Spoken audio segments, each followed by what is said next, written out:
Good afternoon, ladies and gentlemen. Welcome. My name's GBay99. I hope you all are having a wonderful day. Today, we have a video that I'm pretty excited about, something that I've never done before, make a video this long. Today, we're going to talk about every single champion in League of Legends. In depth, what I think of them, what I think of their kits, what I think about how good or bad they might be, what I think Red should do to change them, if I think they should be changed at all, and my overall opinions on every single champion in the game. This is going to be a long video.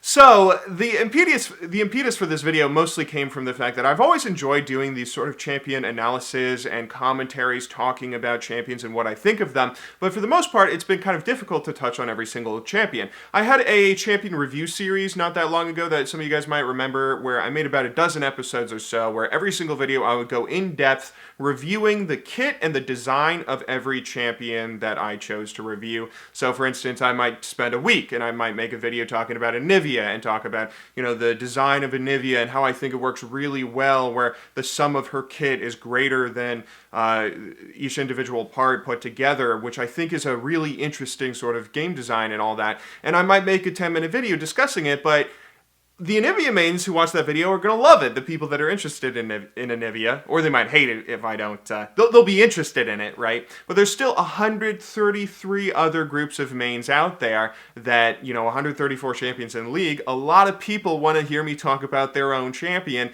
and I can't really get to every single one of them in making one of those videos a week. It's going to take like 3 years for me to get through all of them if I was to continue that series, so I ended up axing it. But I've always enjoyed these kinds of videos. So today, we're going to do something even crazier. We're just going to talk about every single champion in the game in one singular video. Now, I anticipate this to be a very long video, so I've organized it into a couple of parts. You'll have timestamps in the description down below.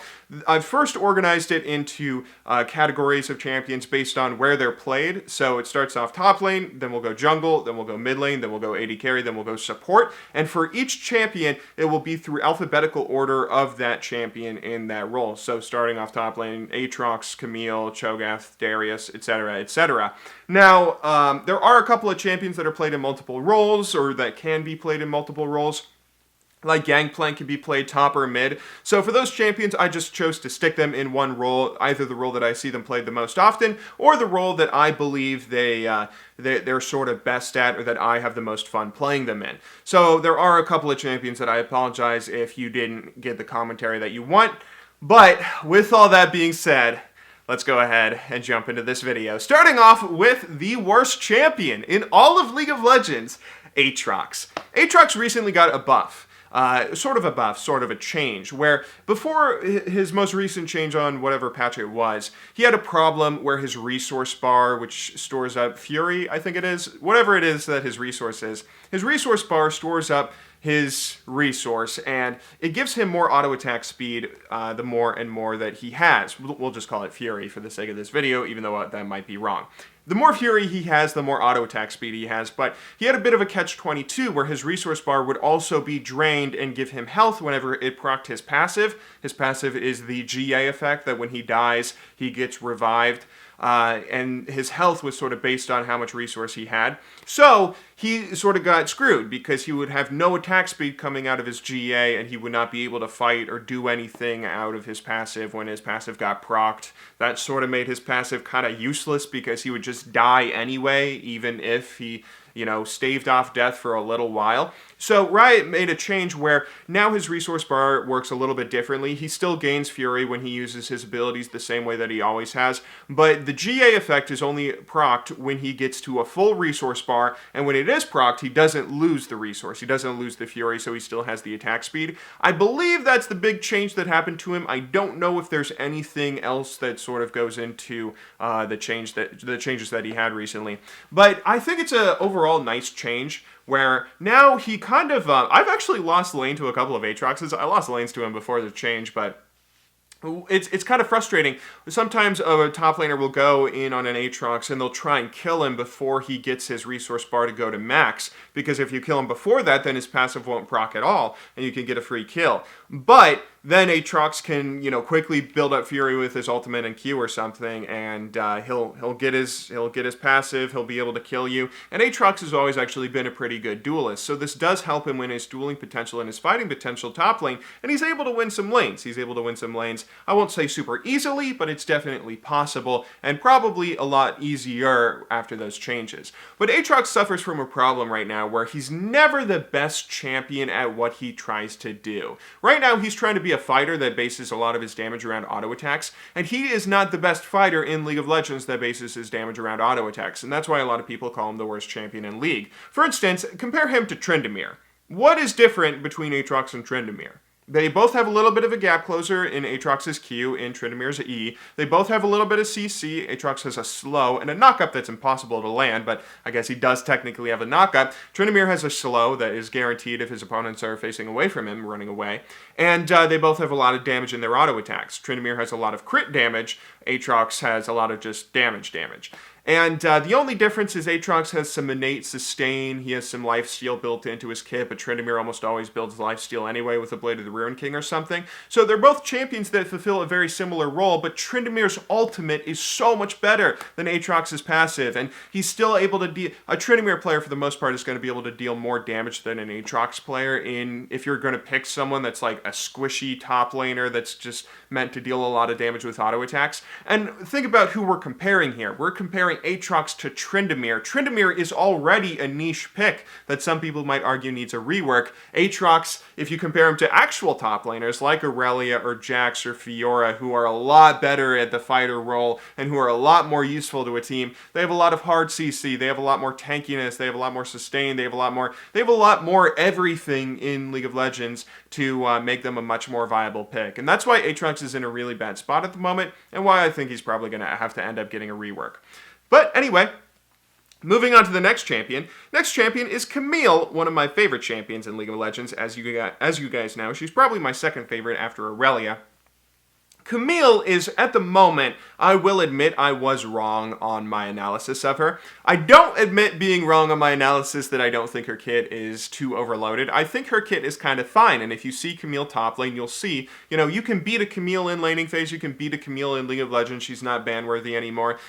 She's a champion that you can still deal with pretty easily, in my opinion, particularly in solo queue. I don't know that much about competitive play, but in solo queue, she's someone that other fighters can beat her, other fighters can outdamage her, and she isn't so overpowered or anything that you can't deal with her, despite the fact that she has the strong kit that she has. The thing that I admit that I was wrong with, though, is that I thought when Riot was making her, that Riot was trying to make a fighter top lane that was a fighter who was strongest in the early game and then would just taper off in the late game, and the fighter was supposed to see if they could get those kills early game, because if they got the kills, then they would snowball, and I also thought she was kind of a champion that was meant to counter some of the weak laners we've been seeing top lane, particularly around her release. She was released around the time that Maokai and Poppy, two tanks that got incredibly strong in the late game, but were kind of weak in the early game and could be abused if you were a strong early game fighter. They were dominating solo queue and competitive play. Gangplank was really starting to become a super popular pick. It was the exact same thing. He's pretty, he's at his weakest in the early game and then scales with his items like Infinity Edge and Triforce as he gets them. So I thought Camille was a really strong counter pick, and I thought that's what Riot was trying to do. But with the nerfs that Riot provided her with, it's clear that she's no longer that. She's just like every other top laner, every other fighter, Irelia, Fiora, where she's kind of weak early and then she gets her items and she starts dealing damage. I think she's in a really good spot at the moment. I actually think she's not as good as Irelia in particular, at least in my experience, where Irelia is a champion that's so strong with her damage. Irelia is a champion that's so strong that she'll outdamage a Camille in 1 versus 1. She'll provide more utility than a Camille will, because the Camille is, for the most part, super squishy, and for the most part, she's just not that good at some of the other things that fighters can do, which is why I think she's falling out of favor slightly. She's still really good at a number of things because she has a strong kit. She's a really good split pusher. She can still deal a ton of damage, and she has her massive jump with her E. But it's a lot easier to play around her now, and I think it's becoming a lot more obvious to other people that it's easier to play around her, and just the ways that you can do that. So she's becoming a little bit worse, and I'm not entirely sure how she is at the moment. I think only time will really tell us whether or not she's still viable for solo queue compared to some of the other top laners, but she's still a solid pick at the moment. I'm having fun with her, and I kind of like the spot that she's at. Moving on to the next champion. Next up is Cho'Gath, who just got an interesting change where I didn't memorize the patch note, but I believe how it works is his ultimate now stacks the health like constantly, and he never, the way that old Cho'Gath's ultimate would work is that if he killed something, a minion or a champion with it, then he would gain health, but then he would lose the health stacks if he died. I believe he doesn't lose the health stacks anymore. So that was a pretty interesting buff that I like seeing on him, because Cho'Gath is one of my favorite champions. He was Hotshot GG's second most played champion behind Nidalee back in Season 1, and I was obviously a massive Hotshot GG fan. So he was a pretty good champion for a really long time, but what happened to Cho'Gath was he ended up falling out of favor as time went on. He ended up falling out of favor because other champions kept on being introduced to League of Legends with more and more stuff, with more movement, with more crowd control, with more defensive abilities and utility and weird things. And Cho'Gath just sort of gets stuck because he doesn't have a lot of that. He has a really strong sustain and laning phase with his passive, and he does have a lot of damage and a lot of CC. His silence actually was the longest silence in the game for a really long time, a full 3 seconds in an AoE. So he was really good for a really long time, and a lot of people really had a lot of fun with him, but as time went on, he started getting outclassed by a lot of other champions, and his kit was never updated to keep him alive and keep him up to date with all the other champions out there.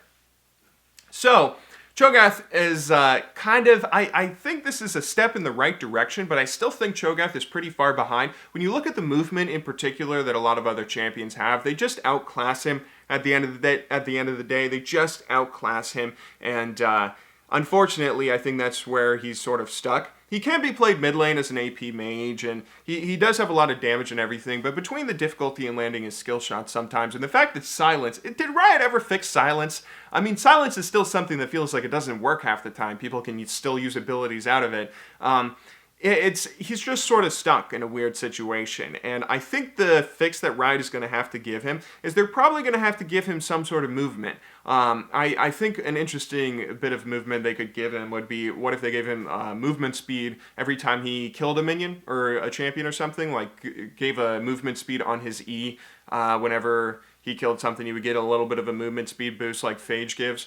Something like that, I feel like, is something that Cho'Gath might need, because he's just sort of a sitting duck, where he doesn't have a lot of, either he lands his skill shots or he doesn't, and his skill shots have become increasingly difficult to land with all the movements and everything that other champions have, and his damage isn't even the best anymore, his tankiness isn't even the best anymore, so he's kind of stuck in a weird spot, and I think Riot is probably going to have to update him sometime in the future. I'm not too sure when that will be, and maybe he's actually good right now. His damage has always been good as well, and his tankiness has always been pretty solid. He can still stomp in lower ratings in particular.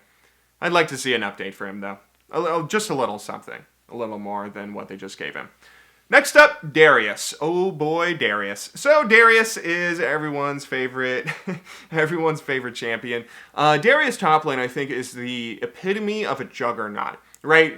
A lot of people talk about juggernauts in League of Legends, and Darius is the prime example of it. He's kind of tanky, but he has a lot of conditional damage. If he gets his 5 stacks of his passive on someone, and he's able to ult them and kill them, he's able to ult more people, he can deal a lot of damage like really, really quickly, whereas if he doesn't get that, then he's kind of just stuck. He doesn't deal as much damage as fighters top lane and a lot of the other options you can pick top lane.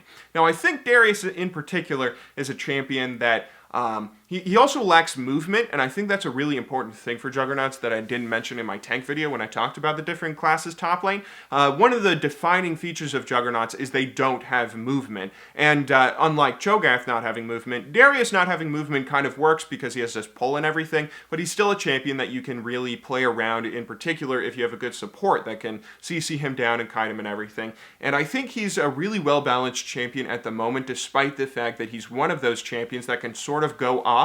In League of Legends in particular, there's a lot of champions out there where it feels like they'll either snowball super hard and stop you, or they'll just be useless because they won't get their snowball going. That's something that happens a lot with like assassins and a lot of other champions. But I think Darius in particular is a good example of a champion that has that sort of play style where sometimes he really goes off and goes crazy getting a ton of kills, sometimes he doesn't. Sometimes he doesn't get a lot of kills at all. But for the most part, he's really well balanced despite it. He has a lot of good counter picks. He can still be beaten even if he gets a good counter pick. And he's, he's a surprisingly balanced champion despite the amount of damage that he can deal while still being so tanky. I'd like to see a lot of other juggernauts sort of modeled after Darius. Not necessarily saying that Riot should copy the design philosophy they have on Darius or anything, but I think that's the nice way to hit a sweet spot of being able to go crazy and get a ton of kills while not being so crazy that they're unbeatable even if they do go off. Next up, we have the one and only Dr. Mundo. And oh my goodness, Dr. Mundo, how the times have not been kind to you.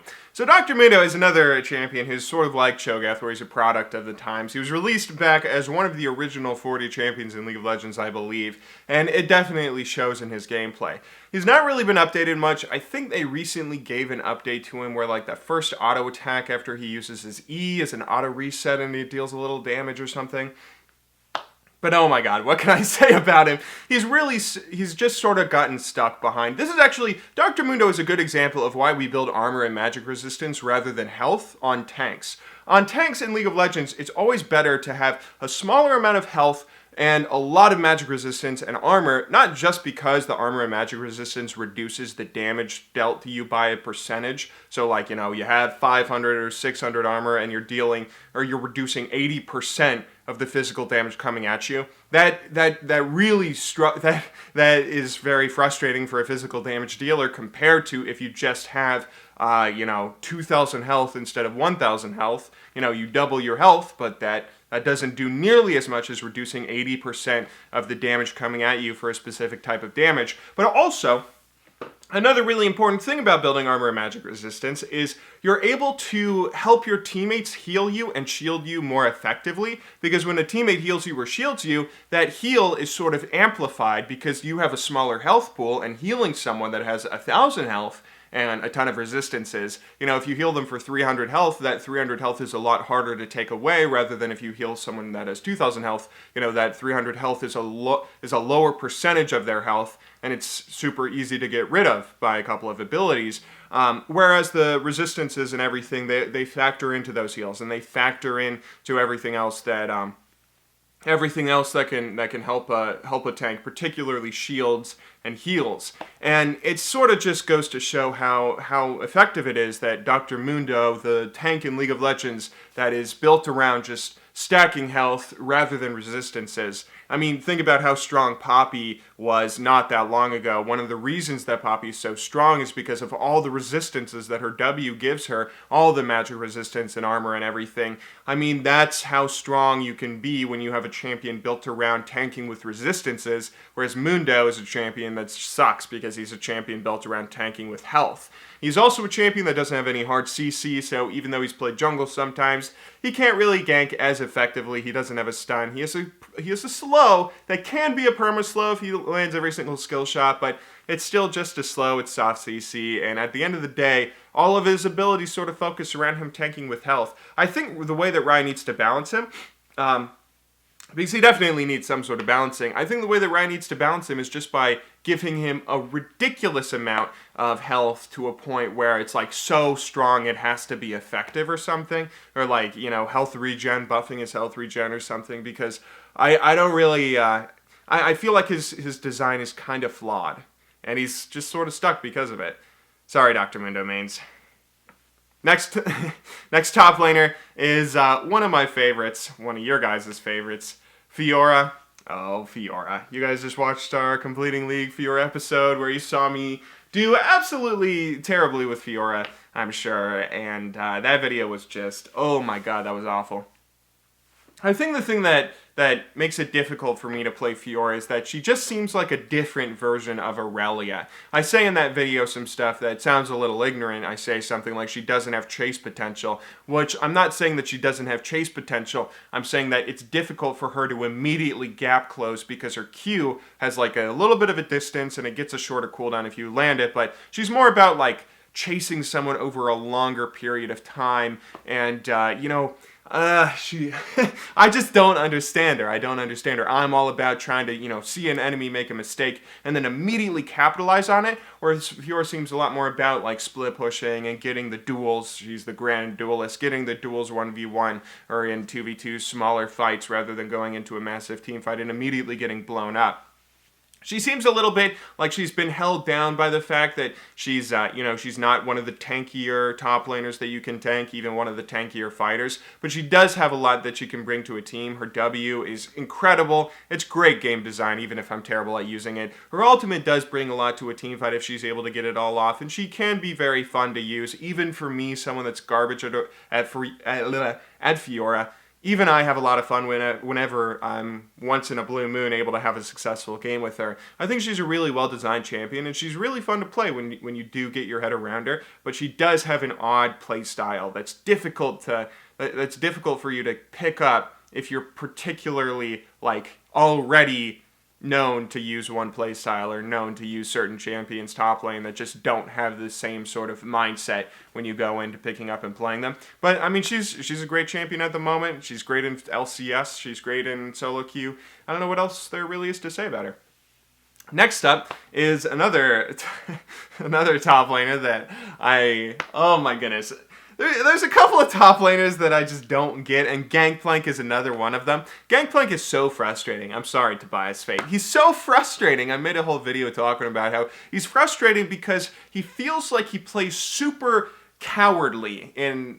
Okay, maybe I shouldn't say that, all the Gangplank mains will hate me, but he plays super passively in a frustrating way where he has a free cleanse. You know how frustrating it is that Rengar has a free cleanse? That, he just gets to be immune to CC? That's how Riot thought they would balance him for being an assassin? Gangplank is the same way, but he's frustrating for top laners, because typically as a top laner, when you're going in and you're looking for an engage, you're looking for your opponent to make a mistake. You're looking for your opponent to slip up in some way, either being able to land one of your vitals as Fiora, or maybe you're looking for them to stand next to a low health minion as Irelia, or maybe you're looking for them to use an ability or something. They have that on cooldown now, so you're able to go and engage as another fighter, or maybe even you're just a tank that's sort of trying to play passively and wait for you to be able to blow all your CC and your ultimate and combo onto them. But Gangplank has this stupid free cleanse where he's just able to eat oranges and everything's okay, and he's able to turn into this monster that you can, even if he has one of the weaker laning phases top lane, it's really difficult to lock him down and punish him for that, which is one of the reasons that it can either be a joy laning against him, or it can be absolute hell depending on how good the Gangplank player is. So I have some personal gripes against the champion, as you can obviously tell. But even with all that being said, I still gotta admit, he's a really fun champion. I can see why Tobias Fate loves him so much. I can see why a lot of people... He's one of the most played champions top lane at the moment, just behind Riven. I think Riven is the only champion who's played more frequently than he is top lane, and I can definitely understand why. He's a champion that, particularly after his rework, has so much depth with his barrels. He has so much going on in his kit that it feels like the kind of kit that you could devote 5 years to and never feel like you know everything there is to know about it, or never feel like you're a perfect player because of it. There are certain champions in League of Legends where if you devote a certain amount of time to them, then you'll feel like, okay, there's nothing else I can do, nothing else I can learn with this champion. I guess maybe I'm fantasizing about Gangplank a little bit too much, over-fantasizing him, but I think he's probably the complete opposite of that, where he always has something new to learn, always has new tricks that you can pull out and different options for a situation rather than being a formulaic champion. And that's probably why he's one of the most played champions top lane. That's probably why everybody loves him. I should probably just go ahead and swallow my grudge that I have against him and try and figure him out for myself. Because he's another one of the fun champions top lane that, he's a fighter, so he's looking to get kills, and people are looking to get kills on him. And those are the kinds of champions that are really fun in laning against top lane, in my opinion. Next up, we got Garen. Garen, who is in a bit of an odd spot in League of Legends right now, I think. He's kind of stuck between being a juggernaut and being a tank. I'm pretty sure at the moment he's classified as a juggernaut, but he doesn't really deal a lot of damage for being a juggernaut. He does have a lot of armor shred, and he can really mess up squishier targets or tanks that don't have a lot of sustain. But I think he's sort of falling into the same problem that Aatrox has, where he doesn't really deal enough damage to warrant taking him over other fighters, and he's not really tanking enough to warrant taking him over tanks. So if you're looking for someone to be tanky top lane, you can take a Malphite, you can take a Poppy, you can take a Maokai, or if you're looking for someone to deal damage, you can take Gangplank, Fiora, Irelia. All 6 of those champions do what they do better, and Garen's just sort of taking a little bit of a piece of it here and there. He does have a lot of laning presence with his with his health regeneration, which is very frustrating and a very effective way to sustain top lane. I think he definitely has a lot of potential to be a really good champion, but at the moment, his numbers just aren't balanced in a way where he is a really good champion. I mean, he needs to either stomp his laning phase so hard that the rest of the game doesn't matter, or he needs to be buffed a little bit in team fights and whatnot late game. At the moment, he has the same problem that Juggernauts have where he can get kited kind of easily because he does have a movement speed buff, but he doesn't have a hard engage or anything like that. He's sort of in the same realm of Darius, but other Juggernauts, again, are just dealing more damage than he is. A Darius can deal much more damage than a Garen can. At the best case scenario, a Garen is going to be able to assassinate a single target, and that's probably going to be able to be enough to win you games in like gold and below. But as you climb into higher ratings, he's probably just He needs a little something to either make his laning phase so dominant that he's able to just be picked as a strong laner, or make him a champion that is make him a champion that's somehow better at tanking in team fights in the mid and late game, or doing something in team fights in the mid and late game. Because at the moment, other fighters and other tanks top lane have a bigger presence later on in the match and can still survive in laning phase against him pretty easily. So he's an odd spot, but I mean he's still super fun to stomp with in normals and super fun to stomp with in lower rated games as well. Moving on. We have Gnar up next, and Gnar is another one of those champions that's difficult for me to get my head around. So I think at the moment Gnar is not really played that frequently, at least in higher ratings and in competitive play. And the problem with him is that he got enough nerfs to a point where he's he's easy to play around, particularly because a lot of his power as a champion is in his ultimate.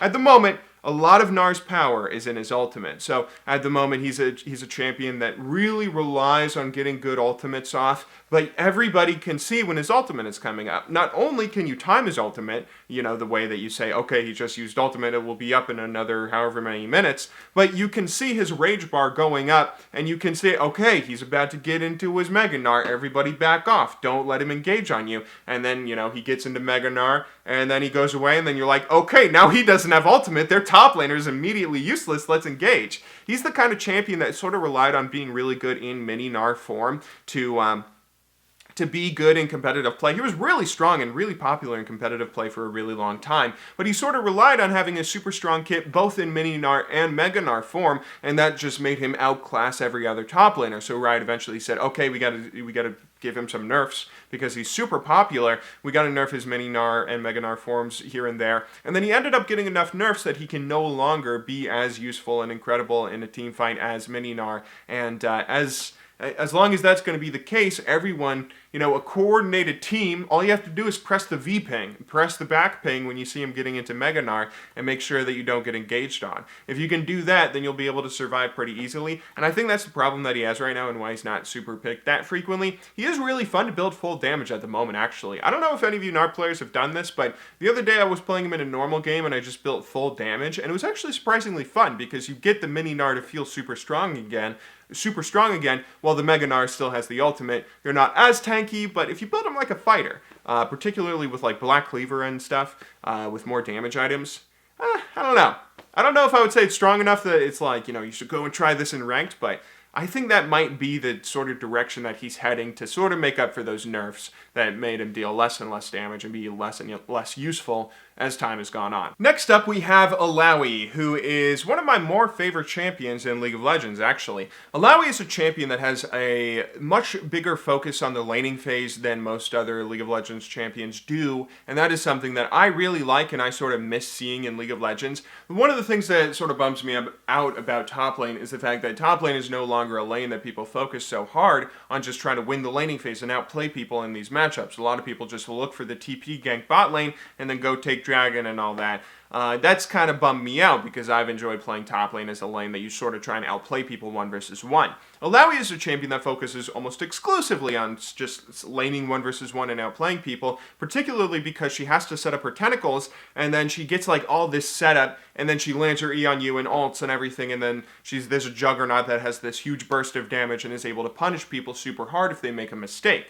Now, she is a champion that also has the same problems that Juggernauts have, where she doesn't have a lot of movement, and because she doesn't have a lot of movement, some people can kite around her. If you just want to back off from her ultimate, if you can just like either flash away away or sometimes even just run away from her ultimate when she lands it on you, you're able to live pretty consistently, and it's difficult for an Illaoi player to chase after you. But other than that, she's a really fun champion that has a lot of viability. I don't know how much viability I would say that she has in competitive play. There's some champions in League of Legends that, don't worry about whether they're in meta or not if you're playing them in ratings like bronze through platinum. But I definitely think there is like a cap that a one-trick Irelia can get to, or that a one-trick Fiora can get to, or that a one-trick Gangplank can get to. And the cap is different based on how strong the champion is in the meta. So Gangplank is like really strong right now, or he's one of the better top laners you can play. So if you're a challenger level player with Gangplank, you're able to get to challenger if you're the best Gangplank player out there. Whereas if you compare that to someone like Irelia, then maybe Irelia's not quite as strong as the other top laners like Gangplank and Fiora. So maybe she can't quite get to challenger. Maybe she gets stuck at Master or Diamond 1. I think those are those were just random examples. I don't know how true those are in particular, but I think that's something that Illaoi might struggle with. A one-trick Illaoi player may eventually get stuck in like mid to high diamond if they, even if they're the best Illaoi player in the world, because Illaoi is a champion that if you're smarter about how you dodge tentacles, about when you're engaging, and if you're able to dodge all of her E's, then she becomes a very, very bad champion where she's not able to do that much. But if you're able to land those E's, if you're able to get your ultimates off and everything, then she is so good. The amount of damage that she bursts down is actually insane. It's actually insane how quickly she can burst someone down from 100 to 0 if she just has one tentacle nearby, lands an ultimate on a single person and their clone that she creates with the E. It's beautiful. It's one of the most satisfying things in League of Legends. If that's one thing, one word that I would use to describe Illaoi, it would probably be satisfying. That's what Illaoi is. Next up, though. Next up is my favorite champion in the world, Irelia. Oh boy, Irelia. Okay, I didn't even realize I put Irelia on this list. I don't know if you guys need to hear me rant about her. I'll be a little quick here. Irelia at the moment is still my favorite champion in League of Legends. It's not because of any particular thing. I don't think that she's like super attractive and she's my waifu and that's why I gotta play her. I just love playing her, man. A lot of people ask me, how do you find a main in League of Legends? How do you find a main that you're able to play over and over and over? Like, how have I not gotten bored of Irelia? And the answer to that is I just have fun with her. I can't really tell you that much why or why not. At the end of the day, though, Irelia is just a champion that I have so much fun with that I can never put her down. It's not because I want to be a one-trick Irelia. If I could choose who I would want a one-trick, I'd probably choose someone that's a little better, a little easier to climb in rating with, and a little more useful, a little more competitively viable. But, that it's not them. It's Irelia. Irelia is the one that's so fun for me to play. All the movement that you have with your Q, the crazy stun and damage and tankiness and everything. Oh, it's all so fun. It's all so fun. It's so fun. She's one of the most fun champions in League of Legends, in my opinion. And I don't think I need to tell you guys that. You all know that already. Next up, we have Jayce, actually, who, fun fact, Jayce was my second favorite champion in League of Legends for a really long time. My second favorite top laner after Irelia in Season 2. Now, Jayce at the moment, I've actually been trying to learn a little bit and get better at because he's a champion that I think is better than people realize. He had a nerf a while ago where he has like less health at level 18. He has like 200 or 400 less health at level 18. And I've heard Jayce mains tell me that that's one of the reasons that he's not as good, because his late game is such a big focus, and the nerf to his late game makes him a little bit too easy to kill, and a little bit, he's just like not quite as good as he once was in earlier seasons. He's another champion that's sort of been frustrated by the times changing, another champion that was released in the original 40 champions in League of Legends, but he's actually been able to keep up pretty well compared to a lot of the others like Cho'Gath. He did have one major change in the way that dodge was reworked and the way that his E counter-strike was changed, but it's still a really, for the most part, his kit is still really true to what it originally was, and he feels super fun. I think one of the things I need to do differently on Jayce that I realize that a lot of other Jayce players do that I don't do is that I activate the E. I reactivate it to make sure I get the stun and CC someone like early. Most other Jayces seem to just like hold the E up and then just wait for it to activate on its own. I don't know if there's any strategy behind that, if they're waiting for their cooldowns or something.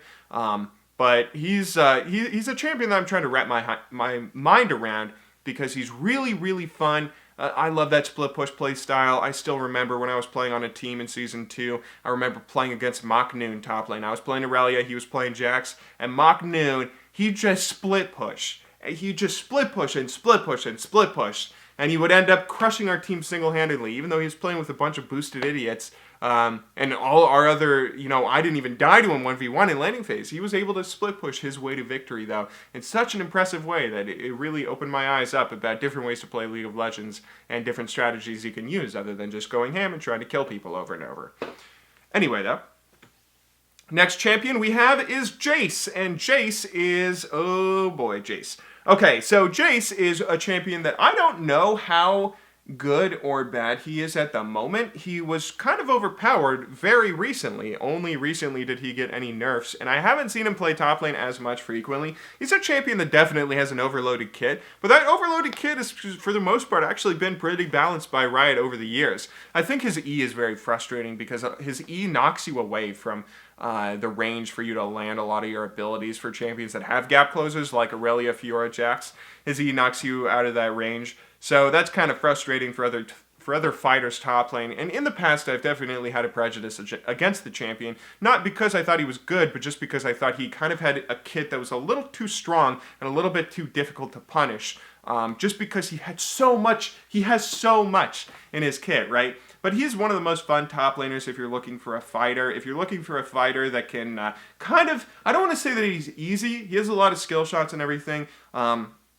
Actually, he doesn't have a lot of skill shots, but he has one really important skill shot that you have to land if you're going to be a good Jayce player. So he's pretty skill-oriented with that important skill shot, but he's still kind of easy with, he's able to be ranged, he's able to see us at a distance pretty safely. He has a little bit of an escape in that he can knock you away with his E and then speed boost himself away. It's pretty important that you keep track of all your abilities if you are playing him, but for the most part, I think he's a relatively well-balanced champion for being someone that has a super overloaded kit. I get the same feeling that I get with Camille when I look at Jayce, is that he has a kit that everybody can look at and say, yeah, he has a lot more than the average champion does, but for the most part, Riot balances the damage and Riot balances all the, the durations of stuns and CCs and everything to a point where it's pretty balanced out, and he has a fair amount of depth as well. He has a couple of cool tricks, like activating your E and then going in hammer form to still get the quick attack speed. He has some cool tricks that he can use, and yeah, I think he's in a pretty good spot right now. Next up, we have Kayle. I fucking hate Kayle. Oh my god. Kayle is one of the champions that I just cannot stand at all. I can't stand her. She's, how do I put it into words? I hate champions that have invincibility mechanics. Like champions that, Tryndamere, Kayle, even Aatrox, I guess, kind of. Tryndamere is the big one, and Kayle is the other big one. Champions that can just be invincible. It's like, how do you play against that? You CC them, and you crowd control them, and you run away from them, I know that. But Kayle is so frustrating, particularly for melee champions, because, you go in and you try and engage, and then, she just gets to be invincible, and if you run away, you're already slowed, and she shreds all your armor and your magic resistance with her passive thingy, and she can still be ranged and auto-attack you, and oh my goodness, I've actually been meaning to play Kayle for a really long time because she feels like one of the strongest champion. How do I put this? She feels like a champion that gets the most value out of her kit, right? I think that's the way to say it. Like, her kit is not that strong. Compare her to Jayce or Camille. Her kit is not nearly as strong as those champions. She does not have nearly as many things. She does have a lot of stuff with, like, a heal that's also a speed boost. Whoa, crazy. But for the most part, she's pretty straightforward, She slows you, she auto-attacks you, she ults herself if she's near death, and then she just runs away with her speed buff and heal. And, despite the fact that that seems like a relatively simple kit when you compare it to Jayce or Camille or other champions, she's able to get so much value out of it. She's able to, split farm, split push, get a crazy amount of farm every single game. She's able to deal a crazy amount of damage while still having a massive impact on team fights by ulting someone that's either the AD carry, a super important target that's getting focused down, or herself so she can auto-attack for free and deal out a lot of damage. She's a champion that feels so frustrating to play against, and I just don't understand how to do it as melees. I think I need to work a champion into my repertoire that, that isn't a melee that can deal with Kayle 1 versus 1 top lane, because I never can. I wish I had more to say about this champion. I need to pick her up myself. If you can't beat him, join him, right? Alright, next up we have Kennen. My first main ever in League of Legends, fun fact. Kennen I stuck on top lane, but he can be played either top or mid. Kennen is one of my favorite champions, mostly from nostalgia, but I remember back in Seasons 1 and 2 when I was first picking up League of Legends, and Kennen was one of the first big purchases I made. He was 6,300 IP at the time. He was one of the first big purchases I made, and he's a champion that I think, personally speaking, is similar to Kayle, actually, where he gets a lot of value out of his abilities. I remember thinking that he was able to just have such an impact on team fights with his ultimate, with his stun, with the fact that he can basically AoE stun an enemy team. It's really crazy how much value he's able to get out of his kit. He has a pretty deep kit, particularly for a champion that was released very early, not one of the first original 40, but he was released in Season 1. He has a pretty deep kit for someone that's so old, but he definitely has shortcomings that prevent him from being as good as he could be. At the moment, his E is not a good enough movement ability in 2017. A lot of champions like Irelia can beat him super easily just because he's not able to get away if you engage and provide even just a minimal slow to him. Like, you don't even have to stun him.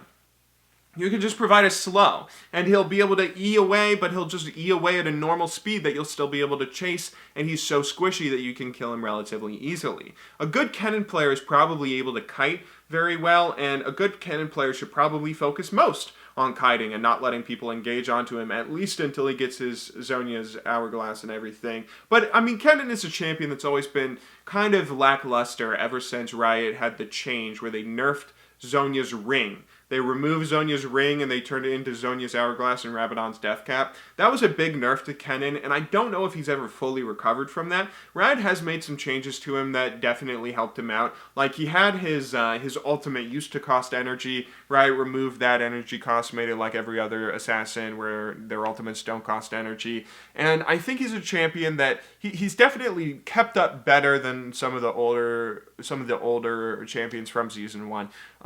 But he does have that frustrating problem. He's not as good as I would love to see him be, because he is one of my favorite champions, and I don't know if Riot's ever going to give him like a full rework. I don't think he needs a full rework, but I'd love to see some sort of update, particularly an update to his E, or something to give him a little more life, particularly top lane, because if he doesn't get a super easy matchup like Singed, you know, a tank that he can just harass nonstop, then he's going to be in trouble from people that can engage on him. And in 2017, there's a lot of people that can engage on him.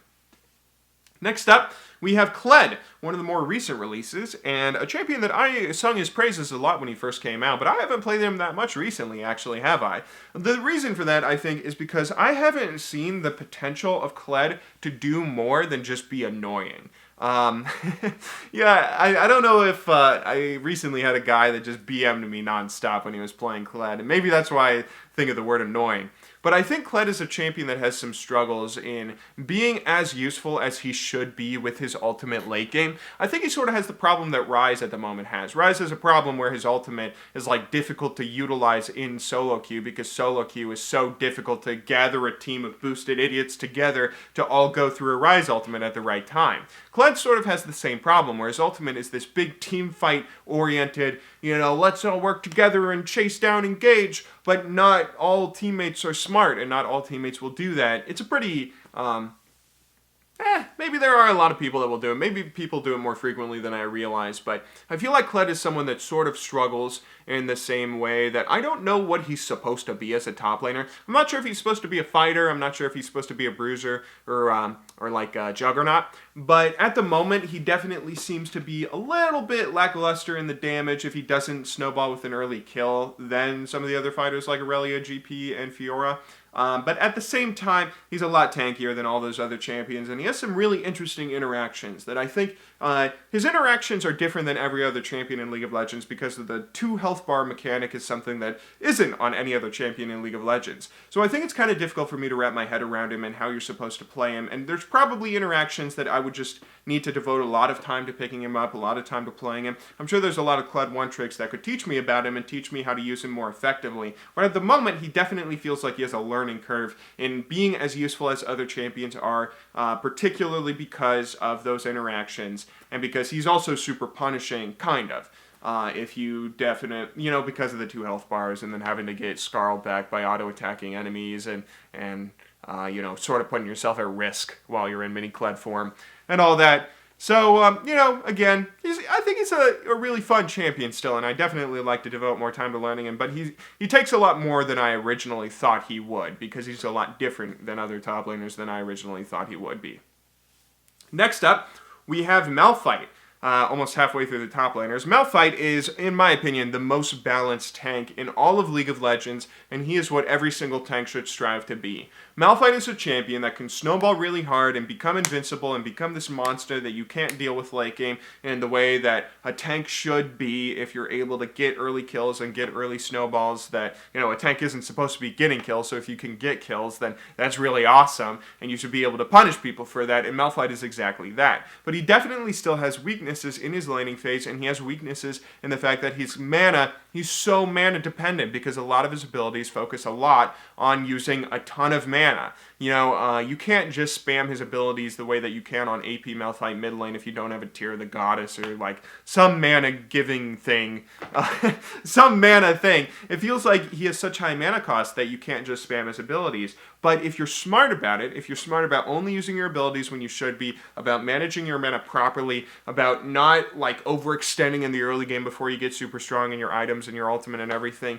then you can really stop a team with good play. I think he's probably the tank that has the highest skill cap, and I think that's something that more tanks need in League of Legends. Tanks need to be a little less face rolly and have a little higher skill cap, and Malphite has one of the highest skill caps that any tank has in all of League of Legends, and I definitely love to see more tanks be reworked to be like him, where they have some obvious weaknesses, but they can still go crazy and become invincible. Next up, we have Maokai, who might actually be the exact opposite from Malphite. Maokai is the champion that everybody complained about being a tank that was way too strong right after Poppy got nerfed and when he became the strongest tank in all of League of Legends. He's a champion that has a lot of easy abilities to land, namely he has 3 basic abilities that all provide some sort of CC, which is incredibly good for a tank. He has the slow and the knock-up on his Q. He has the slow on his E if you're able to land it. And then he has a point-and-click snare on his W. So he's super easy to just lock down AD carries that don't have movement in team fights like Ashe, and they're just sort of squishy and helpless.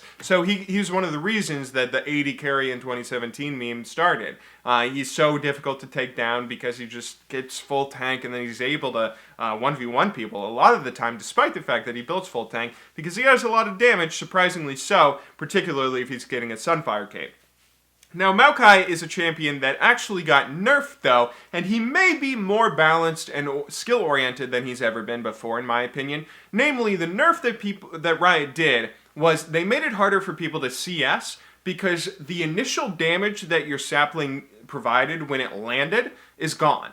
The only damage that you get on the sapling is it lands, and then it takes a second, and then it blows up, right? So, that initial damage when it lands being gone, that's what a lot of Maokai players use to CS top lane. A lot of top laners like Irelia and Jackson fighters and everyone, they could zone a Maokai, and they could like zone him out in the early game, but they could never get kills on him, but they could at least zone him and not let him get CS right, because they were able to deal a little more damage than him in the early game, but he would still be able to CS and then back and get a million items and 1v1 everyone, because he had that initial damage. That was a big ranged ability that if you just sort of timed it so it would land right on a cannon minion when it had low health, then he would be able to get that CS from the cannon minion, and maybe if he was lucky, get CS from the explosion as well. And that was a really important thing that Maokai players sort of needed to survive in laning phase when they were losing laning phase. Now, with that gone, it's a lot easier to punish a Maokai if you know when to go aggressive, when you know when to be aggressive, how to deny him CS, and it takes a longer time for him to become the monster tanky guy that he is.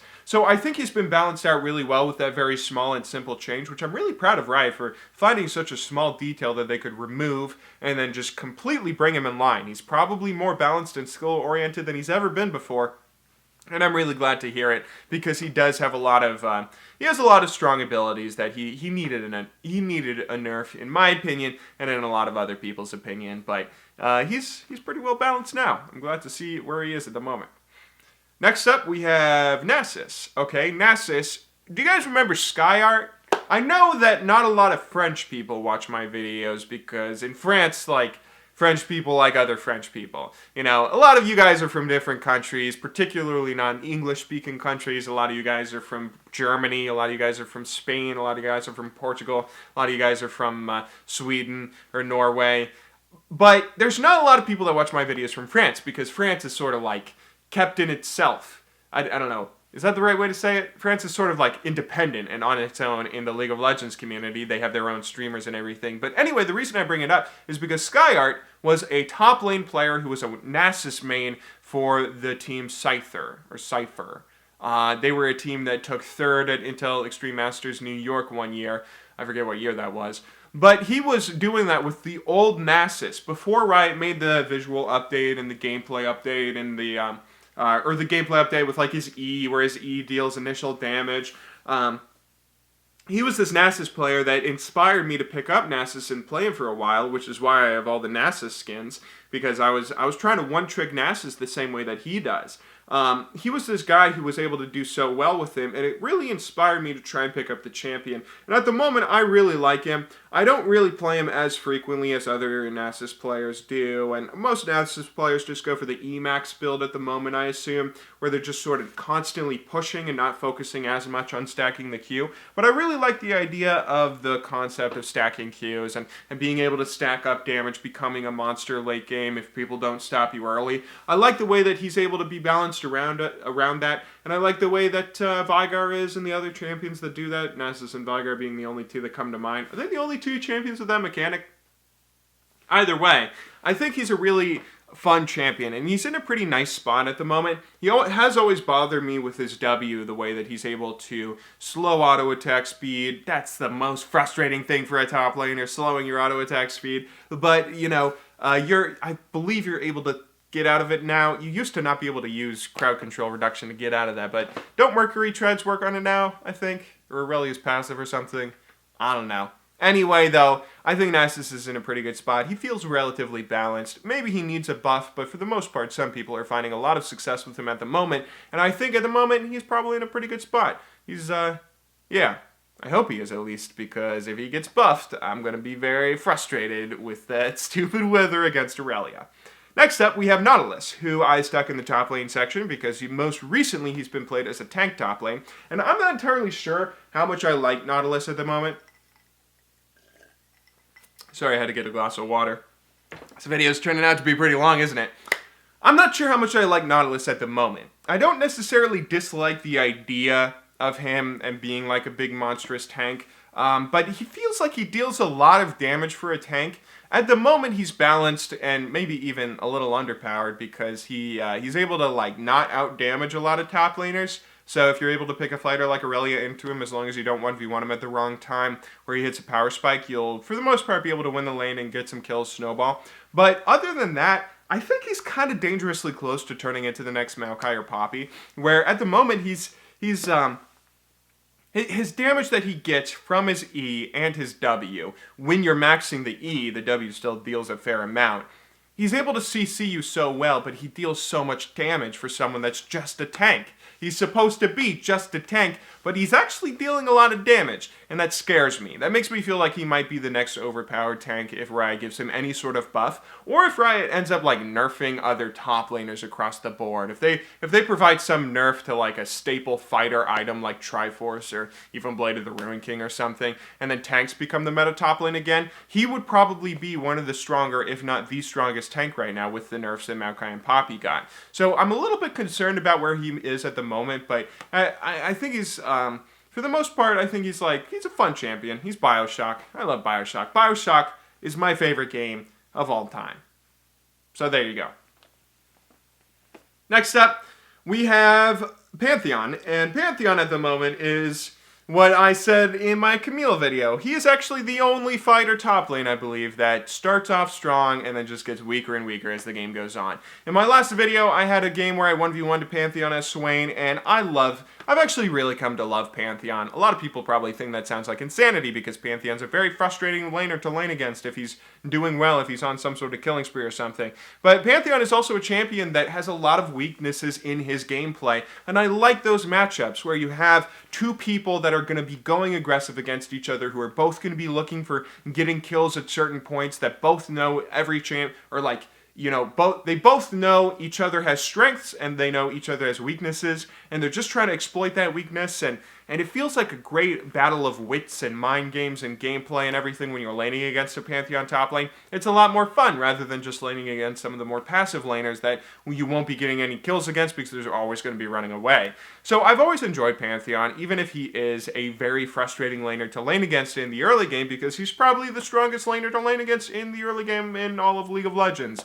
You guys remember when solo mid held those, back when Team Solo Mid held those 1v1 tournaments, and I'm pretty sure the guys that made it to the finals, maybe even the guy that won it, was like a Pantheon player who played Pantheon all the way through. I think he's definitely a fun champion that I like his design despite the fact that it's not competitively viable. I think Riot could potentially buff him and make him a little more viable in ranked and competitive play without breaking him if they just sped up his ultimate. I think that's a small change that Riot could make that could make him a little more viable in late game without making him like dumbly strong in late game, because right now he's balanced by having a weak late game, strong early game. I think they could sort of make him a little more helpful to a team and not just useless with his ultimate being sped up a little bit so he can get an ultimate easier. Maybe that would break him a little bit too much, I don't know, but I'd like to see a little something to make him just a little more viable. Because he is... I like the idea of him. I like the idea of strong early, weak late. You don't get that as much anymore, and certainly not with fighters top lane.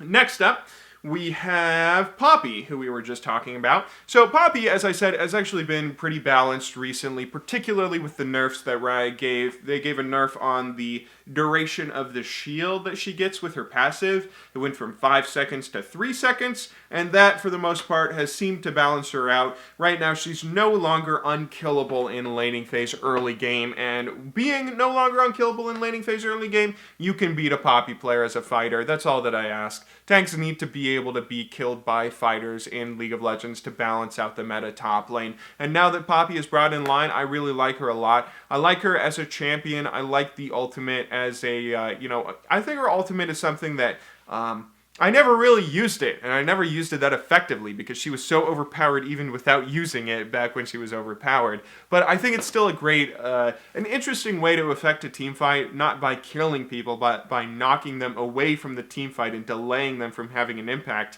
But it's still something that can obviously go very wrong if you ult someone who is trying to run away and barely lives. I'd like to see some changes with maybe... I don't know. Maybe she doesn't actually need any changes at all.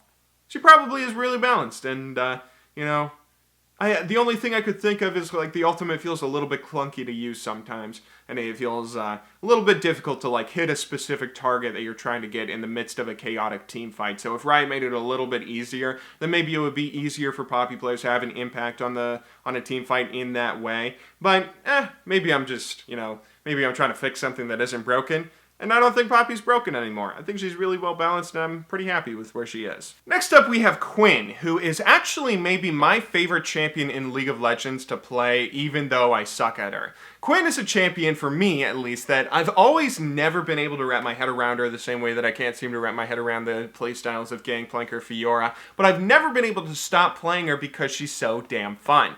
Top lane Quinn is actually a lot like top lane Teemo. Hear me out before you hate me, Quinn mains. You guys remember that video that I made where it was something like the best champion to get better at League of Legends with, where I contended that Teemo is one of the best champions to improve map awareness and warding because everyone's always coming top lane to try and gank and kill a Teemo because he's so annoying and everybody hates Teemo, right? He has that global taunt. I think Quinn is actually the same sort of thing. In Quinn, you almost always win your laning phase. You stomp your lane in the early game regardless of who you're playing against, and you stomp it incredibly hard if you're up against a tank or a juggernaut, someone that's melee that doesn't have a lot of movement. So whenever you're in any one of those matchups, the top laner is always going to be begging for camp, always going to be begging for ganks. Even if you die to like 2 or 3 ganks, you can still 1v1 them and they'll still be begging for begging for ganks in camp. So you really have to pay attention to when the enemy jungle is coming top lane, and I'm pretty bad at paying attention to not only warding. For the most part, I can do a pretty good job warding, but like refreshing the ward immediately when it dies, or always using the W at opportune moments, tracking the enemy jungle through their jungle, predicting where they're going to be and when they're going to be top half of the enemy jungle. Being able to pay attention to all that stuff every single game that you play is a pretty important thing when you're playing someone like Quinn, and it's also a particularly important thing on Quinn because when you pick Quinn, you're sacrificing a really important role in tankiness. You know, top lane is one of the roles that you kind of need to be a little bit tanky. You might have a Lee Sin jungle and Janna support. What are you going to do then? You know, you kind of need a tank on the team, and top lane is one of the roles that fulfills that job when you have a support that's a Janna, Nami, or someone like that. And if the jungler is one of the weaker junglers in terms of being a Fiddlesticks or a Lee Sin that doesn't have a lot of tankiness in them. So you can definitely pick Quinn into frustrating matchups, not necessarily because you'll lose the laning phase, but because the team composition will be so bad that if you don't stop the lane early enough and hard enough, you might end up just losing because you can't really team fight. Now, a good Quinn main, for a good Quinn main, that probably doesn't matter, but for a pleb Quinn player like myself, that seems to matter a lot, so I don't get to play her that frequently, and I actually haven't played her that much since the lethality nerfs happened. I'm not too sure how good she is now, but she's always been a really fun champion for me to play, and I have always enjoyed playing her, despite the fact that I suck at her. Anyway, though, moving on to our next champion. Next up, we have Renekton. Okay, so Renekton. Renekton is, in my opinion, maybe one of the more balanced, if not most balanced champions in all of League of Legends. Now, that's a pretty contentious thing to say, isn't it? So let me explain what I mean by that. I remember when Renekton first came out. When he first came out, it was in Season 1 or Season 2 or so, and I was watching Hotshot GG's stream while he was playing him, and I remember thinking that Renekton was actually one of the first champions that Riot released that it was like, wow, Riot actually released a champion that wasn't super overpowered and broken and not super underpowered. He was a little bit on the weaker side. A lot of people said his cooldowns were way too long. I think he had really long cooldowns on his E and his W and Q. Like, all three of his basic abilities had pretty long cooldowns when he was first released. But other than that, he was a really well-balanced champion. He had a lot of movement. He had a lot of tankiness. He was pretty strong early, pretty weak late. It all balanced out. He's a champion that has a lot of style, I guess I would say. Like, he's a very stylistically strong and singular champion. He knows what he's going to do. He's going to try and have a strong early game, and then if he has a strong enough early game, he'll transfer that into the mid and late game. If he doesn't, he'll have a weak mid and late game, but you know, a good Renekton player like solo Renekton only will be able to make that strong late game happen by dominating the early game and CSing well enough and building perfectly and everything. But he's still, you know, a Renekton player, he still has weaknesses. He has something that he knows. You know, everyone knows what Renekton's good at and what he's bad at, and it's sort of like everyone's just trying to play around it. It's a really fun thing for the most part. It's a really fun thing playing against a Renekton, in my opinion. Lately, I've actually only been playing against people that are like Renekton one-tricks, and they can always stop me, so that's kind of frustrating. But other than that, I mean, Renekton is a champion that feels pretty well-balanced. He's a pretty strong fighter. He's a pretty strong tank. He doesn't really excel too hard in any one individual area of the game that it makes him feel broken or unplayable to play against him in laning phase or something, but for the most part, he's, I don't know, I think he's pretty well balanced, and he's definitely a joy to play as top lane and to play against. Next up, though, we have Riven. Oh boy, everybody's favorite top laner, Riven. Okay, so, Riven top lane is maybe one of the more, how do I put this? You guys remember that video I made? It was Misunderstood. That's what I titled the video. It was a video where I talked about how I think that Riven players are a little bit misunderstood because Riven players are actually doing stuff that most of us don't do in League of Legends. For the most part, Riven players are actually, you know, they're animation canceling things that we don't have to worry about, us other pleb non-Riven players. But I think it's kind of interesting that Riven, despite being maybe the most mechanically intense champion, and a champion that's not actually all that good right now in the meta, despite how mechanically intense she is, maybe not in, so maybe less so in solo queue, but definitely she's not that good in competitive play. Despite that, she's the most played champion top lane, ahead of Gangplank. She is the most played champion top lane last I checked. I guess that's the same way that Invoker is the most played Dota hero. Like, she is so frequently played, despite the fact that so many people are so bad at her. I love laning against Riven top lane. Riven, anytime I see a Riven in a game, it immediately makes the game enjoyable and exciting. Because you know the top laners are going to be trying to kill each other. If I'm playing the top lane and I'm playing against a Riven, I'm going to be trying so hard to kill her. I'm going to be going for kills and trying to snowball off of her. And if a Riven player kills me, I never feel like it's bullshit. I never feel like she has an overloaded kit or that she's an OP champion that's just stomping me. I played badly. I made a mistake because I played that matchup so many times. I know it inside and out. If I die, it's because I messed up or that Riven player was just really, really good. The only frustrating thing about Riven is sometimes I'll play against one where I'll go like 5-0 in laning phase and stomp it, and the Riven player will just leave the laning phase because I keep killing her 1v1 over and over, and she'll go and like get kills off my teammates and become kind of useful that way, and that's kind of frustrating seeing that she still gets to be useful after losing the laning phase so hard. But other than that, I don't really have many experiences with Riven where I feel like the Riven, the champion is dumb. Sometimes I feel like, oh, the player is dumb. They lost the laning phase super hard, 1v1, and they're blaming the teammates, right? If I'm jungling and I get a Riven top and she blames me for not helping her when she just feeds 1v1, then I'll think, okay, the player is dumb, but I never feel like the champion is dumb or the champion is overpowered. Riven makes a game exciting. It's so unpredictable. If you get a Riven on your team, will they be box? Will they be bronze? Will they flame you? When they feed? Oh, who knows? When you get to play against a Riven, will they be super good and you'll have to really pay attention to things? Or will they crush you and you'll have to actually play passively and worry about that crazy chase she has? It's a really exciting thing every time you play with a Riven in a game, and it's always a joy for me, I gotta say. Okay, anyway, moving on to the next champion. Next up, we have Rumble. And Rumble is actually a lot like Renekton, where he's a really old champion. He has a fair amount of depth, and he's really balanced right now. I mean, I don't know. Rumble actually fits into that same sort of category that we've been sort of talking about with these R champions. I guess all the R champions in League of Legends are really balanced. He doesn't feel broken if he kills you. He doesn't feel like he's too strong or too weak or anything. For the moment, he feels like a pretty balanced champion.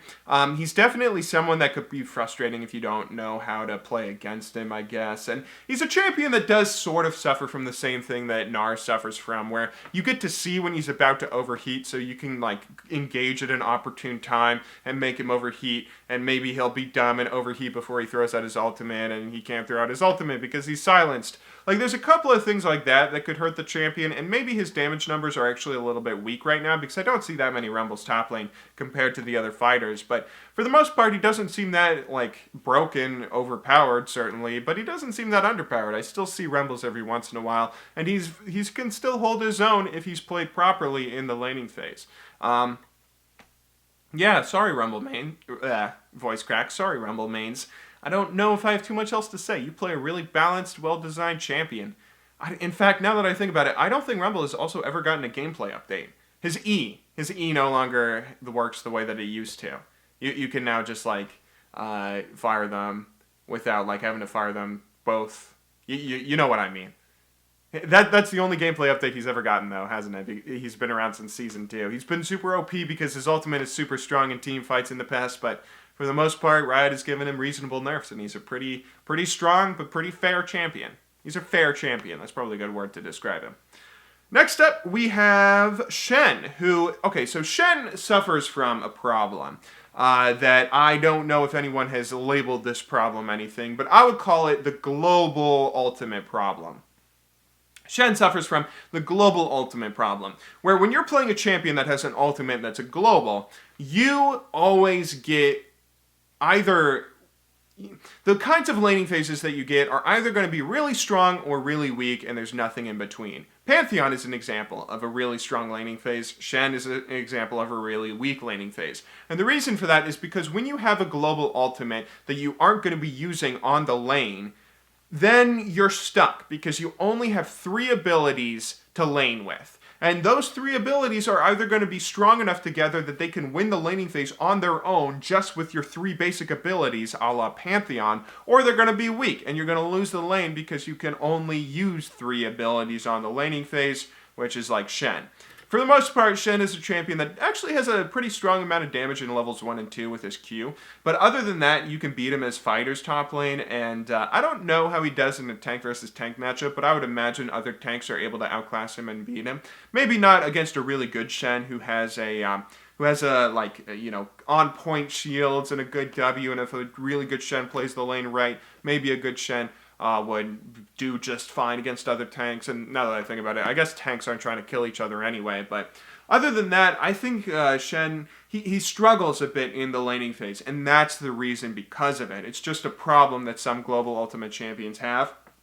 Now, Shen is a champion that I would say is still perfectly viable. Don't feel sad, Shen mains. You know, your champion is still incredibly viable. He's still incredibly good in competitive play. His ultimate can just win a game at like level 6. You just ult bot lane, you get a double kill, you take the dragon, you save your teammates, so your enemy blows everything, and you automatically win the game because you had an amazing ultimate. But when it comes to the laning phase, that's the big glaring weakness, and I think that's something that Shen's just always going to have, which makes it all the more important to get good ultimates off. Anyway, though, moving on, we are now on Singed. Oh boy, Singed, everybody's favorite toxic champion. Okay, so, Singed. I really don't... Okay, if you guys have been paying attention and you've been watching this video in its entirety, you've probably heard me talk a lot about how I like it when there's a champion that you can punish or get punished. It's like all about how well you play, right? So if you make mistakes, then you lose the laning phase. If you don't make mistakes, you win the laning phase. If you make mistakes, you lose the game. If you don't make mistakes, you win the game. I feel like that's just the basic overall mantra of what any competitive video game should be, but that's something I definitely like to focus on top lane in particular, with a focus on the laning phase, because top lane, a big focus is the laning phase. That's the only thing that you should be focusing on, is outplaying a guy 1v1, other than focusing on teleports and stuff. So it's really frustrating for me when I play against a Singed. Because when you're playing against a Singed, you don't get to always just win the game if you kill him. He can go 0-5 and still become tanky and deal damage and have his crazy slows and be a monster. He can still be really frustrating despite the fact that you're able to crush him in laning phase and get 5 kills on him.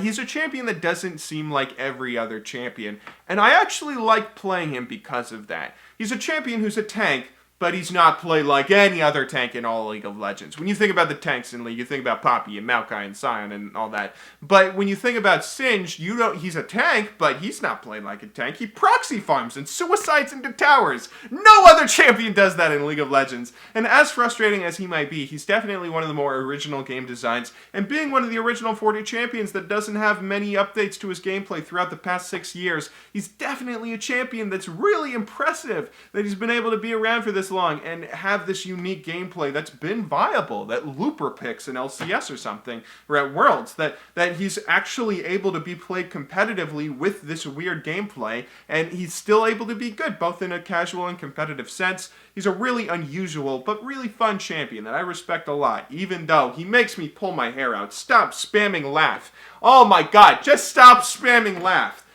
You can kill me, just stop spamming laugh, man. God damn it.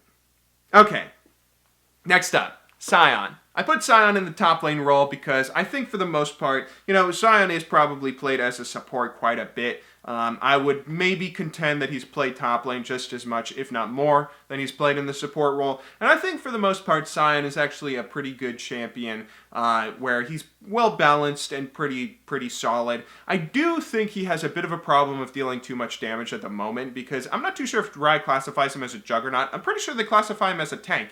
And as a tank, he deals a lot of damage for being a tank. If you max your E and you land your Qs, he does feel very skillful in terms of his damage. He has to land skill shots if he's going to land his abilities and deal the maximum amount of damage that he possibly can. But a Sion definitely can't snowball in the same sort of way that a Poppy or Maokai could have before they got nerfed. I think Sion may end up being the next super strong tank top lane. If a tank meta arises again, he might be one of the more popular and stronger picks top lane that could really start messing people up and eventually need a nerf.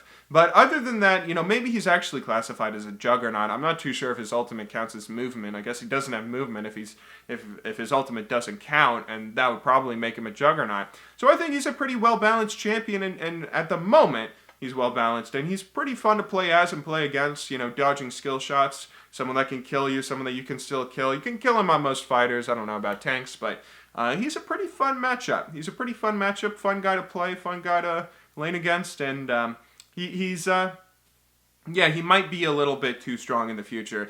One of those deals where everyone else gets nerfed, so he becomes too strong. But other than that, good champion. Next, we have a champion that I just played in my last video. We have Swain. Swain is actually, maybe I would say, one of the most interesting champions in League of Legends, in that he's another one of these champions that's been really old. He's, I think he came out around Season 2, somewhere Season 1, Season 2, yet he's still played relatively frequently today. He's also interesting because he's a champion that's a mage, played top lane, that has 0 movement, but is somehow successful. Like, that doesn't that doesn't happen that frequently. A lot of the time, Kennen has movement, but he doesn't succeed top lane against fighters. Ryze has some movement speed, and he doesn't succeed top lane against a lot of fighters. Only really tanks, and even then, sometimes not. But Swain is a champion that has such great potential in harassing people, namely with the Q that did get updated, so he has had one big change. He's just had such great potential in harassing people with his abilities that he just deals this constant damage over time in a way that no other champion does. It's kind of annoying. It's a really frustrating thing to play against, particularly if you're melee. If you've ever had to lane against a Swain, you know how frustrating it can be because he deals so much damage over time, and you just can't, you can't really fight back a lot of the time because he heals with his ultimate. I don't know if that's something that's like a bad thing, though. Like, I don't know if, I don't think Riot would ever change him or rework him just based on that alone. I think Swain is probably balanced right now. Like he's playable top lane in and mid lane in solo queue certainly, and in high rating as well. And he's a pretty solid pick. He has been for years. He's annoying, but I don't think Riot would I don't think Riot would remove a champion or rework them if just for being annoying. Like, if Teemo is in the game, then there's no way that Riot is going to change Swain just because his damage over time and everything is too frustrating to play against as melees, particularly top lane. And now that I think about it, yeah, okay, so our next champion is, of course, none other than Teemo. And, oh my god, if there's one champion in League of Legends that I would be 100% okay with Riot removing, then Teemo would be that champion.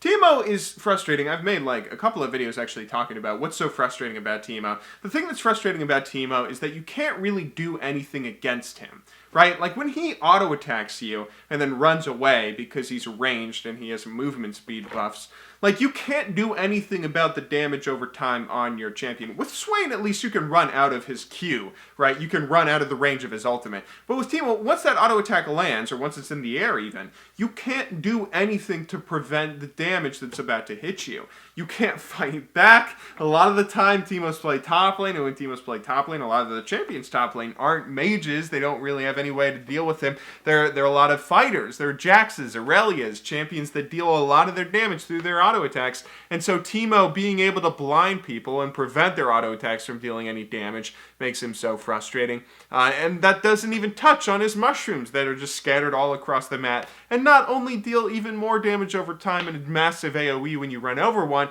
but they also slow you too, so it's even harder to chase a Teemo down. Oh my god, Teemo is just the worst. The worst thing is when you get one of those Teemo mains that's like a Teemo one trick that non-stop spams champion mastery the entire game. Like, they bind the champion mastery spam to their spacebar and they actually just press spacebar over and over and over the entire game. It's the most infuriating thing in the world, and I would be perfectly okay with Riot reworking Teemo. Do you guys think that Riot will actually ever rework Teemo? I don't think they will. If they haven't done anything to him in the past 6 years, I don't think they will. Whose idea was it? Whose idea was Teemo? Next up, we have Trundle, and Trundle is a champion that I actually think is kind of interesting because... So Trundle is a champion that is like a tank buster, right? He's a champion that with his ultimate that steals magic resistance and armor, he's able to take out a lot of tanks. And you can see Trundle being played quite often top lane in both competitive play and solo queue when he's going up against people in a tank meta. Now, Trundle does have some weaknesses top lane. He can also be played as support. He can also be played as jungle. Top lane, he does have some weaknesses if he isn't against a tank. And I would argue that he's kind of stuck if he's against another fighter where they have more movement. They can typically get around his pillar and then get on him and start killing him over and over. And so he's not a pick that I would say is like a pick that's worth a one-tricking. I don't know if anyone out there is a Trundle one-trick. I apologize if you are. But I feel like he's not the kind of champion that you would want to one-trick, at least as a top laner, that is. As a top laner, he doesn't seem like he would always be a great pick. He would much more be like a counter pick in a specific situation. But for the most part, he's also a pretty interesting and fun champion, too. I like the fact that there are certain designated champions to fulfill designated roles, like people that shred through tank armor and magic resistance and are able to deal with tanks when we have tank metas that pop up, and Trundle does a great job of fulfilling that purpose. I do have a little bit of a frustration in that I don't like how his Q has like two ways. It has like two animations for when the Q lands. I like the Q before Riot gave Trundle the visual upgrade, where the Q was like immediate. Once you press Q, it would reset the auto attack immediately, and then he would just bite you, and then you get the extra damage. It felt a lot more responsive and really fun to use. But now he like does a on, right? He has like one motion of opening his mouth, and then the other motion of closing it and biting, and then the bite is what actually deals the damage. So it kind of feels not as... I kind of miss the old Trundle before the rework, where that's a little bit frustrating, not having the same sort of responsiveness and clean gameplay, I guess. I mean, that's one of the things I like about Irelia, is like the Q is so instant and fast and fun and quick to use. But Trundle isn't, but I still like him. I think he's a pretty solid pick. Not necessarily someone that you would probably want to one-trick, though. Now we're starting to get to some of the really fun and odd picks. We have Tryndamere next up, where Tryndamere, I think, is actually one of the more unusual champions in League of Legends, because Tryndamere is a fighter, but he doesn't really fulfill the same sort of role that most other fighters in League of Legends fulfill. So when you think about fighters and bruisers and hybrids top lane, you think about the champions like Irelia or Rumble or Fiora or Gangplank, where they're these champions that are like kind of tanky, they're melee, they have a number of different ways of trying to deal some damage, but as much as they have their defensive abilities and their damage dealing abilities, they're all sort of well-rounded, right? Because they go into top lane as champions that still have escapes and still have ways to like back off and not always go super ham, because sometimes you get ganked top lane and sometimes you have a really long way to run back to your tower. You have some opportunities to go and get kills and everything, but you got to be able to run away and you got to be able to be defensive sometimes. And some of these champions, particularly the champions like Irelia and Jax, end up getting pretty tanky themselves just through their natural build order, and they need that tankiness for teamfights and everything. Tryndamere is the complete opposite. Tryndamere is the complete opposite, where he does not build a single tanky item, does he? He just builds full damage. He builds Infinity Edge, and then a ton of crit, and a ton of attack speed, and a ton of lifesteal. And he builds all these damage-dealing items, and that's all that he builds. He doesn't try and play defensively at all. He doesn't pretend to try and play defensively at all. He just tries to run away at the opportune moments and split push and 1v1 people, because eventually at a point where he scales as hard as any other champion in League of Legends scales. I don't know if I can think of a champion that scales harder than Tryndamere does. His damage that he puts out when he starts getting all of his items, particularly in the late game, he becomes so impossible to deal with. He is a champion that sort of struggles from some of the same problems that other fighters that sort of have this weird playstyle struggle with, like Aatrox, where he can just be CC'd a ton. Like, you could just CC a Tryndamere. He has his ultimate for 6 seconds or however long it lasts, but that's the only period of time that he's invincible. He's really squishy because he builds full damage, and if you focus him and CC him at the opportune moments, or even just press exhaust, you should be fine in being able to deal with him. But I've seen a lot of people carry with him, and surprisingly so, he deals a crazy amount of damage, even in the early game with his E and everything. He's a kind of champion that I've always wanted to learn myself, but I've never really wanted to put the amount of time and effort into gaining all the knowledge that is required to be successful on that champion, despite the fact, or just because he's not a champion that is really meta, and I doubt he's ever going to be meta. He has this weird kind of playstyle where I don't know if his playstyle is ever possibly gonna be overpowered. Like, the only way Tryndamere can ever be overpowered The only way he can ever actually be overpowered would be if he was dealing more damage than every other fighter top lane, but not just dealing more damage than every other fighter, because he already basically does that. He'd have to deal more damage than every other fighter and be able to, like, survive in team fights for longer than his 6-second ultimate, or, like, deal so much damage that it didn't matter, that he could get, he'd be able to kill people with... like, I can't even think of a way that Riot could make him overpowered right now other than changing his kit, which is why I think he's probably in a really pretty good spot. You know, I don't know if... I'm not a Tryndamere player, so I don't know if Tryndamere players are happy with where he is at the moment, but for now, it feels like he's at a pretty good spot. Riot could give him, like, a ridiculous amount of damage, and you would still... They could buff his AD, doubling all his stats and everything, and you would still play against him the exact same way that you play against him now. It would just be a lot easier for Tryndamere players to get to the crazy damage-dealing points of the game that they try and get to, right? They could give him buffs on his damage and everything, and it would still be same exact deal. They could give him buffs on his tankiness. They could give him more armor and magic resistance, and maybe that would be a little harder to get him down to use his ultimate, but Tryndamere players wouldn't start building him full tank or anything. Tryndamere is, like, in a really... He has his niche that he's trying to fill, and he's filling it right now. You know, whether you think it's good or bad or whatever, I don't think there's much that's going to change about him in the near future. Next up, though, is a champion that will probably be changed in the near future, and that is Urgot. Okay, so Urgot. Urgot is a champion that I obviously chose to put top lane because I've seen him played most frequently top lane and most often top lane. He's a champion that is supposed to be AD carry, but he has his weird, like... I don't even know how to describe his playstyle. I don't think anybody knows how to describe his playstyle. He's played top lane, kind of, because he has a lot of harass. He's a champion that has a point-and-click harass if he's able to land a skill shot on his E, where his Q can target a person, like, anywhere on the map, right? The Q will constantly home in and target the person that he's hovering his cursor over, so it no longer becomes a skill shot. And with something that strong, on top of the fact that he's basically dealing double damage auto attacks on a champion that builds a fair amount of damage, but he's also somehow really tanky and has a shield and has a lot of armor and magic resistance, nothing makes sense. Nothing makes sense with Urgot. I don't actually know what to say about him because nothing makes sense with his kit.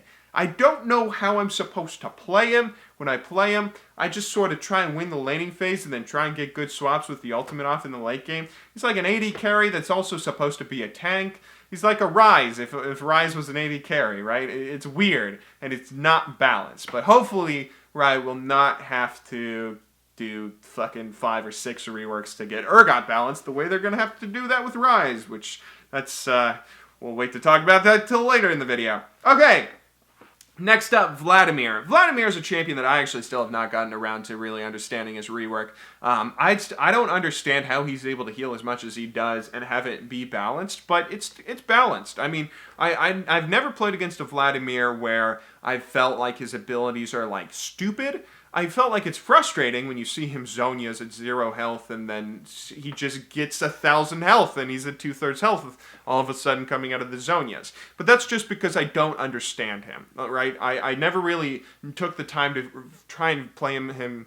I never took the time to try and play him myself and figure out everything there is to know about the champion ever since his rework came out. I know the basics. I know what his Q is. I know what his W is. I know what his E is. I know what his ult is. But the way that he heals and the amount that he heals just looks stupid sometimes, but I'm sure if I was to put in 5 games or so, I'd be able to wrap my head around it and probably be able to play against him if he was ever picked against me.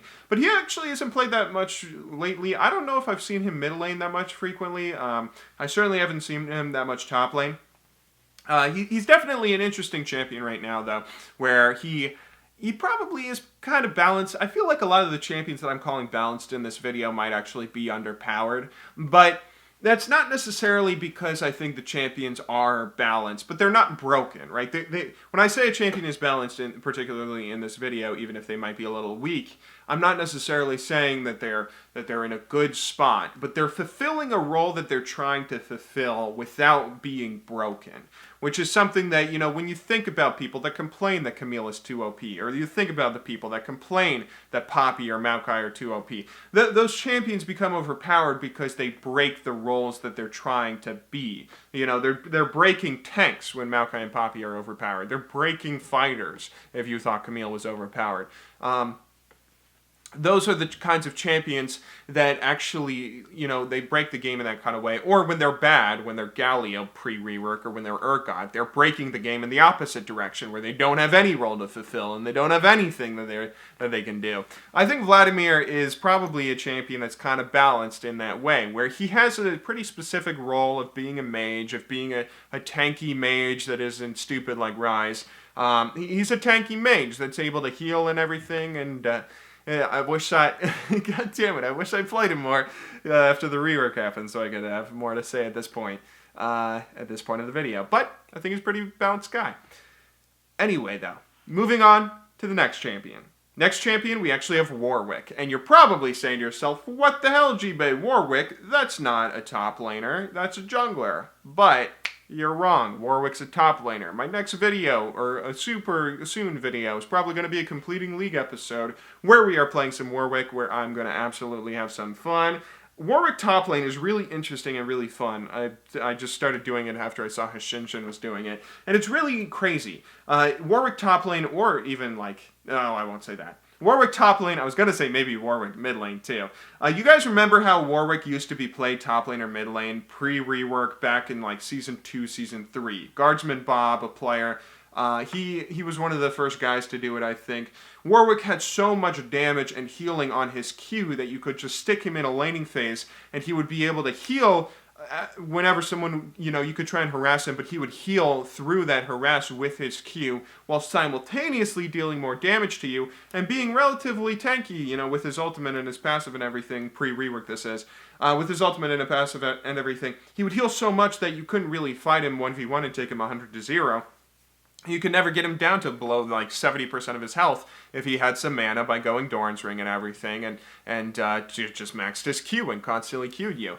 Warwick right now is actually kind of a more balanced version of that same sort of build. At the moment, Warwick is at the same kind of place where you can take him top lane, you can build Doran's Ring into Triforce, into Hydra, and you can have the exact same sort of laning phase where you can Q people. You get the Sheen proc on the Q, which is really, really fun. You can take a lot of champions that go top lane that either don't have the damage to harass back or that some of them are just really squishy and they don't have the sustain to deal with it. You can just chunk their health over and over and over. But now Warwick is a lot more balanced with his ultimate being a skill shot, with his abilities being changed. He's a champion that sort of benefits off of people being idiots a lot. Like a champion that when people engage on him with not knowing how much damage he reduces with his E, then he can bait people in a lot of situations. So I can imagine he'd probably be even more fun in lower ratings, but he's a really good champion right now. I definitely love the rework and expect a Warwick gameplay video very, very soon.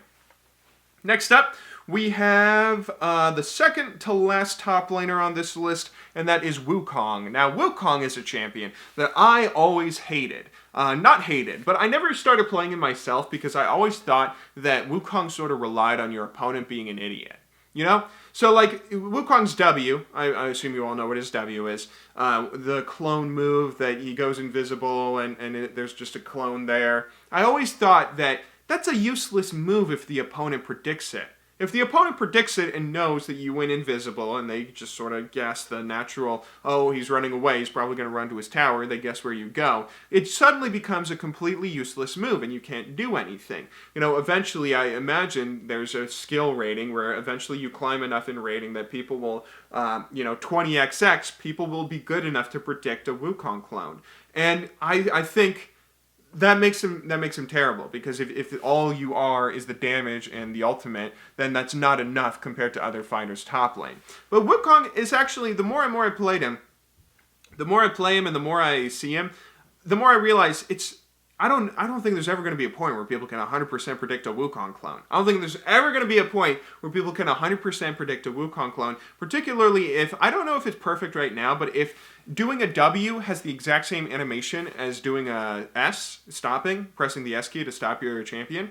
If you do if it has the exact same animation and there's actually no visual indicator of you going invisible, I think Wukong is definitely someone that has the contention of being a very fun outplay kind of champion top lane. I will say, at the moment, ever since the lethality nerfs, he's a little bit worse. Because he always has had a bit of a problem where, his ultimate isn't ever quite enough to be super useful in team fights late game. It can be really good and really useful, but there are other ultimates and other top laners that can do more in team fights, and other top laners that can 1v1 better in solo lanes. So he has always had some times where it's like some matchups he loses, or like if you don't get the early snowball, then sometimes you get screwed in laning phasing, and you can have really frustrating games if you don't get that early snowball. But at the same time, he's a really fun champion, and it's surprising that he has also, I don't think he's ever been changed. I don't think there's ever been an element in his kit that was changed. I remember back when he came out Season 2, he came out when Monkey King came out for Heroes of Newerth, if you guys remember that game. And there was this big drama about, did Han copy League of Legends, or did League of Legends copy Han? Do any of you guys remember that? Those were the fucking days. Anyway, the last champion on our top lane list is my boy Yorick. And right now, Yorick might be my second favorite champion. I might have actually lied about Camille being my second favorite champion. Yorick is so fun. His rework is so good. I used to be a Yorick main back in Season 2 when Yorick was like the dumb Yorick, the Yorick that had the ghouls that were just stupidly broken and overpowered and dumb. And, there was no counterplay to them, and they were incredibly hard to right-click for some reason. That Yorick is gone, but the new Yorick is even more fun. And, oh my goodness, I want to just make Yorick videos right now, actually. So Yorick at the moment, I think, is so fun because he embodies what I think a Juggernaut should be, and that is having the setup and the damage output if you get your setup up right. If you know your opponent doesn't have an escape, and if you know you have your, all your ghouls ready to pop, and you get a Q and everything, just land your W, and then you can take someone from 100 to 0 before they even get your W down. Your W was an ability that I always thought Yorick was just going to be bad on, because an Irelia can Q out of it, a Fiora can Q out of it, a blah blah blah. Everyone can just Q out of it with all the Q abilities that people have to jump out of, as a sort of movement ability for an escape.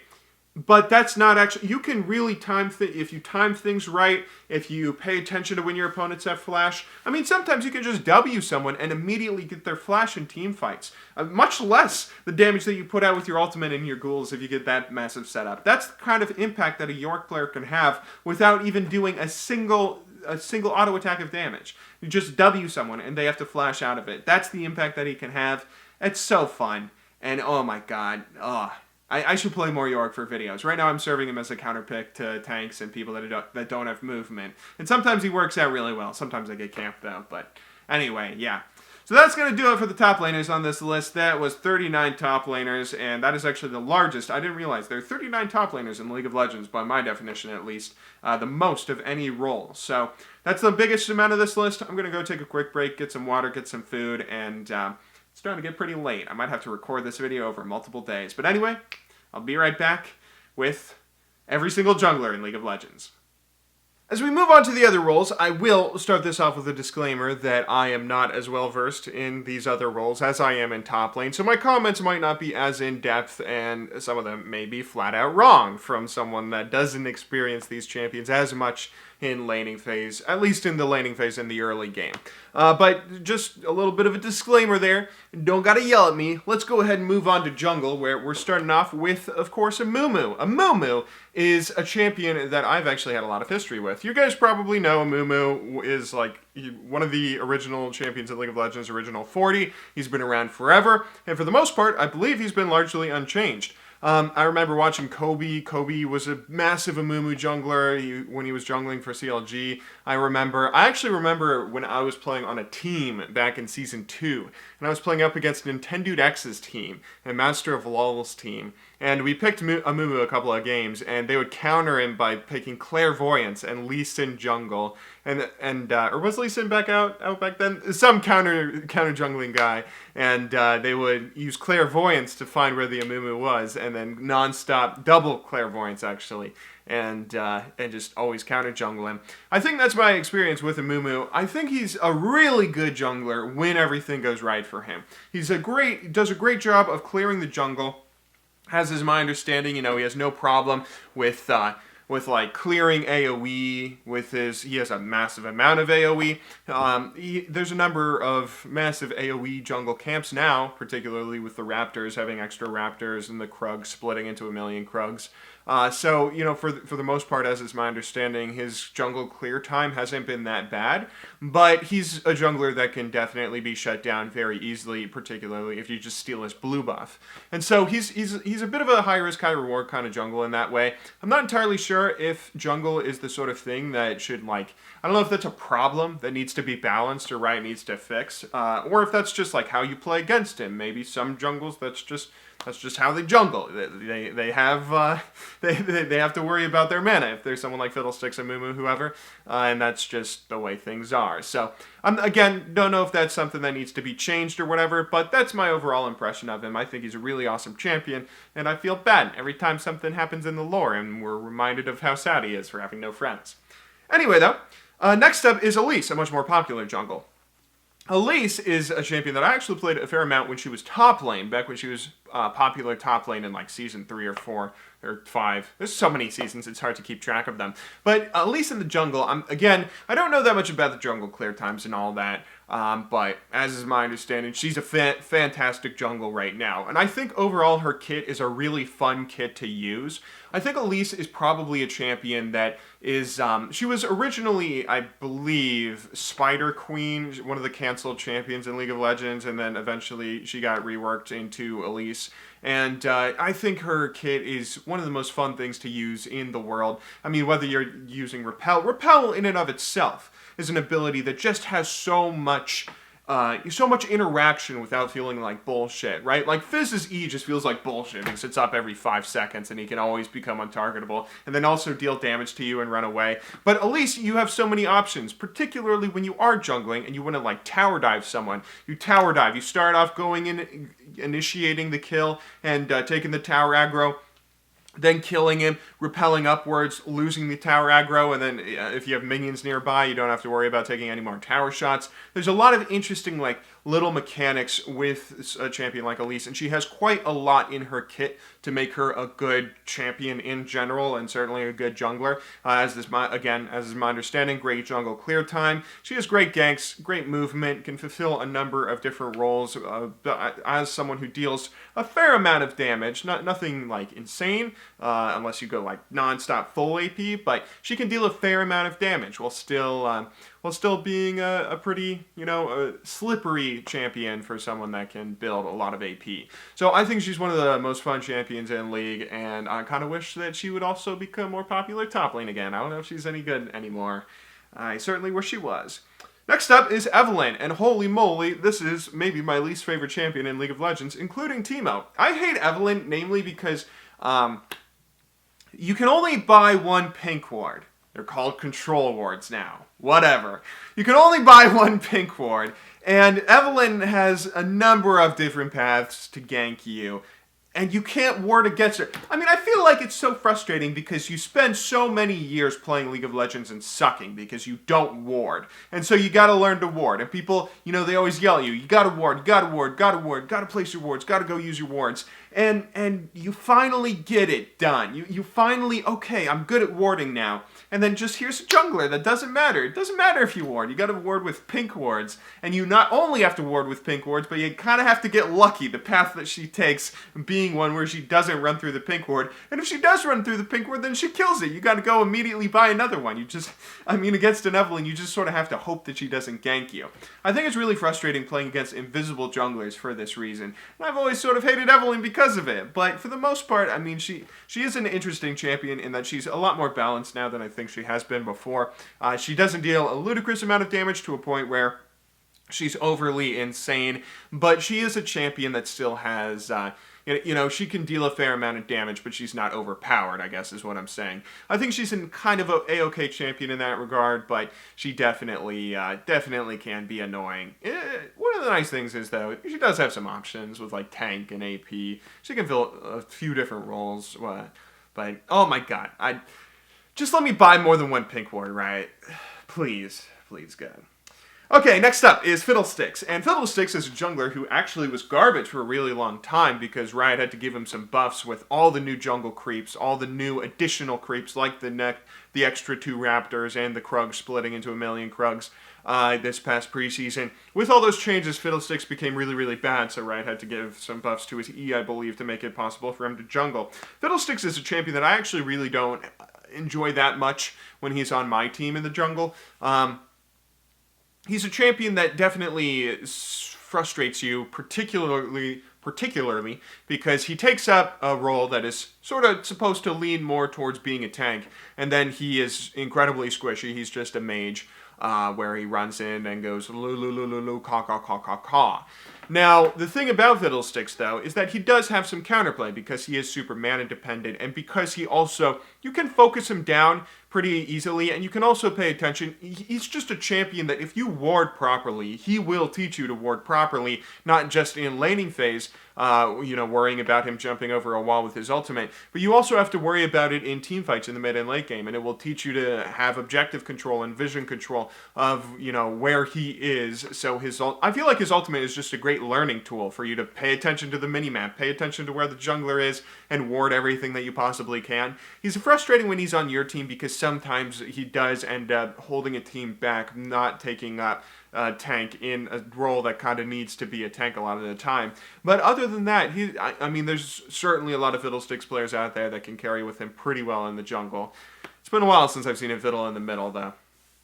Next up, we have Gragas, who is one of my favorite junglers, not because I like playing him, but because I think he's just a really fun jungle. He's a fun jungle to have on your team, he's a fun jungle to have on the enemy team, he's a fun jungle to watch in competitive play, and he's just a fun champion to see him do things. He's a relatively simple champion with his abilities. He has a little bit of a dash, he has his barrel, drink, auto attack damage. I think that's like a little AoE now, isn't it? And then he just has his Q and his ultimate, which are very similar to what they always have been, except they now reduce auto attack speed with his Q instead of just being a full AP build.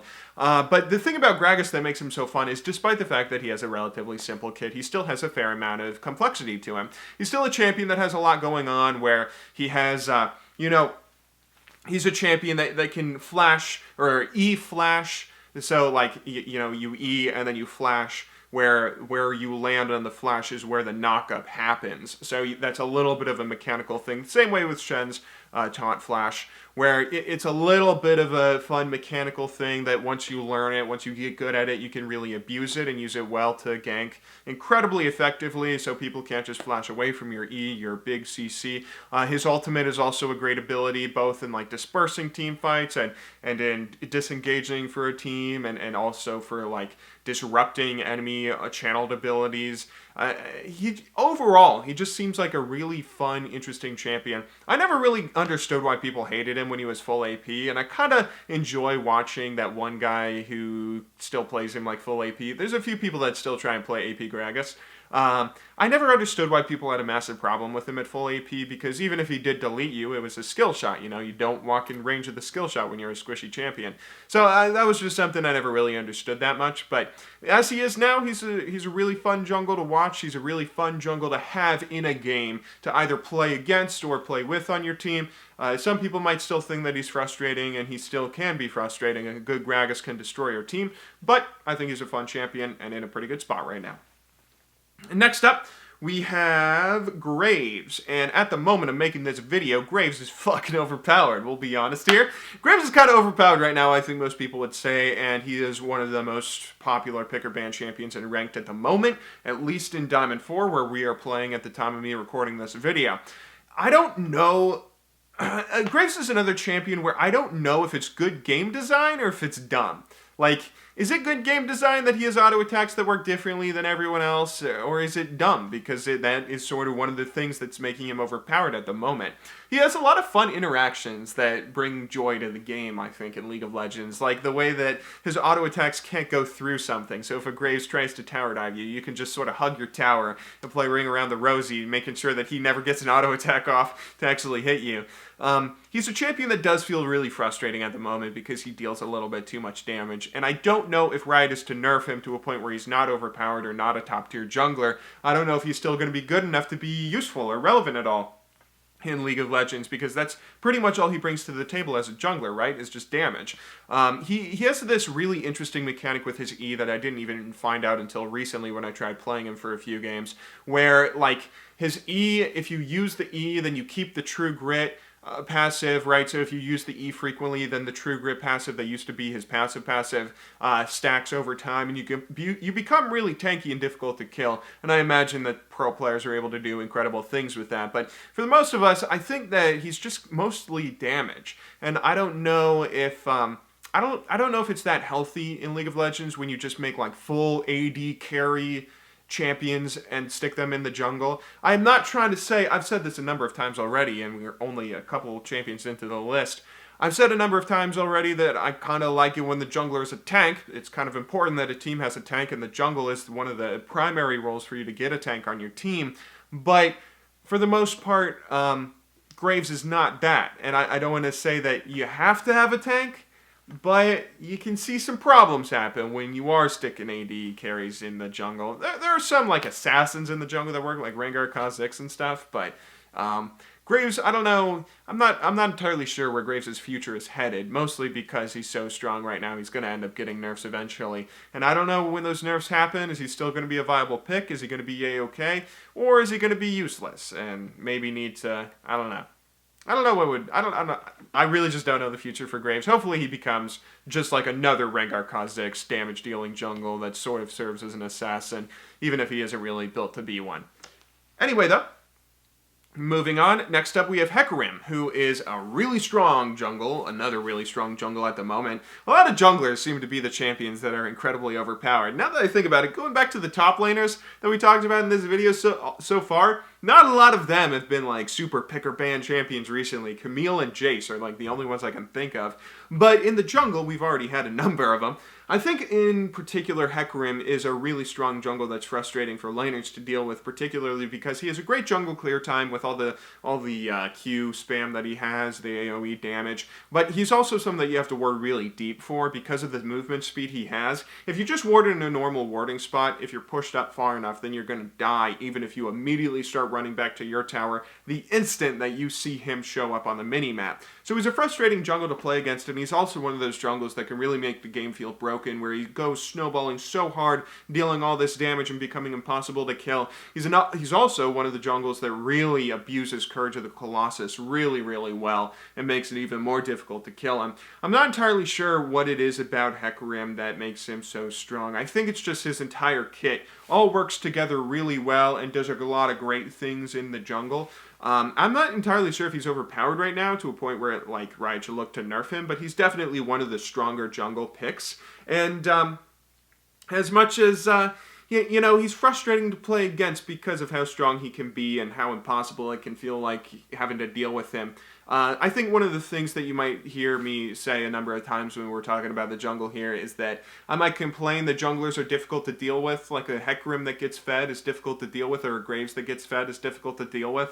That's because these champions, if you see the mid laner getting fed or the top laner getting fed in a game of League, you can just go and camp them. You can just go and, okay, let's go mess that person up with some ganks.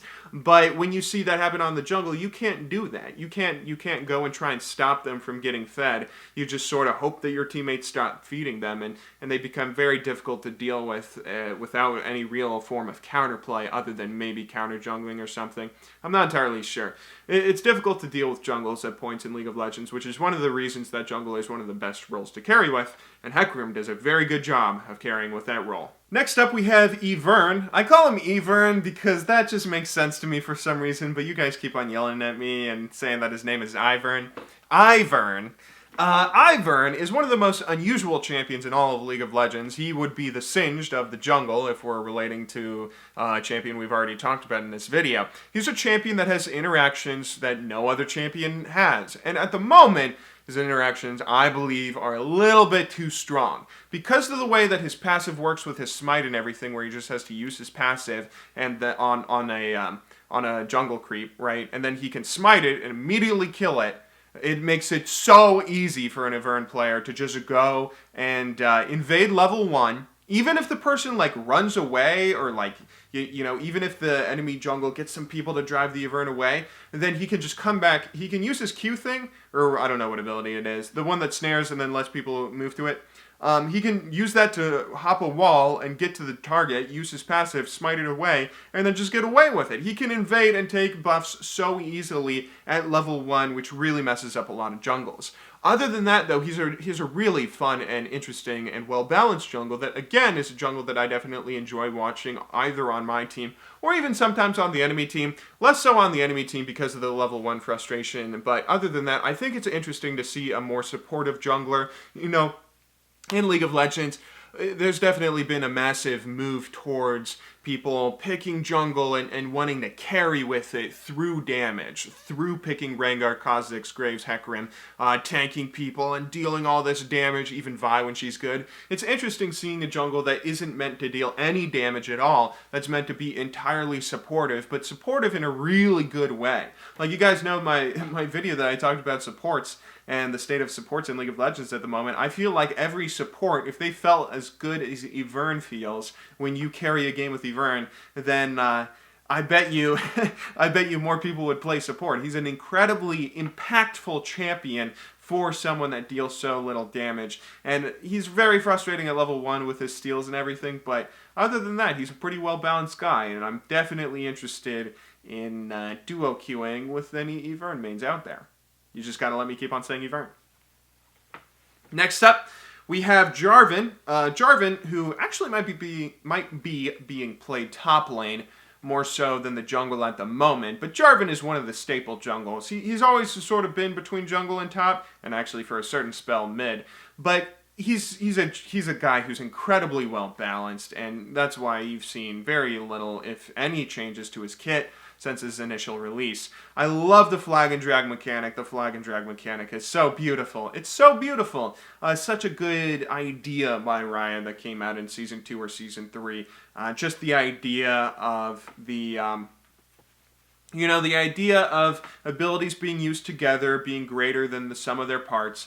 I think that's a great design philosophy, and it shows in Jarvan. Jarvan, he deals a lot of damage, actually, surprisingly so. Whenever you play against him, you're a little bit surprised if he builds any damage, because he'll chunk you down quite a bit.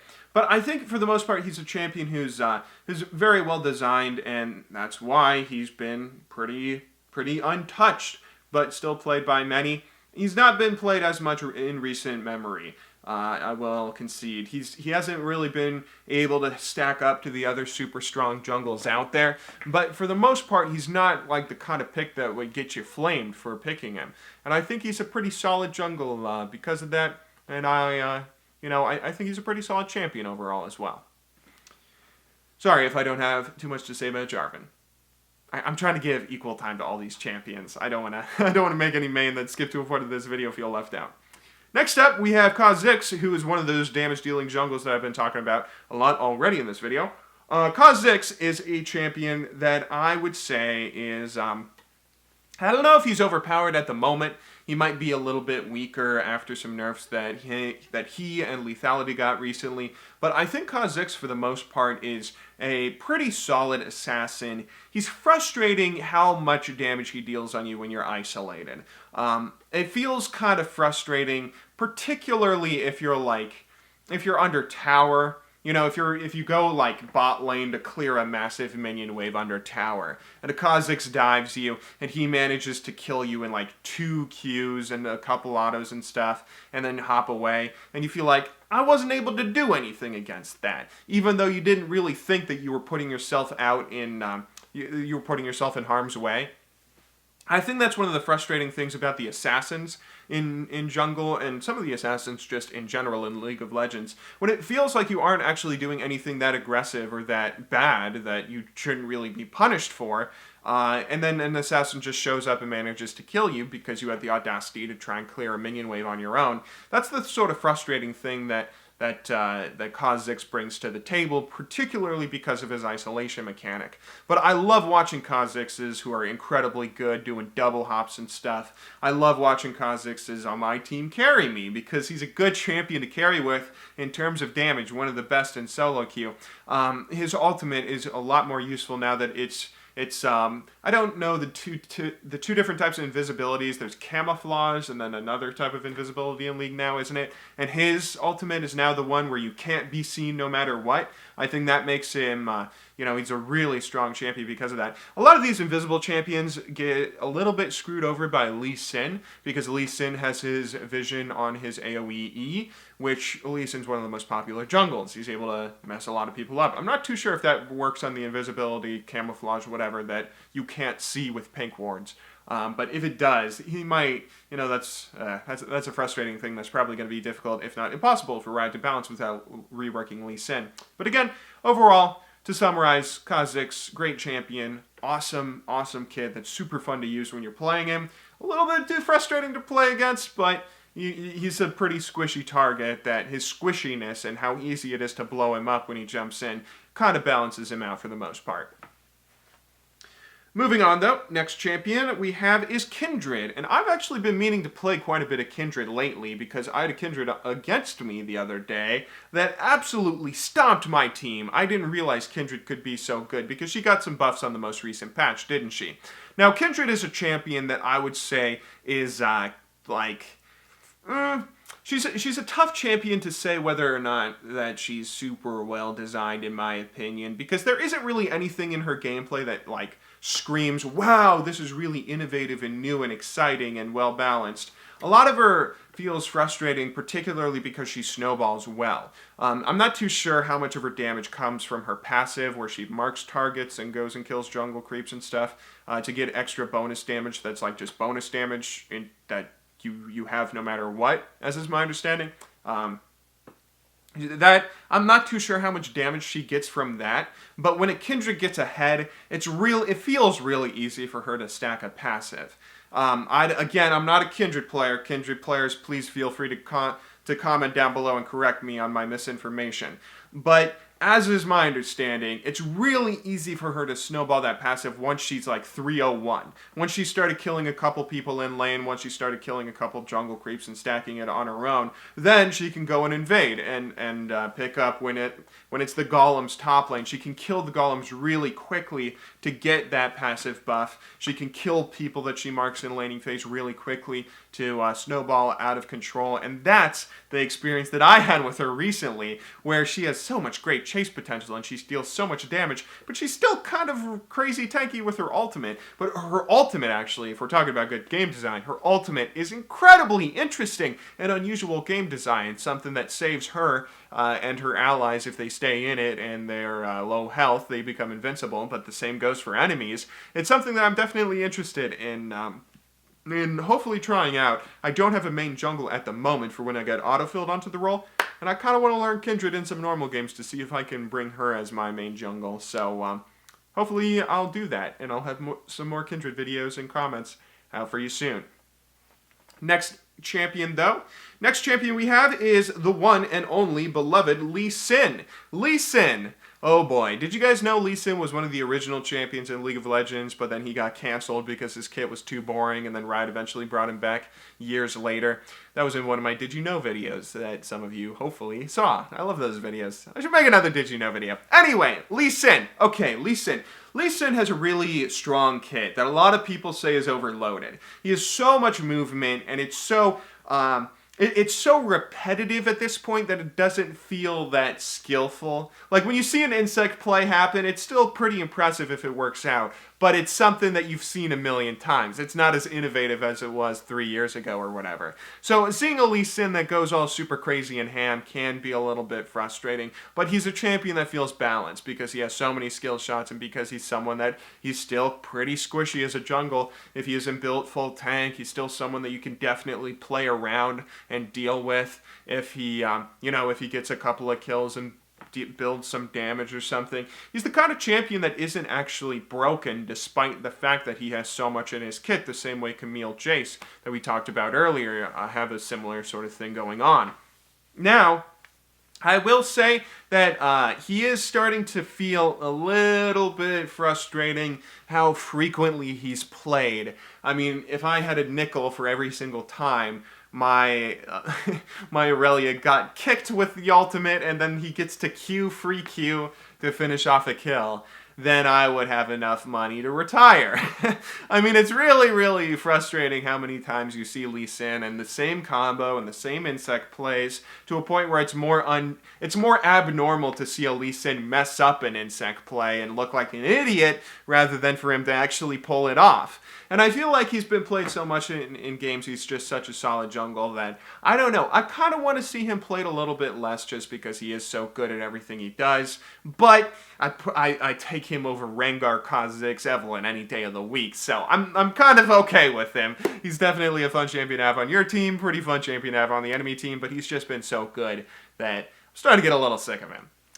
Anyway, though, moving on to the next champion. The next champion is not a champion that I'm getting sick of anytime soon because I never see him, and that is Master Yi. Master Yi is a champion that, if I've learned anything from watching Cowsep, has a lot of bugs that constantly happen over and over and over, and I would love to see Riot fix them. So Master Yi could just be a League of Legends champion. That would be awesome. Do I have anything else to say? Master Yi is a champion that actually was... I was a little bummed out when Riot made the nerf to remove the AP Master Yi. I feel like when people do creative things like go AP Master Yi mid lane and do this and that with a champion, that's just awesome. You know, let people go and do their crazy, fun, innovative builds that probably won't work in competitive anyway. Just let it happen. That'd be awesome. People are having fun and it's not impacting the competitive scene. Master Yi mid lane as AP was that, in my opinion, but in the jungle he was a bit of a problem pre-rework, where he would just feel like this champion that, oh, he's super OP. You know, low-rated plebs would always complain about how OP he is because he auto-attacks you to death so quickly, and they're like, oh, how do I play against it? A champion is dealing damage to me. The rework, though, overall, I think, as is my understanding, Master Yi players like Cowsep absolutely, you know, don't have any massive complaints about it. He still seems as fun to watch and as fun to... The few times that I do see a Master Yi in a game where he goes off, it looks like the Yi player is having as much fun as ever. And I love champions that have weird little interactions, like the fact that he's untargetable when he's in his Alpha Strike. So, kind of. I was an Alpha! Kind of untargetable. Anyway, though, I think he's a great champion. I definitely want to be encouraged to play him more myself, because he seems like a really fun champion. He seems like the fun kind of interesting champion that doesn't get played as much as I'd like to see him play. But again, if we're talking about Graves being an OP or like too strong carry in the jungle, saying that, oh, you should put more tanks in the jungle. Jungle shouldn't be a place for carries. If I'm going to say that about Graves, then I can imagine Master Yi would probably be a similar problem if he was good enough to be a top tier pick. But I think Master Yi also has some counterplay to him. He always has. And I'd always, anytime a Master Yi is in a game, I typically have a lot of fun. Either because I get to kill an enemy Master Yi a ton, or I get carried by someone on our team. Next up, we have someone who I actually haven't seen in a while, and that is Nidalee. Nidalee used to be one of the most popular and strong jungles in the game, but I think she might have one of the lowest win rates at the moment of me making this video. And I'm not entirely sure how her deal is in the jungle at the moment. If there's any Nidalee mains out there, feel free to tell me.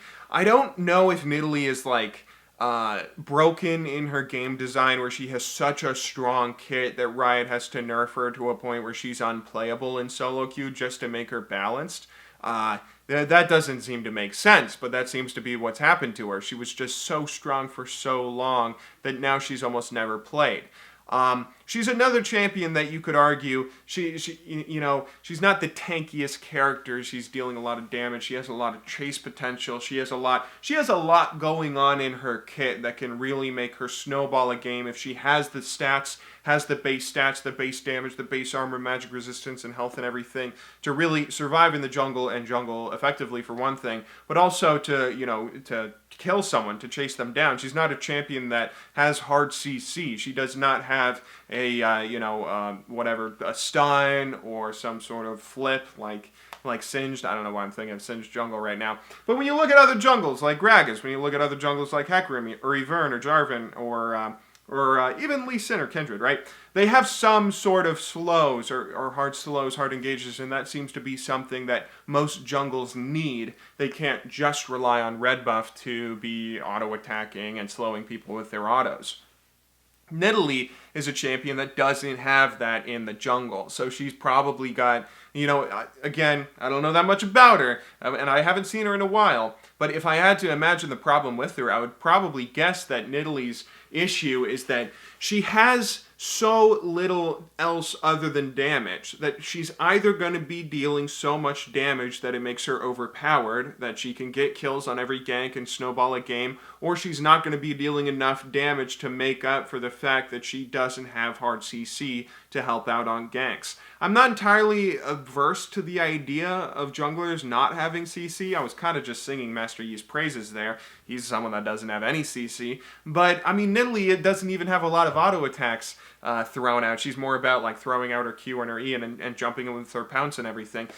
Master Yi, someone who's auto attacking every half second, can make use of red buff and slows and Blade of the Rune King and all that. But Nidalee doesn't even have that. So I'm not too sure what Nidalee's deal is, and I'm not entirely sure how we fix her. If I don't know the problem, I can't really fix it or suggest a fix. Not to say that I would have a perfect fix, but she's in an odd spot right now, and I'm definitely interested to see what Riot does with her. I'm interested to see if Riot goes for like a rework on her, or maybe Riot would try and bring her back top lane. I'd love to see Nidalee be brought back up top lane. Sorry, Nidalee jungles.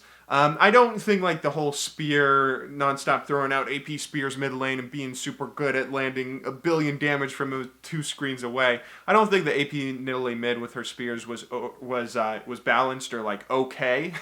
But I think Nidalee top lane, both as a bruiser and as like an AP hybrid with Ginsu's Rageblade and that old hotshot build, I think that was a pretty fun way to play her and a fun way to see Nidalee in games. I don't know if that's an okay thing to do or if that's what Riot should do with her, but that's just a thought. I'm not entirely sure how she works out in jungle or how Riot should fix her. Those are just my thoughts. Moving on, though. Next up, we have Nocturne, who is actually seeing quite a bit of play recently. He was pretty popular with the lethality buffs, and I actually played a number of games with him with the lethality buffs, and he was super duper fun. There are a couple of changes to Nocturne that I didn't even realize happened, because I need to read patch notes.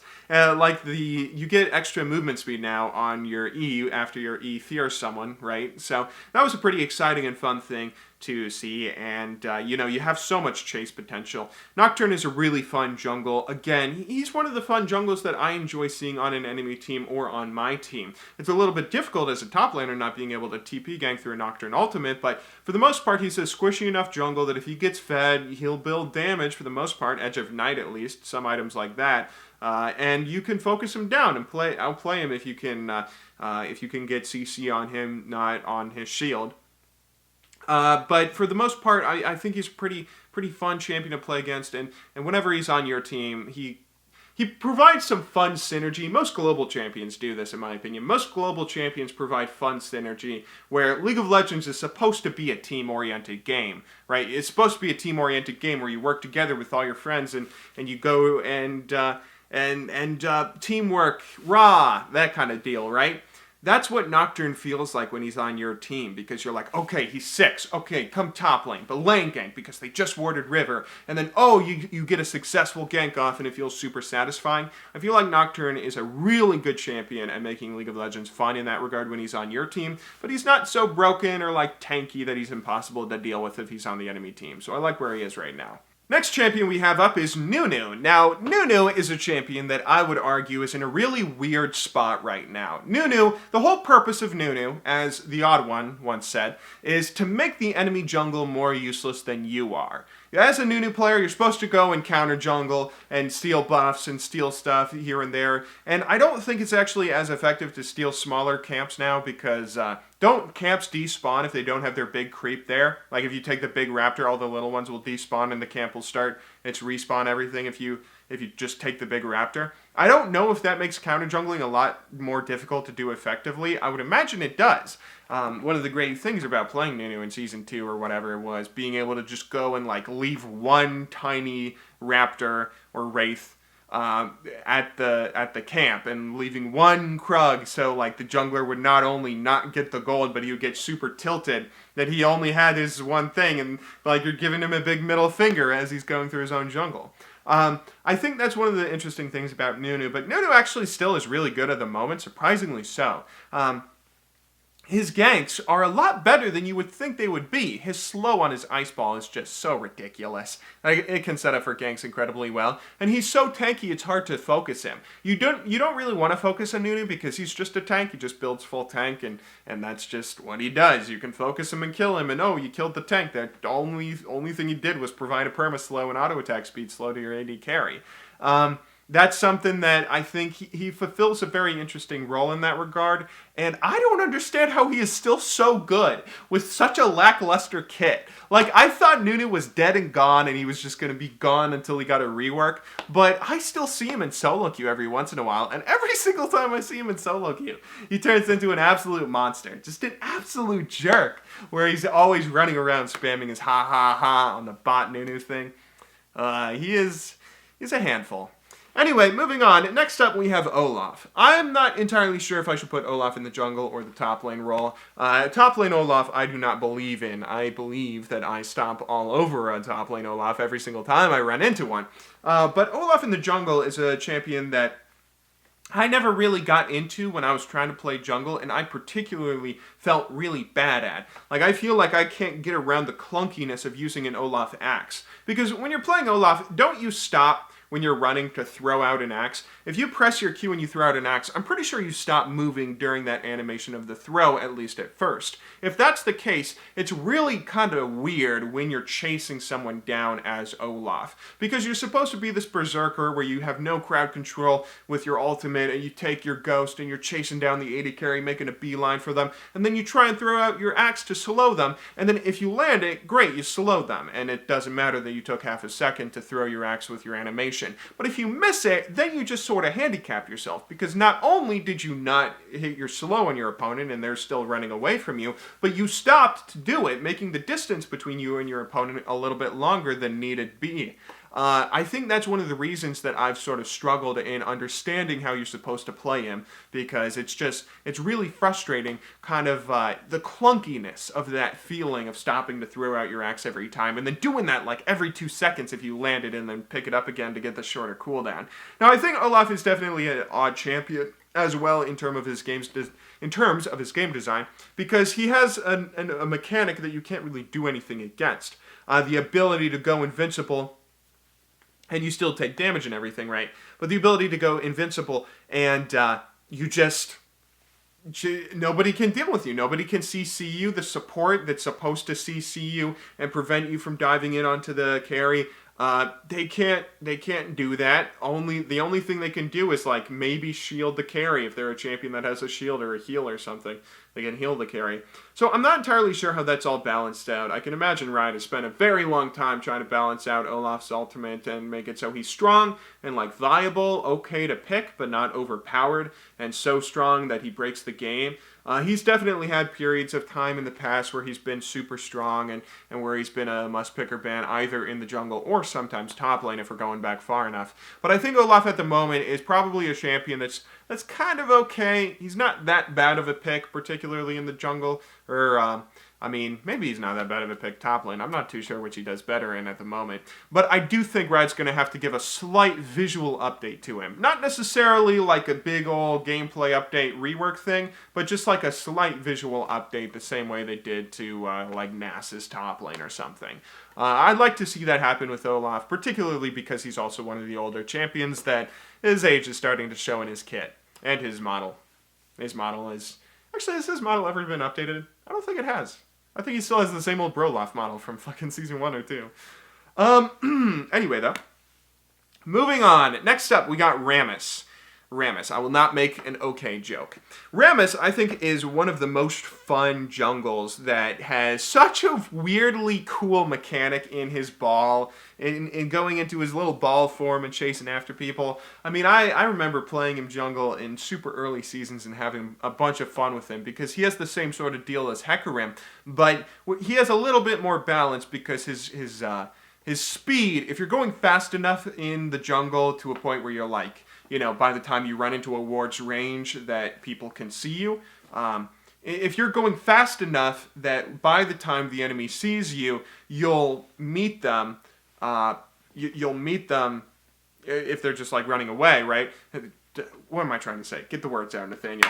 Okay, so if you're running away as a laner, and then you see the Rammus coming at you, if they're going fast enough that they're going to be able to meet you before you can make a serious amount of distance to escape, then the Rammus is actually far enough through to his cooldown that he's not going to be able to chase so much further, and you kind of have a chance of getting away if you throw it a slow or something, right? The problem with Hecarim is his E lasts forever, and if he goes fast enough, he's still able to chase you all over before his E even runs out of its cooldown.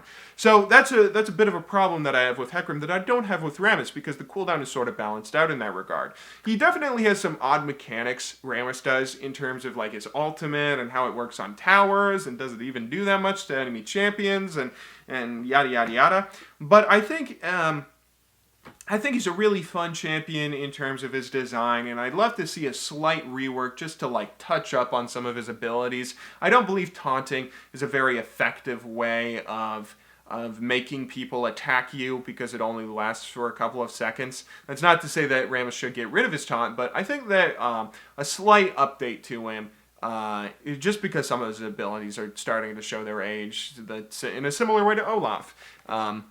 He's an old champion, and some of his abilities are starting to show his age. He's getting outclassed by other jungles, but he's still a fun champion to play, and I'd love to see him become meta again. Just to if Riot gave a buff to his ultimate's damage, or like gave a buff to his W's damage, or gave a buff to his base auto attack damage, he could probably become viable, because he has a lot in his kit that's pretty interesting and fun to use. Anyway, though. Moving on to our next champion. Next up we have Rek'Sai, who I actually have not seen in a little while, I feel like. I think Rek'Sai got some nerfs to the scaling of her armor. These are nerfs that Riot gives to junglers every once in a while, where the armor scaling is a pretty important component as a jungler, I believe, and it's something that can devastate a jungler's clear time, because they lose a lot more health throughout the jungle. Maybe it's flat armor, maybe it's scaling armor, but it's something that happened to Jarvan and made him a lot less popular in the jungle, and it's something that also happened to Rek'Sai, and Rek'Sai seems a lot less popular in the jungle as well at the moment. Now, I will say that Rek'Sai is a really interesting, fun new champion, and despite the fact that she doesn't seem quite as good as she once was, she's still a really fun champion to have on your team, fun champion to play against on the enemy team. I love champions that have these interesting mechanics that aren't just like the basic mechanics that every other champion has, right? That was something that once upon a time people complained about, that, right? It's just, all the champions just have a stun, a shield, and a damage auto attack reset. The Rek'Sai tunnels are a really interesting and fun mechanic that even I don't understand. Like, hey, if I go and clear a Rek'Sai tunnel, is that something that's like, is it worth it to clear a Rek'Sai tunnel right before Baron? No, it's obviously worth it to do it then. But sometimes you think, okay, there's a lot of Rek'Sai tunnels there. Should we venture into the jungle and clear them out, or should we not? That's something that you don't really know, because it's a really fun new mechanic that, or relatively new, I guess I should say, that I think it's a great thing for the game, and I'd love to see Rek'Sai be strong again. I don't really have any problems with Rek'Sai. I don't have too much to say about her. I think that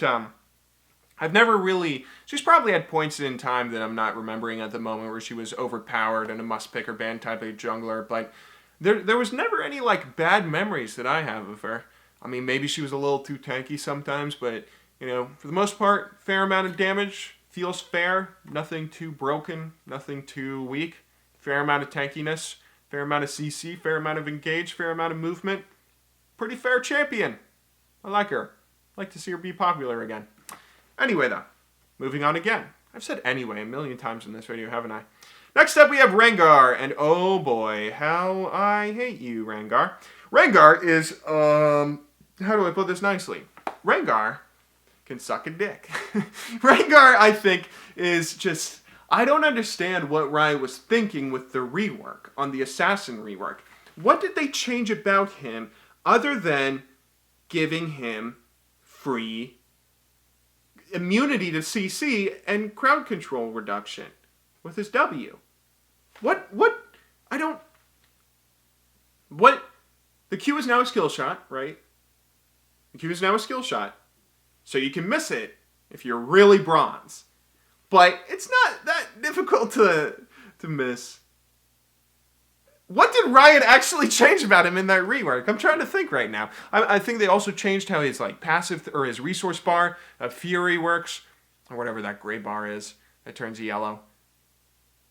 Yeah, I don't like Rengar. I don't like Rengar at the moment. I don't like how when he's played top lane, he has his little safe spaces that he has to hide in. And when he's in the jungle, I don't mean to insult Rengar mains that much. I'm just sort of pulling your leg here. But I think it's definitely the wrong direction for an Assassin rework because Assassins are supposed to be champions that you sort of balance out, at least in my opinion. One of the ways you balance out Assassins, a champion that can one-shot your health bar, is by catching them out in a team fight and killing them before they one-shot your health bar. By catching them out before a team fight, when they're trying to flank around into your team in the jungle, being able to catch them out and mess them up before they do all that.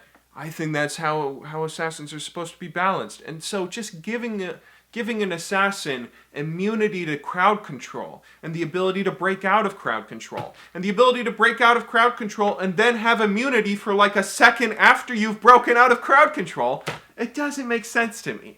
It doesn't make sense. But to be fair, he is a super fun champion to play as, and I can definitely understand why there's so many Rengar mains out there. I don't mean to insult any of you guys with my frustrations with your champion. I assume I'm not the first person to tell you that your champion is pretty frustrating to play against. Next up on this list, we have Sejuani, who I don't understand why she's so bad at the moment. I believe I heard whisperings of like a rework or buffs or something because she's like in a really bad spot right now. I don't know what's going on with her, but I think that, whatever change is appropriate, go ahead and do it. She's a champion that definitely felt pretty good, but she was always in a bit of a weird spot where she had the Ashe problem, where, Ashe had a problem for a while where she had so much, even now she might still have this problem, she has so much slows and so much crowd control that you can't give her enough damage to deal as much damage as other AD carries, because if you give her that much damage, then she becomes broken, because she not only has as much damage as other AD carries, but she also has a ton of crowd control, and crowd control is one thing that AD carries probably shouldn't have. Sejuani seems like a similar problem. She has all these slows and this big awesome ultimate to engage with, and her Q to engage with, and all this stuff, and I'm pretty sure she's never dealt as much damage as she needs to deal to help out on ganks and finish people off. Because of it, Riot can't give her that damage because then she'll be broken, but by not giving her that damage, she's not as good as other junglers, as good as other tanks. And I don't entirely know why. I don't know what the big deal with her is at the moment, but I'd love to see whatever it is that's going on. I'd love to see her reworked. I'd love to see her be good again. I don't think there's anything particularly bad about her. I don't think that her gameplay seems that frustrating to play against. And I don't think she's actually that frustrating to play with on your team. I enjoy a good Sejuani that lands an awesome ultimate that lets a team engage. I'm not entirely sure what's going on with her at the moment, but I do believe that there's something that's going to be trying to make her more useful and more good. More good. I think Riot's trying to do something to make her better, whether it's a rework or buffs or something. And I'm interested to see what it is. Anyway, next up we have Shaco. And Shaco is actually pronounced Shaco. I pronounced it Shaco for a really long time, and I got corrected by a fan that sent me a link to some Riot interview or something. They're like, look, even Riot pronounces it Shaco, and there were all these threads back on the old forums talking about whether it's Shaco or Shaco, and Shaco eventually won out, so that's what I call him now. Anyway, though, Shaco. You know how earlier I was talking about how Evelynn is frustrating bullshit because you can't ward against her because she goes invisible? Shaco is not that same sort of frustrating bullshit, even though he goes invisible. I think he's a really interesting and well-balanced champion at the moment. Not necessarily saying that he's 100% balanced. He's pretty popular at the moment, although I don't know if he's so popular that people would consider him overpowered. He's a champion that does have a pretty high win rate, but a lot of that just comes from, Shaco players being good and people being dumb when playing against him. He's a champion that he's also, he's like kind of easy to play against because his little puff that he has whenever he goes invisible, that's visible to people. Like, people will see that. The enemy team will see that if they can see the brush that he's jumping out of. So, even though he has this invisible jump to engage with on ganks and team fights and stuff, the enemy can still see it and sort of plan around it. And in a similar way, he's also a champion that has a lot of damage and a lot of trickery and everything, but it's never frustrating to a point where it feels like bullshit. Like his ultimate, you can sort of tell by the time his ultimate pops which one is which, unless you really mess up or the Shaco player does something really well to like try and confuse you right before. I guess the only time you can't really tell if the ultimate is the ultimate or the Shaco is if like they're both super low health and the Shaco is already probably going to die. So there are some, like, for the most part, you get to see which one is which if you're paying attention, but it's still a great ultimate that a Shaco player can use to both take objectives and to gank and survive team fights. The interaction that you have when just using the ultimate and becoming untargetable for a few seconds and essentially invincible. You can use that to block Zed ults and Caitlyn ults, I believe. A good Shaco can do good things with that ultimate. And, you know, the ultimate, I don't know how much the box traps on the ultimate help with, you know how the ultimate, when it dies and now leaves an Illuminati triangle of box traps. I don't know how good that is or like how many kills that gets Shaco players. But he's definitely a fun champion that I think embodies the trickster mentality of what he's supposed to be. I think the changes that he got in the Assassin rework, he also got what? He got his W now has like a little less of a range before the boxes pop, and his Q now scales the time that you spend invisible to a point where it's like a buff at high ranks, and now you max Q first, I believe. I like those changes, and it provides Shaco with some scaling that I don't know if he like needed because he was already kind of good at splitting and 1v1ing, but it might help him out quite a bit in team fights in the mid and late game. He's a champion that I always could never seem to wrap my head around when it came to team fights and when it came to how you played him in the mid and late game and all that stuff. But he's also a champion that I think, you know, kind of frustrating sometimes, but fun. Fun to have on your team, and he can still be fun to play against. Next up, oh boy, Shyvana. Shyvana, how did you end up in this category? Oh, Shyvana. I don't even know what's going on with Shyvana anymore. Shyvana has some problems. The last time I really remember her being a super popular pick, there are 2 times in my memory that I remember Shyvana really standing out both in solo queue and competitive play. The first time was when St. Vicious really became obsessed with her, and then people made all those memes about St. Vicious. You know, Shyvana falling in love with St. Vicious and having a St. Vicious body pillow and stuff, and then feeling super sad when St. Vicious stopped playing her. And the other time I remember was when Darius played her top lane as a top laner who would counter jungle and shove waves nonstop. Those were a long time ago, weren't they? Now, I don't know how she fares at the moment. She seems to be a champion that deals a fair amount of damage with her ultimate, with the Hydra build that she goes, and, you know, with landing all of her abilities and maybe getting a few kills so she can get ahead in items and getting the Hydra and everything. She seems to be a pretty strong character, just overall with the damage that she puts out. But there's a problem where, again, sort of like the Nunu deal, she's not really as tanky as some of the other tanks out there. Nunu might actually be more tanky than she is. Not to say that she's not a tanky champion, but she doesn't have a big ultimate crowd control the way that Sejuani does. She doesn't have like a massive amount of hard CC the way that any other jungler does. And I think that, plus the fact that her damage that she does deal isn't something that's like as strong as a Graves at the moment, or the other damage dealing junglers at the moment, Rengar, Kha'Zix, whatever. I think that's one of the things that's sort of holding her back at the moment. I said at the moment a million times there, but I think that's one of the things that's holding her back is that she's just not as good as other junglers in certain regards. But for the most part, I mean, I really like the concept, but I think Riot's going to have to give her something. I think Riot's going to have to give her like something in terms of like a slow. Doesn't the E slow if you're in your Dragon Ultimate form now?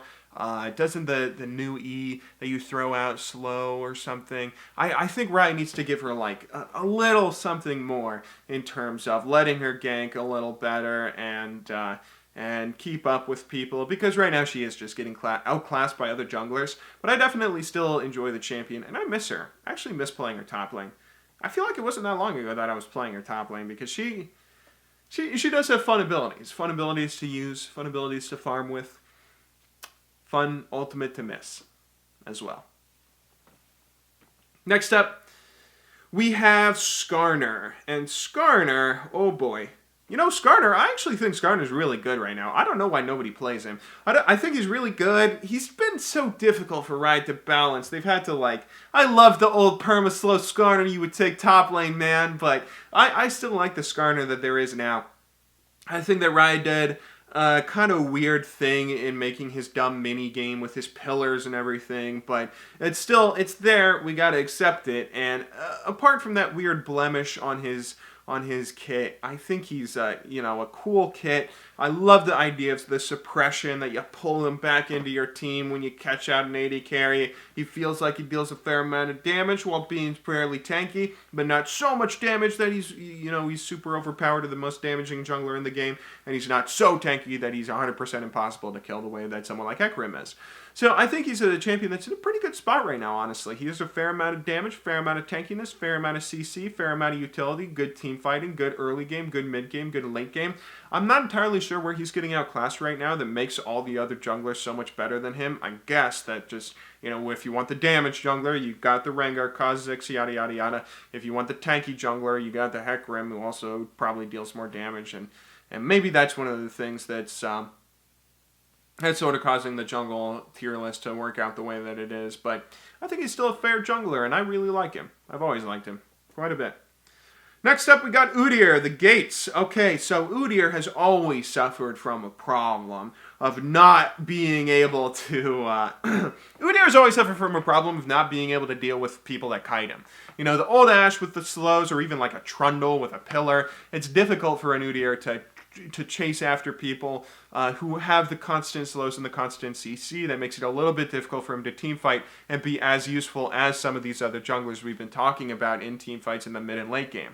However, Udyr has the gates and all that, and he is able to just split push and be so annoying, and you can never catch him when you try and chase after him. And then he does the stupid spam in the Spear Guard Udyr form that I hate. Oh my god.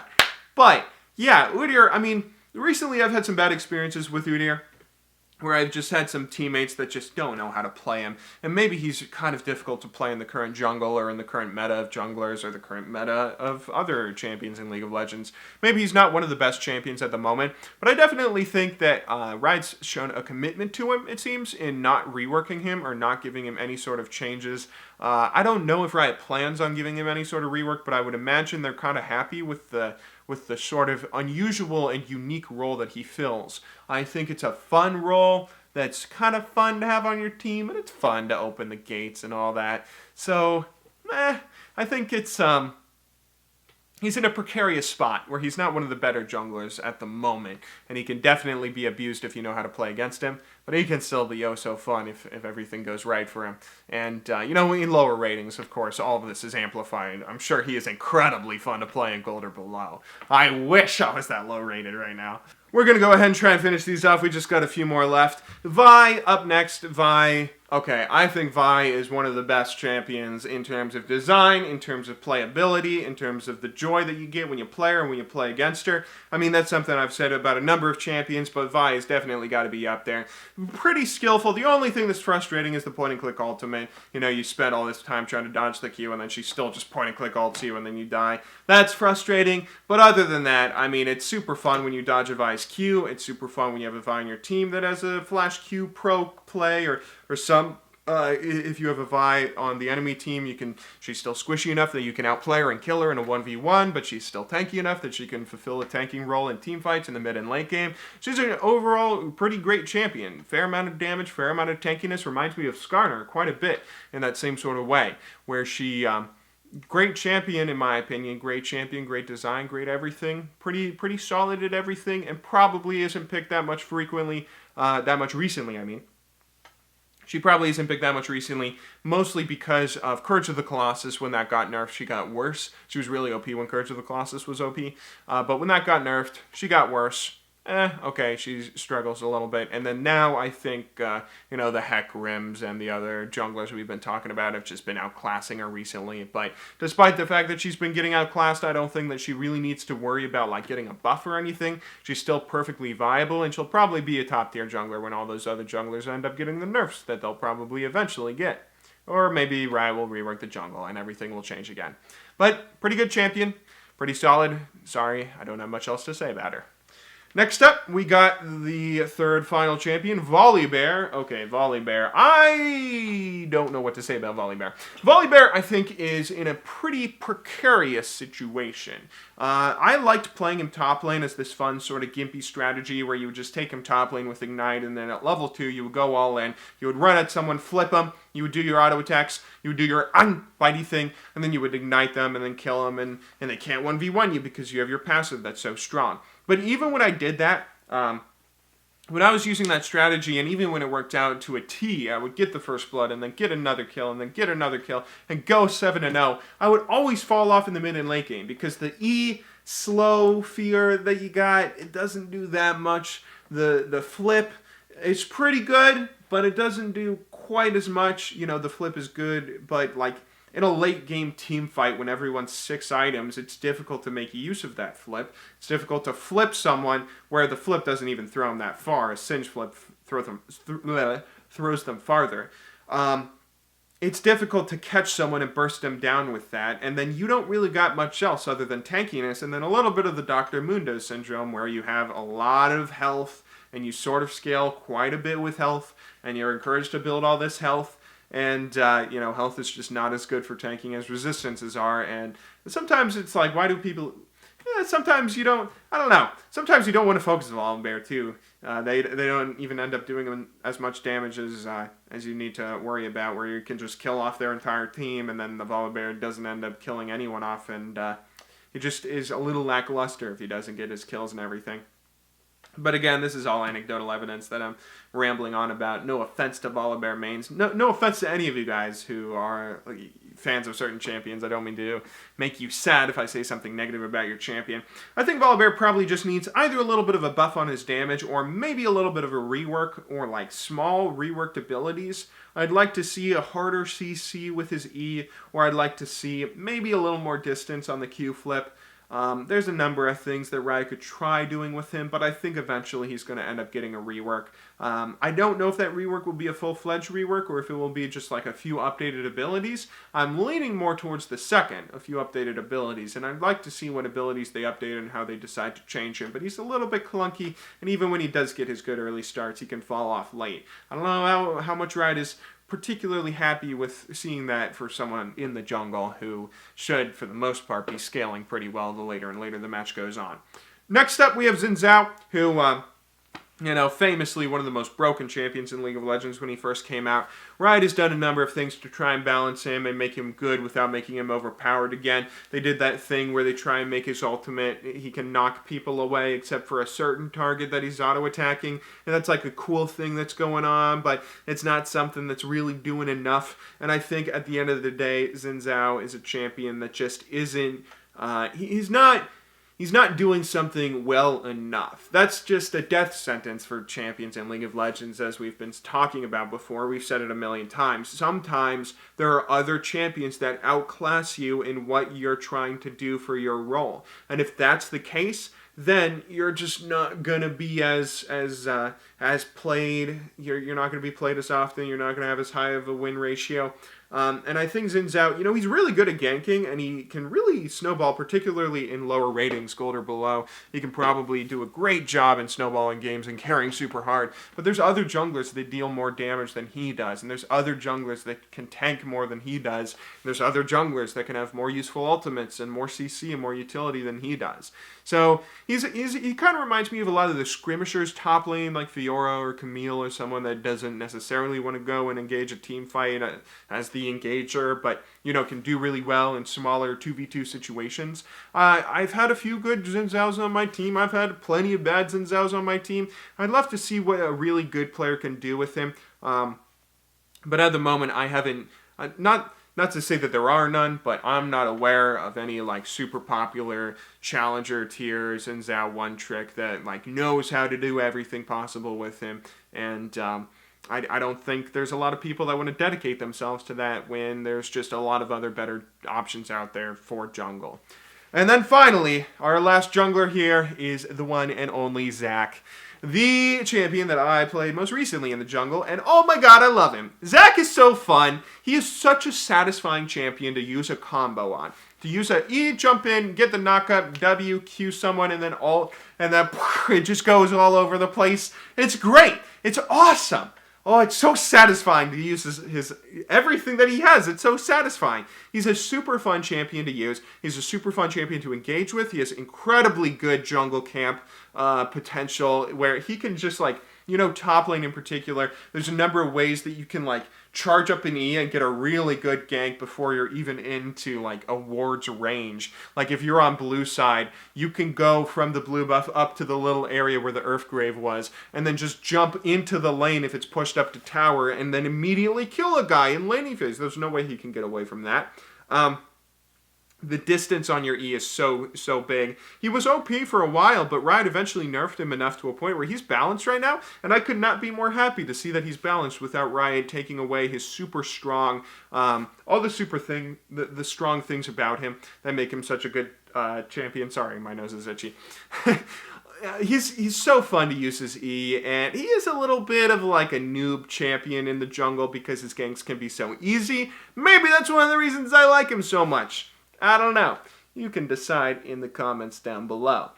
Anyway, though, that's going to do it for jungles. I think that's 33 jungles. Sorry if I didn't say as much about the jungles as I did the top lane, but again, this is a role that I have never mained before in League of Legends, although I really do enjoy jungle. I think jungle is one of the more fun roles in League, and it's definitely a role that you can carry with harder than any other role in the game. Jungle does seem to have some problems with OP champions for the most part. There's a lot of OP champions that come from the jungle, the Rengars and the Kha'Zixes and the Hekarims and the Evelyns and the yada yada yadas. A lot of them come from the jungle because it's difficult to beat a jungler when they start snowballing. You can't just camp them the way you can someone in laning phase, and you can't just like isolate them and force them to stop getting snowbally and fed. So a lot of junglers can really feel a little frustrating when they do get snowbally and fed, but I think there's still a lot of fun games designed, a lot of fun champions to be played in the jungle, and I really like the role a lot. I should probably play it more as a secondary. I've said I've been wanting to do that for a number of months, maybe even a number of years. Jungle is a really fun role. I should play it more. Anyway, though, that's it for jungle. Next up, we got mid lane. That's going to be tomorrow, so give me like a second here. And we're back. Okay, so now day number 2, let's go ahead and move on to mid lane. First up, we have Ahri. Now, Ahri, for those of you who know, was my favorite champion for a certain period of time in Season 2 in League of Legends. She's a really fun champion, and she's pretty good right now. I believe she's been played in LCS recently at the competitive level, and I'm not entirely sure what it is that sort of brought her up to par to be as good as a lot of the other mid laners out there. I feel like she's really dependent on hitting her skill shots because she has 2 very important skill shots in her Q and her E that she has to land. That's the difference between like a Bjergsen Ahri and a Huhi Ahri. Poor CLG fans, right?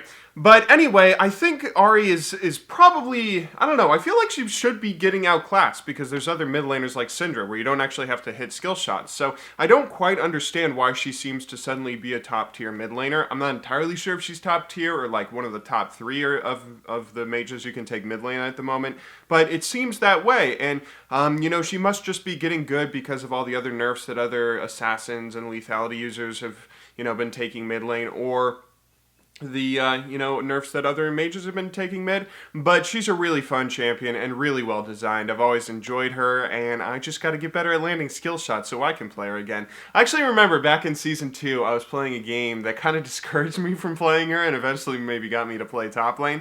I was playing with V-Man7. Do you guys remember V-Man? He used to be a top tier player, and I was in like 2000 Elo. I was in his rating. I was really excited. I was playing with him, a big famous top tier player, and I got Ahri mid lane. he was a jungler, and every time he would come gank me mid lane from the jungle, I would try and throw out a charm to land it on someone, but I would always miss it, and then he started flaming me for it a little bit. I got so nervous I couldn't land my skill shots, but if you can land your skill shots on Ahri, she's really good right now. Next up, though, we have Akali. And Akali is an interesting champion at the moment. She can be played mid or top, but most recently I believe she's been played mid lane mostly. But Akali, I think, at the moment is kind of she's in an awkward spot.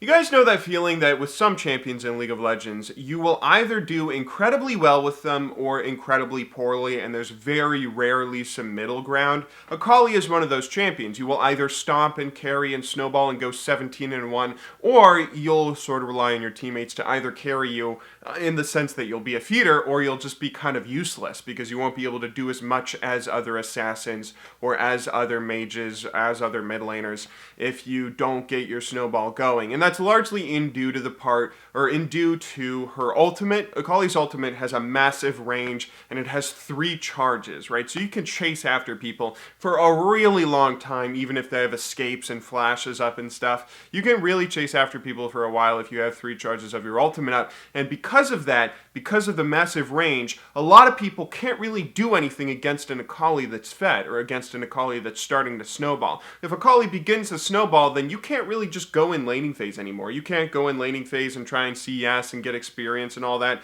because if you do, then Akali's going to be in range to jump on you, and if she's fed enough, she's going to be able to kill you. So she's the kind of champion that can really snowball a game out of control, and I believe that's one of the reasons that Riot is like kind of struggling with her. They did give her a bit of a rework in the Assassin update with the camouflage, the invisibility thing. I'm not entirely sure if they're happy with how she is at the moment. I believe she's like kind of viable. She's particularly been a good counterpick to some other champions like Yasuo top lane. She would stomp in before the rework. I don't know if she still does now, but I'm not entirely sure if Riot's happy with her. I would suspect that they aren't, and that we can see an Akali like major overhaul be happening in the future, but I guess we're gonna have to wait and see. She's still a super fun champion. I mean, her playstyle is really fun, but I don't think her playstyle is something that Riot's happy with, and something we'll probably end up seeing being changed in the future. Next up, though, we have Anivia. And Anivia is one of my favorite champions in terms of her design. I did a video on her. One of my champion review videos was on Anivia. I think Anivia might be the best example of a champion where the sum of her parts are greater than her... Or wait. What's the saying? The sum of her, it's like the Beatles. Oh, shoot, I'm blanking. I just woke up. Anyway, though, you know what I'm trying to say, right? Each of her individual skills seem very lackluster and simple. The wall, just creating terrain, that doesn't really seem to be that good. It's not an ability that in and of itself deals damage. But when you combine the wall with letting you land your skill shot or trap people in your ultimate, that's a really useful ability, and that wall actually provides you with a lot of damage, surprisingly so. So you have a lot of these interesting things on Anivia like that really make her a good champion in terms of her design, in my opinion, where all of the abilities work so well together. When apart, they just kind of seem weird and singular and kind of bad if they're on their own. Now, I will say, Anivia is kind of frustrating in how strong that she can be. Anivia is really, really frustrating, particularly as you can't really do that much against the late game Anivia, who's just like ulting minion wave after minion wave if you try and push. She just has the best wave clear in the game, and it's impossible to push against an Anivia that does well. It's also kind of difficult to gank an Anivia or kill her early on because she has her egg passive, a second chance at life and all that, and it's really frustrating being able to shut an Anivia down when an Anivia player is passive enough, but she's still relatively balanced. I mean, she's not overpowered to a point where she's broken in ranked or solo queue, but she has some frustrating elements. But most champions have frustrating elements. She's really good design, and I really like her kit. Next up, we have Annie, and Annie is the kind of champion that you can go either way on. Annie is the kind of champion that some people are going to say is really well designed because she's this champion that's only had one major change to Tibbers in the mid-season mage update last year. That's the only big change that the champion has had throughout her entire 6-year, 7-year thing in League of Legends. She's been one of the original 40 champions, and I believe she was one of the first 6 champions ever designed. She's a very old champion in League of Legends who is still played by plenty today. day, still a very, very good and viable pick, both in mid lane and at support. And a lot of people like her, the simplicity of her kit that still manages to have some depth. A lot of people say that's good game design. However, other people say that she's fucking bullshit, because you can't really do anything against an Annie that flash tibbers is you, especially with the Hex-type Protobelt now being able to get even more distance. I think Annie is becoming increasingly difficult for players to just dodge a Tibbers ultimate, because even if it is a skill shot, it's a pretty easy skill shot to land if you have your flash or your Protobelt up.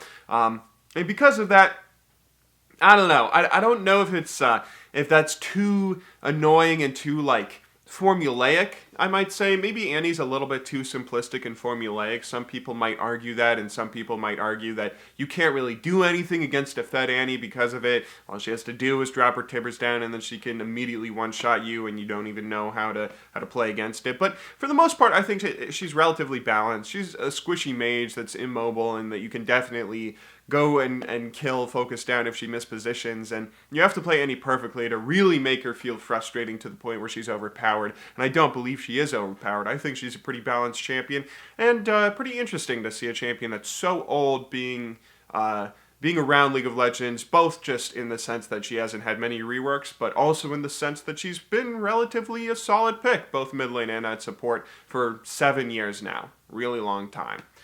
Moving on, though, next up we have Aurelion Sol. Okay. So Aurelion Sol had that really weird development cycle, didn't he? He was the Dragon King or whatever. What was his original name? Whatever it was. He had a really weird development cycle where he eventually came out, and he has a bunch of bugs that always get him disabled in LCS, and then CLG always loses, right?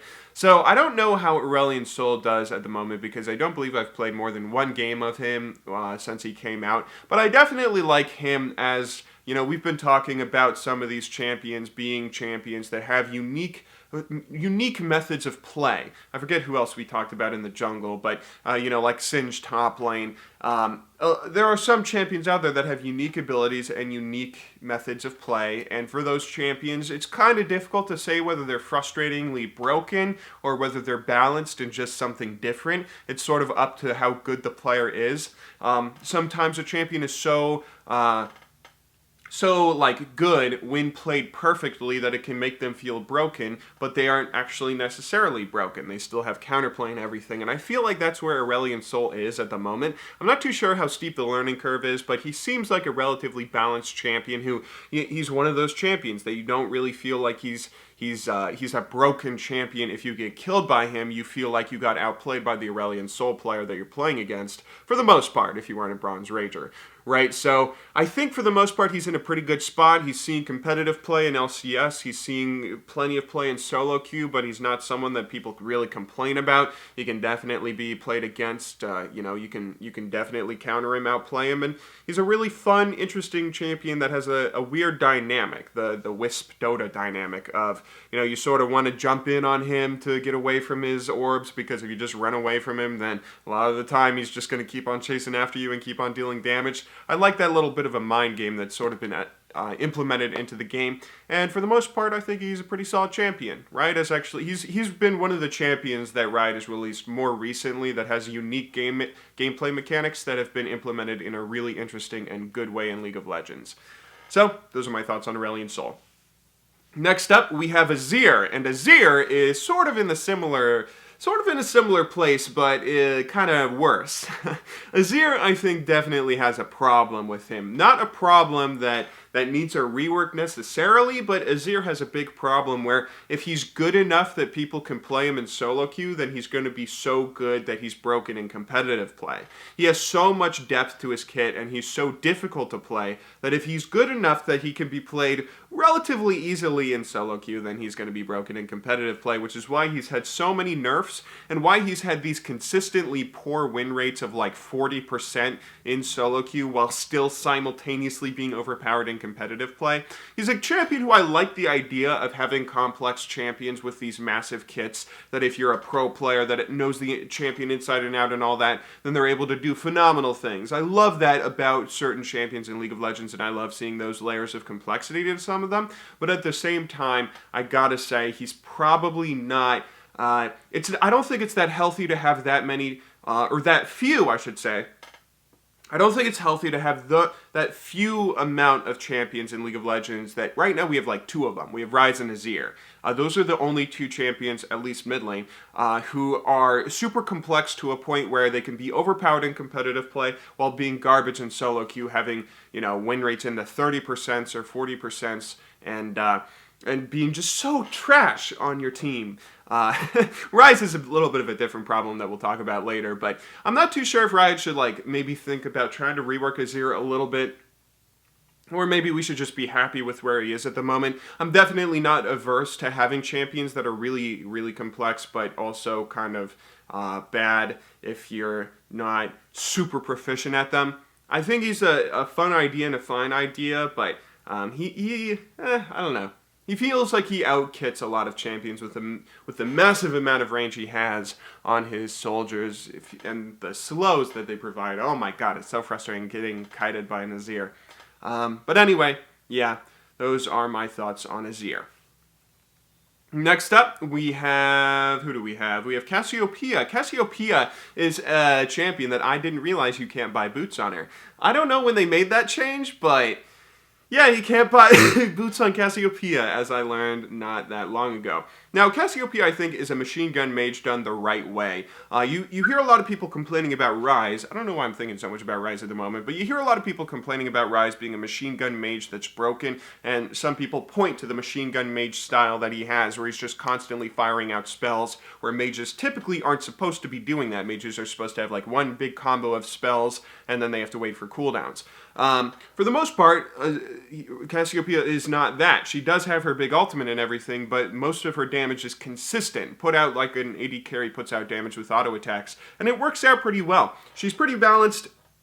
I love the mechanic of her ultimate, of getting stunned if you're facing her, getting slowed if you're facing away. It has this awesome little mind game and mini game that you play every time you play up against a Cassiopeia, of just trying to have the quick enough reactions to see the ultimate animation starting as she does like that, whoa, and then you try and quickly turn away, and as she goes the wah, and you quickly turn away, and then you turn back and engage on her, and if you do it right, playing against a Cassiopeia, then you feel so pro, but if you do it wrong, then the Cassiopeia kills you, and it's this fun little thing that doesn't feel like bullshit if you get killed by her. It doesn't feel frustrating. She doesn't feel overpowered. She does feel kind of frustrating if you're like, I don't know, if Cassiopeia is being played top lane or against a melee or someone, and then you're really, just getting out-harassed by her over and over, that could be pretty frustrating to deal with. But I really like her design. I think she's a really fun champion that has a lot of interesting mechanics that seem to work out pretty well without breaking the game, unlike some of the other mages. Next up, we have my favorite mid laner at the moment, Corki. Corki is an odd champion who has seen a lot of play in a lot of different roles in League of Legends. He was obviously designed as an AD carry that eventually started being taken in solo lanes. He was taken top lane at Season 1 Worlds, and now he is played as a standard mid lane mage because of all the magic damage that he deals with his Q, his ultimate, his auto attacks, and his E, and everything. I mean, he deals a pretty crazy amount of split damage that allows him to be a solo laner instead of being the AD carry he was designed to be, and it works out really well. I think Corki is a bit of a beautiful accident. He's a really fun champion to play that doesn't really have a lot of broken things in him, I don't think. I don't think his damage is broken. I think it's all pretty well balanced, of having a somewhat weak early game that's a little difficult to get early kills unless your opponent is really bad. It's kind of difficult to get solo kills in the early game, at least until you get the Sheen, if not the Triforce, if not the Infinity Edge. But you deal such a ludicrous amount of damage late game, it's all worth it if you can make it through the early game, and you're definitely rewarded if you can get a couple early kills and snowball that. I think the package mechanic that he has right now is a little bit odd. I don't really like it when Riot implements mini games that are like so clearly mini games, completely detached from everything we've seen in League of Legends before, right? So I think like Fiora's ultimate is a really interesting ultimate that makes sense, right? It makes sense. It's something that how it makes sense how a Fiora, a champion who's like a fencer that's about finding the weak points of an opponent and then stabbing at them,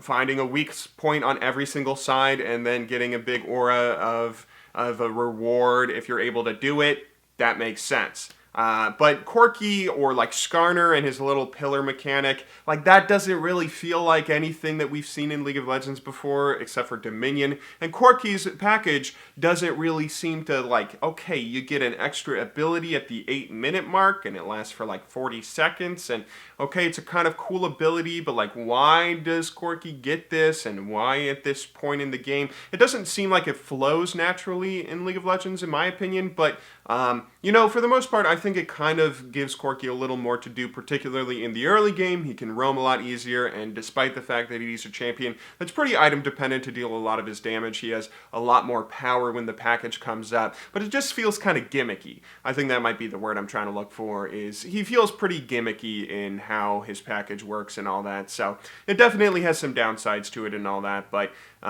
for the most part, I think it's still, he's an awesome champion. He's my favorite mid laner at the moment, and I'm having a lot of fun playing him. I would definitely recommend him to anyone that wants to pick him up.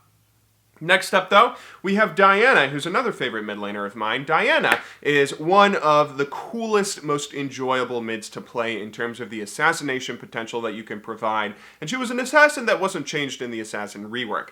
People think about Diana as a mage because she is a mage, she deals magic damage and all that, but the burst that she provides in jumping in with her ultimate is so fun and satisfying. It's insane late game, and such an enjoyable experience when you get to play a normal game up against like a gold player or something that doesn't know how she works and how much damage she deals, and they just freak out at the amount of damage that you're able to 100 to 0 them with.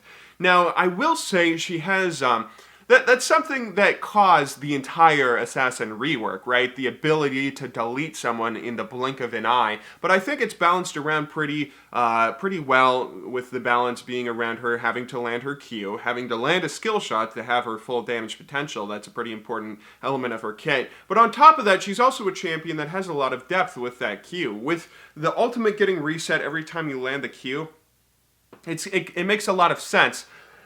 Excuse me. It makes a lot of sense in a gameplay perspective, I think. It has a lot of depth, and it has a lot of, like a risk-reward kind of factor. Actually, that's not the phrase I'm looking for, is it? It has a lot of depth, though, and it has a way to avoid it if you're playing against a Diana. I think she has a lot of potential to be really good. At the moment, she's not really played that often mid lane. I don't know if there's a lot of people that play Diana as one-tricks and that are able to climb successfully through solo queue. But I think the fact that she's melee and the fact that she has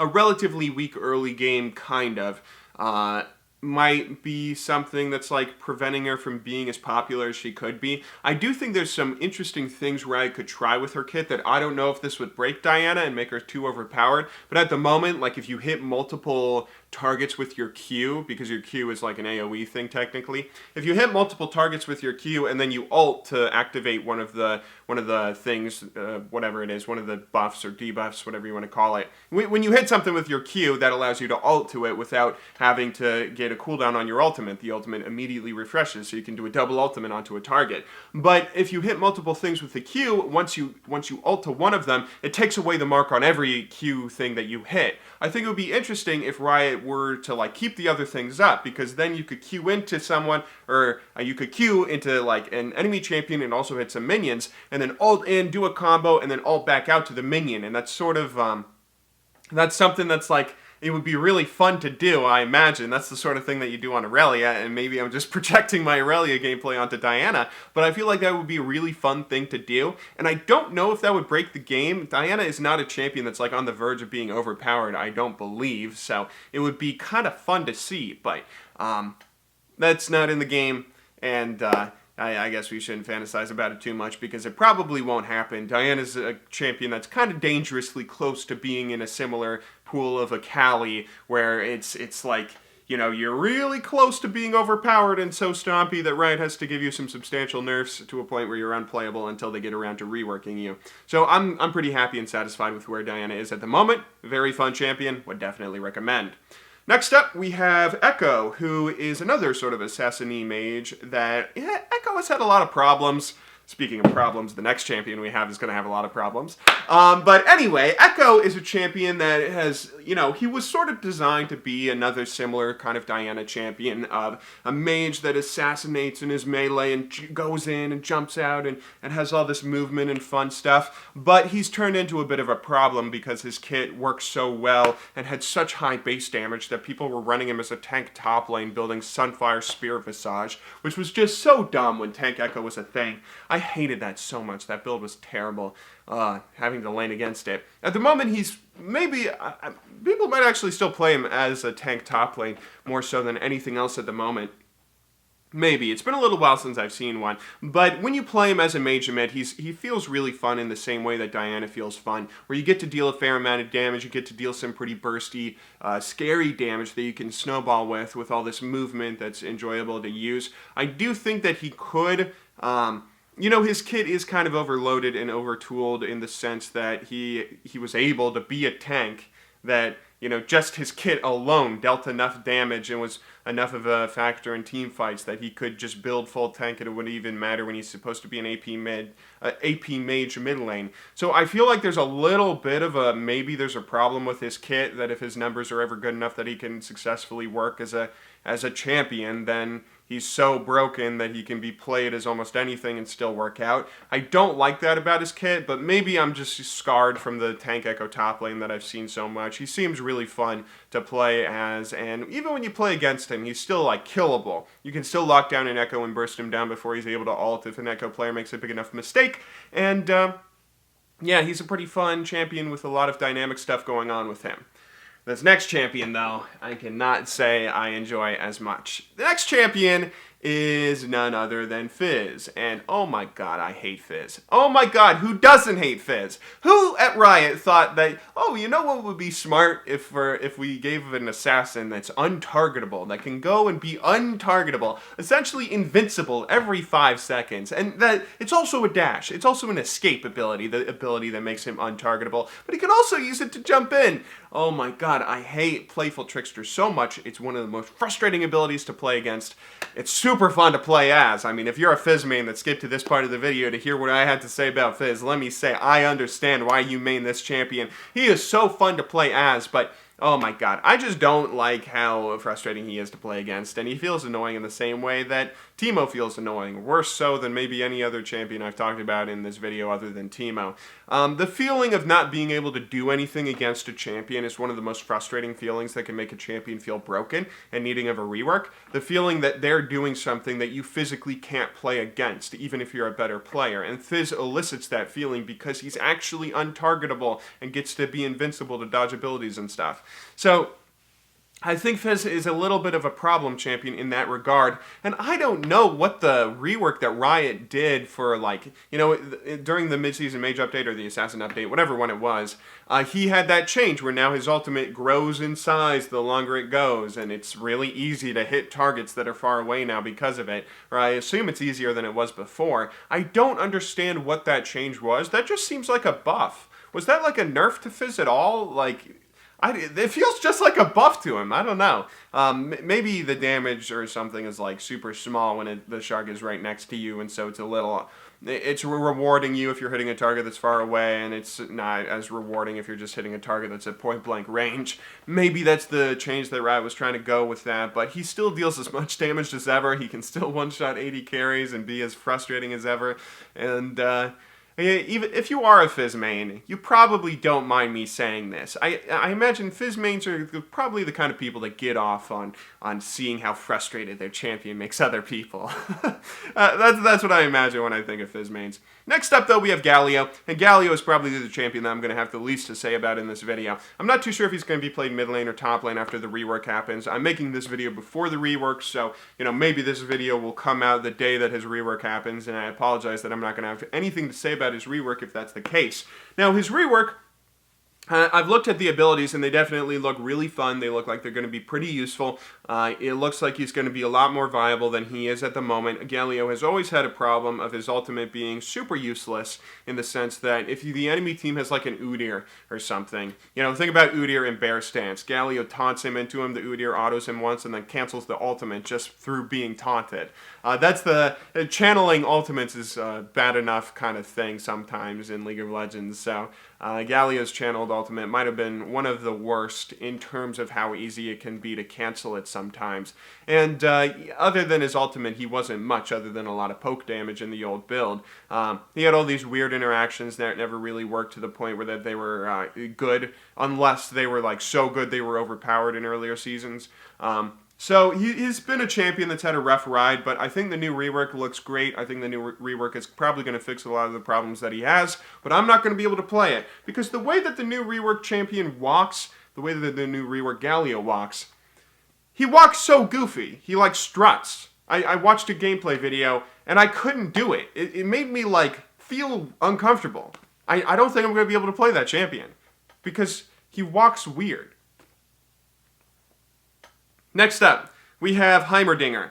And oh boy, raise your dongers. Okay, so Heimerdinger I think is in a pretty odd spot. I thought about maybe placing him top lane, because he's played top lane maybe more so than he's played mid lane, but he is sort of supposed to be an AP mage mid. He's an odd champion in that he's a mage that was supposed to be like this mage that pushes towers and stuff instead of doing what actual mages do in teamfights. He has some teamfight potential, but a lot of teamfight potential that Heimerdinger has sort of relies on opponents being bad and walking into your turrets, fighting where your turrets are. That sort of got mitigated with the buff with his ultimate, where his ultimate can now provide a super massive turret that he places down in the middle of a team fight, and that can do a lot of damage and slow targets and stuff. I mean, that was a bit of an interesting way to try and make him more teamfight oriented, but he's still a bit of an odd champion, where he's played more as a top laner that split pushes with towers than any other. And I'm not entirely sure if Riot's ever going to be able to rework him in a way that makes him balanced. I think he's just going to be an odd champion, probably forever. I don't think you're ever going to want to take away the gameplay element of him that makes Heimerdinger. And yeah, I don't think it's ever going to work out like that, if that makes sense. If Riot ever reworks him to a point where he can be played as a mage mid that team fights as well as any other mage mid, then they're going to be changing how he works in such a fundamental way that it's no longer going to feel like Heimerdinger. Now, they could retool him as a top laner that is sort of focused on split pushing and being like a tanky or magey or split pusher like Singed, and that could work out. That might be the direction that Riot tries to take the champion in, but at the moment he's kind of a weird champion where he doesn't really work out mid lane that well, and top lane he can still be beaten and crushed by a lot of fighters if you know how to play against him properly. But he's definitely a super fun, goofy champion that a lot of people love. I certainly love him when I don't have to play against him. Although sometimes when I play against him, it's super easy to kill him as Irelia, because you can Q to his towers and kill him and get a free Q reset and kill him. Easy peasy, lemon squeezy. Anyway, though, next up we have Kha'Zix, and Kha'Zix is another bit of an odd champion that's in a weird spot. I remember when Ziggs first came out, and a lot of people said that Ziggs was never going to be a good champion because Kha'Zix does everything that Ziggs does, but better. But Kha'Zix right now has actually been taking a backseat to Ziggs and a backseat to a lot of other mages. He only provides damage. That's the only thing that Kha'Zix really provides. He does have his wall, which is like a really good slow. That's, this big massive wall that slows a ton of people at once if you land it properly. But at the end of the day, he just provides damage, and that's not enough for a lot of mid laners at the moment. A lot of mid laners in League of Legends have at least some sort of hard CC, if not some sort of catch, like Ahri and Syndra. They're able to catch people out and initiate team fights in that way. Kha'Zix doesn't have that. He's just pure damage, and I don't think that's enough to survive in the current state of League of Legends. I don't know if Riot's ever going to be able to balance him out, because if they're ever giving him enough damage that he's better than all the other mages, then that's going to make him overpowered. But if they give him as much damage as other mages have, then that's just going to make him like a weird little that he's just, why would you pick him if other mages deal the same amount of damage, but they also have CCs and stuff? So Kha'Zix is in a bit of a weird spot. He's a relic of the times, I think, where he's an old champion that he used to be really good because we didn't used to have so many mages that were able to have all this utility in addition to the damage that they do. But he's still a fun old classic champion that has some interesting mechanics that his passive doesn't show him as dead on the scoreboard. Yeah. Next up, we have Kassadin. My homeboy. Oh boy, I miss you, Kassadin. I miss Kassadin, actually. That probably sounds like insanity to some people because Kassadin can be a really frustrating champion to play against, right? I remember, actually, a really long time ago, before Kassadin was, like, super overpowered, and I called it. I sent Gross Gore a message on Skype saying, dude, Kassadin's going to be the next overpowered mid laner, and then he eventually was. He's a really fun champion to use his Rift Walk. I remember watching Ninja Church and old Kassadin montages for days on end. Like, he's a really interesting champion in all the movement that he has, and it's been a difficult thing for Riot to balance him because all that movement can be incredibly good for a mid laner, someone that roams so much and is able to constantly have flashes up. I think for the most part, Riot balanced him out to a point where he's probably going to be as balanced as he ever is. He also has a similar problem that Kha'Zix sort of has, where he just has damage. He doesn't really have a super hard CC.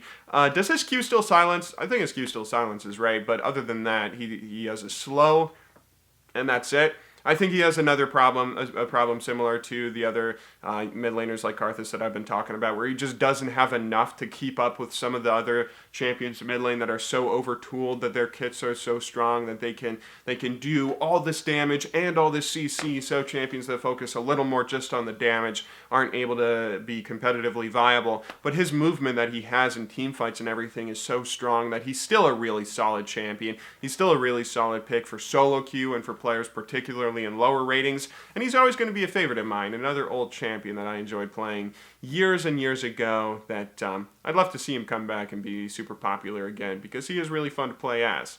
He's really fun to play as.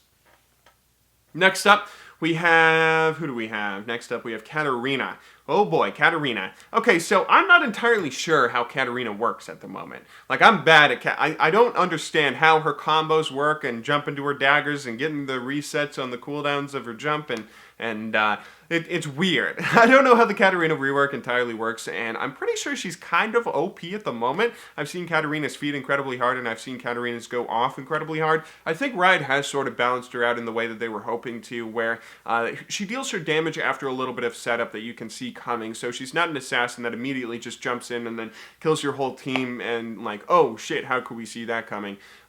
She has a little more setup and a warning so you can position yourself and get ready for her to do all the things that she's about to do. So I don't think playing against her is as frustrating as it once was when she was super good, and I don't think she's as bad as she was before the rework. So I think overall the rework worked out pretty well on her.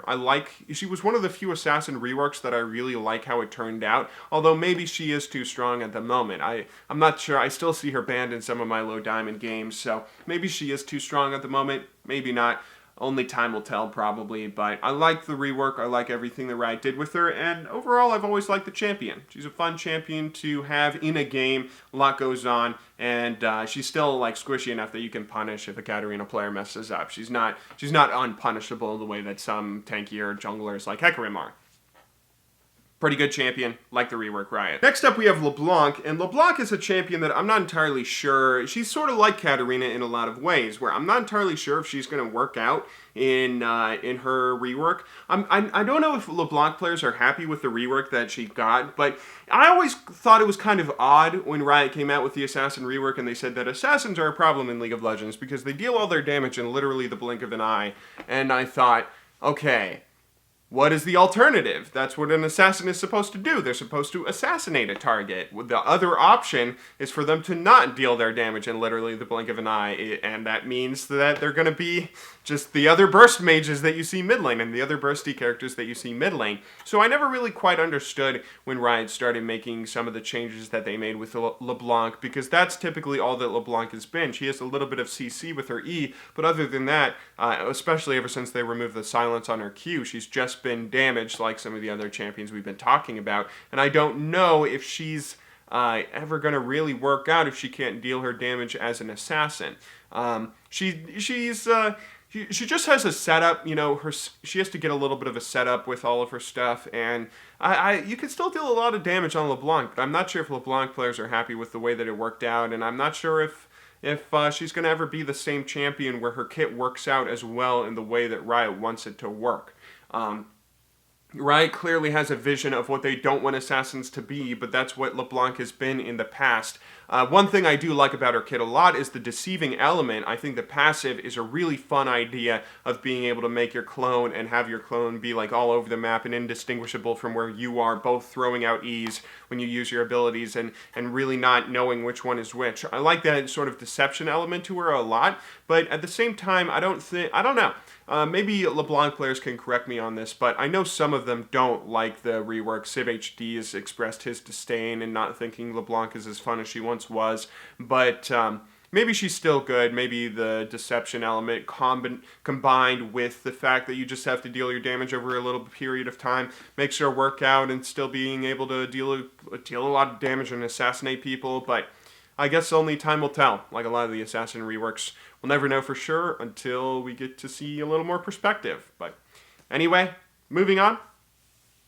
Next up, we have Lissandra, who is another champion that can be played top lane or mid lane. I've always thought Lissandra is a bit of an odd champion because she's a mage that doesn't feel like a mage, right? She doesn't really feel like she's a bursty mage in the same way that Syndra or Ahri or other mages that we've talked about already feel. And I think that's one of the reasons she's taken top lane. She almost feels more like a Vladimir or a Rumble or someone that just doesn't have any sustain. Because she has this giant movement ability in her E, and she has a fair amount of like distance poke damage that feels like her Q feels a lot more like a top laner's ability than it feels like a mid laner's ability, if that makes sense. And her ultimate, being able to ult herself, is an interesting mechanic. I'm not entirely sure if I'm happy with where Lissandra is, and I don't know if Riot is happy with where Lissandra is. Lissandra may be a champion that's in a little bit of a pickle in that she's kind of outclassed by other top laners if you take her top lane, and she's kind of outclassed by other mid laners if you take her mid lane. And if she does end up getting any sort of rework or buff to her abilities, I think Riot should probably just focus on deciding, okay, we want Lissandra to be a mid laner or we want her to be a top laner, and then just like saying, okay, that's where we go. Sometimes you can say like, okay, you know, Master Yi, it's kind of cool if you play him AP mid, or you can play him AD jungle, and there's options there. It's kind of okay to have a couple different options for builds and playstyles for certain champions, but I think Lissandra might be a champion that needs a little bit more specialization to make her one of the top tier picks in whatever role people want to take her in. Maybe I'm wrong about that. Maybe she's really good right now and she's a super top tier pick, and Lissandra mates will be quick to correct me in the comments, but I guess only time will tell. Moving on though, next champion. Next up, we have everyone's favorite champion, Lux.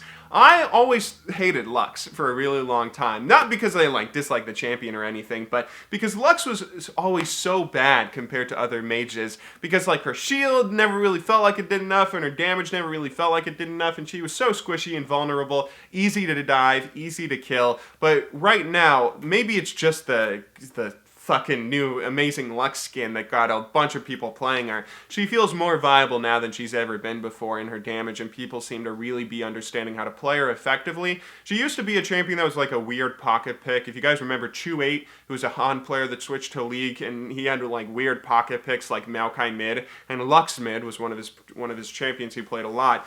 She always used to be this like weird champion that was never quite as good as other champions, but I think she's better now than she's ever been before, and she's a really fun champion, really awesome like lore and style, and her skin is amazing. Her one skin that she has is amazing, and I think she's overall pretty great mage that's in a pretty great spot at the moment. I don't know if she's competitively viable or if someone that's so squishy with no movement is ever going to be competitively viable, but I like where she is right now, and I think a lot of people do. She's a really fun champion and still someone that you can play against pretty, a lot of skill. You can still dodge her abilities, jump on her, and kill her if a Lux gets fed. You can still play against her while she can still be played pretty effectively and be good. A good balance.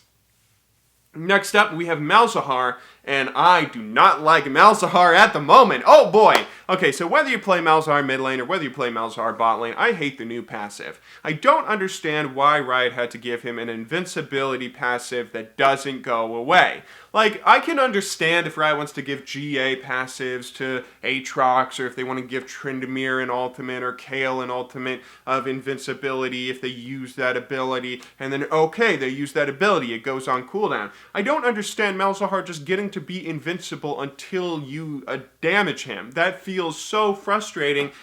Because he's so far ranged and he can constantly push a wave, and his kit lends so well to being able to protect his invincibility that if you're able to, I don't know, he's so frustrating just because of that stupid passive. I remember when the Malzahar rework first came out and he was super broken and everyone sort of hated how he was being taken jungle. Even Malzahar mains hated it because they liked the way that Malzahar was before, and now he's always banned, and now everybody hates him, and now everybody jungles him and doesn't even have to be good to play him. I like some of the things that they did in the rework, like moving the W to the ultimate was a really smart decision, because that's typically the only time you really want to use the W on Malzahar anyway, was when you had your ultimate up. So moving the W to the ultimate, the old W, and giving him a new one that has to deal with Voidlings was a really fun idea, and I like the Voidling mechanic. I like the normal Malzahar mechanics of his Q and his E and the space aids and everything, but at the end of the day, that invincibility passive is really frustrating to play against, and I don't know. Maybe he's balanced at the moment, maybe he's not. Even if he is balanced, though, it's so frustrating to play against. I feel like eventually, it might be 6 months down the line, it might be 6 years down the line, I feel like eventually that passive is going to be changed. Come back and watch this video again in 6 years and tell me I wasn't right. Next up, we have Orianna. Double Stuffed Orianna, one of my favorite mid laners. She's a really fun champion. She's always been really strong ever since Season 2 when she first released. She was one of the most picked champions at IEM Cologne, Germany, where sealed, old esports stuff. She was one of the most, she had like 100% pick or ban ratio because she has a lot going on in her kit. She has a lot of zoning potential, but she's actually been balanced by the fact that a lot of other majors have been released that have similarly strong kits, and she's no longer this crazy champion that has this awesome zoning, or that's like overpowered because she has this awesome zoning, because now Azir also has this awesome zoning, and all these other champions also have these awesome zoning abilities. So I think overall she's a really fun champion that works out pretty well at the moment. She's pretty balanced. She's a fun, safe pick. She's a control mage that has a lot of controlling abilities and a lot of mage abilities. She can deal a fair amount of damage. She can help out teammates. She can be played more in a like supportive style, or she can be played more in a bursty kind of assassination style. And she's a really dynamic champion with a lot going on, and I don't really have many bad things to say about her at the moment. She's a really solid pick, solid champion. Good job on her, Riot. Next up, we have Ryze, and oh boy, Ryze. Okay, I think Ryze needs his 6th rework or 7th rework or whatever we're on. I don't understand the decision that Riot had when they said, okay, Ryze is, someone had to have this conversation at Riot. Okay, Ryze is a problem. This was on his 4th rework, I guess. He's really good at competitive play, but he's really bad in solo queue. How do we make him better in solo queue without breaking him in competitive play? Oh, I know. Why don't we give him an ultimate that just lets him teleport teammates in a super team-oriented ultimate that you're only going to be able to make use of if you're an organized competitive team. It's going to be absolute garbage if you're in solo queue. That doesn't seem to make sense. Why would Riot do that? I think Riot has a problem that people haven't really accepted, in that the machine gun mage style that scales with mana and is also simultaneously incredibly tanky, that doesn't seem balanced, and it doesn't really seem okay in my opinion. The thing about Ryze that sort of makes him frustrating is the fact that, you guys remember the first Ryze, the first iteration of the champion, where he had a point and click Q?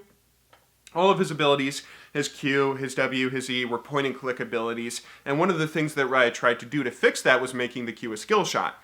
Making the Q a big skill shot, okay, that fixes things, kind of. But you still have a point and click snare, and you just end up snaring your opponent and then point and clicking your Q onto them, and it's not really a skill shot that matters anymore. I think the Ryze the concept of Rise is clearly broken, and that's why we're on our 9th rework of him.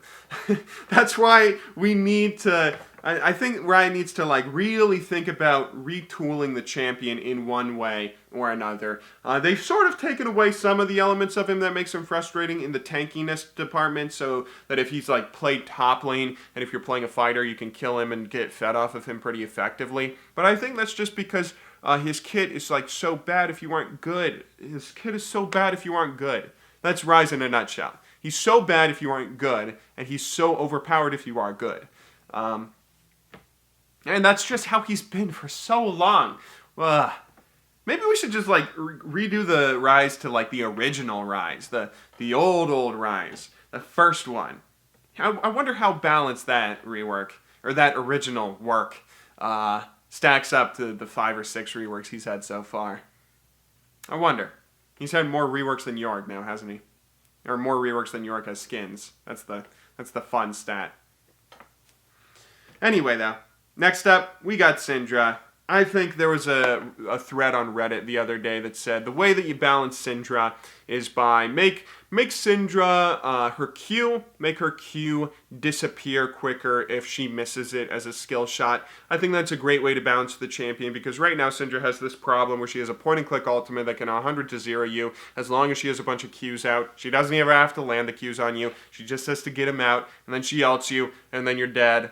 The end. That's not fun to play against. I mean, I can imagine it shouldn't be that satisfying to play as, because you're missing a ton of skill shots, but I think that'd be a great way to balance her out. She might actually be balanced as a champion at the moment because her damage levels might be okay to a point where she's not a top tier pick, or at least like 100% pick or ban top tier pick. So this nerf might end up hurting her and making her a little bit unplayable, or like more unplayable than she is. Not to say that she's unplayable, you know what I mean. It might make her worse and much less picked, but she does have a problem that I think needs a little bit of addressing. But other than that, she's a pretty solid, pretty standard mage mid lane that has some damage, has some zoning, has some catch potential with some hard CC, has a bunch of abilities that work in conjunction pretty well, and I think she's a pretty cool champion overall that just is kind of broken with the way the ultimate works in synergy with the Q. Fix that, and she'll be a great champion. Perfectly balanced. Everything will be awesome. Next up, we have, not Orianna. I'm misreading that. Next up, we have Talon. Okay, Talon. Interesting champion Talon is after his rework. I think his rework is going to go in a similar way to the Katarina rework and the LeBlanc rework, where we're just going to have to wait and see how it is. I think that he, for the moment, I've seen him go off and be super overpowered, and I've seen him not go off and be super underpowered and underwhelming. I think that's the assassination playstyle, and that's just what happens when you decide to play an assassin. You'll either be super overwhelming or super underwhelming to a team. You don't really have a lot of middle ground that you can strike. But for the most part, the Talon rework seems pretty balanced. It seems pretty fun. It doesn't seem that frustrating to play against, even if he does deal quite a bit of damage and assassinate people pretty easily still. But other than that, I mean, his parkour thing is kind of annoying, but it's not as annoying as I originally thought it would be. Yeah, and for the most part, he's a pretty solid champion on the rework. I think one of the smarter things that Riot did was make the parkour animation slow. So, like, even if a Talon is very clearly trying to run away to parkour away, then he's able to... you have a team that's able to chase him down and kill him before he jumps over a million terrains to live. And he's played in all sorts of spots. He can be played top lane, mid lane, jungle. I think he's a pretty solid champion at the moment. Pretty cool guy. Sorry about that. I had to get up for a second to go blow my nose. It's getting kind of dusty in here. Okay, though, next up, finishing off these mid laners, we have Twisted Fate. I think Twisted Fate is an interesting champion in how old that he is and how he's been able to survive League of Legends for a really long time. He's had a number of changes, like his ultimate used to be his E ability. Think about how broken that used to be. But other than like those initial batch of changes in the preseason, or like the first ever beta preseason before season 1, as well as maybe he got some of these changes in season 1, I think he's a pretty interesting champion. He's kind of formulaic and kind of simple at the moment, particularly because his E ability is not something that you have to think about. It's just like a passive that you don't press the E ever In League of Legends, you just auto attack. That's how you activate it. I think that's a really basic ability, but it's sort of helped out by the fact that his W has his pick a card mechanic, has a couple of things, a couple of options, and a little bit of depth, even if the options are very simple and very standard, straightforward. Pick blue card if you need mana, pick red card if you need to wave clear, pick gold card if you're trying to kill someone. I mean, he's pretty formulaic at this point and pretty simple, and I think that's the biggest criticism you could have for Twisted Fate, but he's still a pretty great champion that has a lot of potential to carry with, as Gross Gore has taught us, but he's still, he's not overpowered, obviously. He's not a super popular top-tier pick. He works well with a team, and he is able to, have his global presence and everything that works well synergizing with teammates and doing has a lot going on, but, again, he has a lot of simplicity. In his kit, but I think that's just his kit showing its age, showing that he's one of the oldest champions in League of Legends, and I don't think its age is necessarily a bad thing, or that its simplicity is necessarily a bad thing. There's other champions like Annie that we've talked about that have relatively simple kits and are pretty straightforward, and he has a more complex kit than a lot of other champions do, which might be one of the reasons that he's still played to this day, and still played in the same way that he's always been, where he does have a fair amount of skill and everything that goes into him. He's more of a knowledge champion than a skill champion, because his skill shot is super easy to land too, because you're always gold carding people before you do it. But yeah, I think he's a pretty solid champion and a pretty solid spot at the moment. Next up, we have Veigar, who Veigar is pronounced Veigar because in German, when you have an E and an I next to each other, you say the one that comes second. So Veigar is Veigar. Vigar would be Vie. I learned that in German class. I'm pretty sure that's how it works. Otherwise, I'm going to look like an idiot on YouTube, if anyone even made it this far in the video, now that I think about it. But anyway, moving on. Moving on to Veigar. I think Veigar is in a really interesting spot, particularly because he seems in a solid, okay spot. He's more balanced than he's ever been before, but he's still not a top-tier pick. And I don't know if he's ever going to be balanced while also being a top-tier pick, particularly because he just has this massive stun. He has a massive stun that's kind of instant, isn't it? I mean, it's a little less instant. Now it sort of channels itself, but it's still a very big stun that you can land on people. You can use it on someone, so you don't just trap them in the middle. If you hit them with the edge of it, then they still just immediately get stunned. And it's this massive, frustrating thing in the middle of a team fight. So if he's ever so good that he's a top tier pick, he'll have all this utility and everything with his massive hard crowd control. I do think that he's pretty balanced out at the moment, though, mostly from the fact that he does have to stack his Q to get some ability power and be as bursty as he needs to be. And he does have, as well, his W is also a skill shot, kind of, even though you mostly just use it to land on people that you've already stunned. He's not a champion that I think is broken or that is ever going to be broken unless Rai gives him some massive buffs. Rai probably has to be super careful about giving him massive buffs because he has a nuke that's a point-and-click ability in his ultimate that scales with his own AP and his opponent's AP. So he has a lot of strength there that can really spiral out of control if Raya gives him too much damage. But at the moment, he seems to be in a pretty fine spot. He might not be one of the best picks mid lane, but he's not bad enough that I get upset if I see someone pick a Veigar on my team, either in support or mid lane. I think he's a pretty solid champion, and most people that play him do a pretty solid job of it. Good job, Veigar mains. Next up, though, we have, who do we have? Vel'Koz. Vel'Koz, it was actually pointed out to me that Vel'Koz never had any change made to his kit. He was never buffed or nerfed until the mid-season mage update. That was the first time that there was ever a change to him. He was so balanced that he was never buffed or nerfed in terms of not only his abilities being reworked, but his damage was never buffed or nerfed on any ability. He never had a patch note change, I believe, all the way up until the mid-season mage update. And I'm not entirely sure what they did with him on the mid-season mage update. Didn't they make it to like his W stacks or something? I'm not a Vel'Koz player, so I don't know, but I think he's one of the best designed champions in all of League of Legends, whether you're playing him mid lane or whether you're playing him support. He's so interesting whenever you have one either on your team or the enemy team. It's just fun being in a game with Vel'Koz. He's incredibly skill-oriented with every single one of his abilities is essentially being a skill shot. He can deal a lot of damage when played well. He can be a huge liability to a team when played poorly. He is a champion that has a very wide skill range in, the best players in the world at Vel'Koz being able to do incredible things and the worst players being able to feed in incredible ways. And I think that's what Vel'Koz is supposed to be, and I think Riot did a fantastic job with him to a point where I don't even know if there's anything else to say. He's just such a great champion. He might be he should be the pinnacle of what Riot looks up to every champion when they want to design a new champion. Every champion should strive to be as balanced and well-designed as Vel'Koz was. And he's a great champion. That's it. He's a great champion. Sorry, I don't have more to say. Next up, we have Viktor.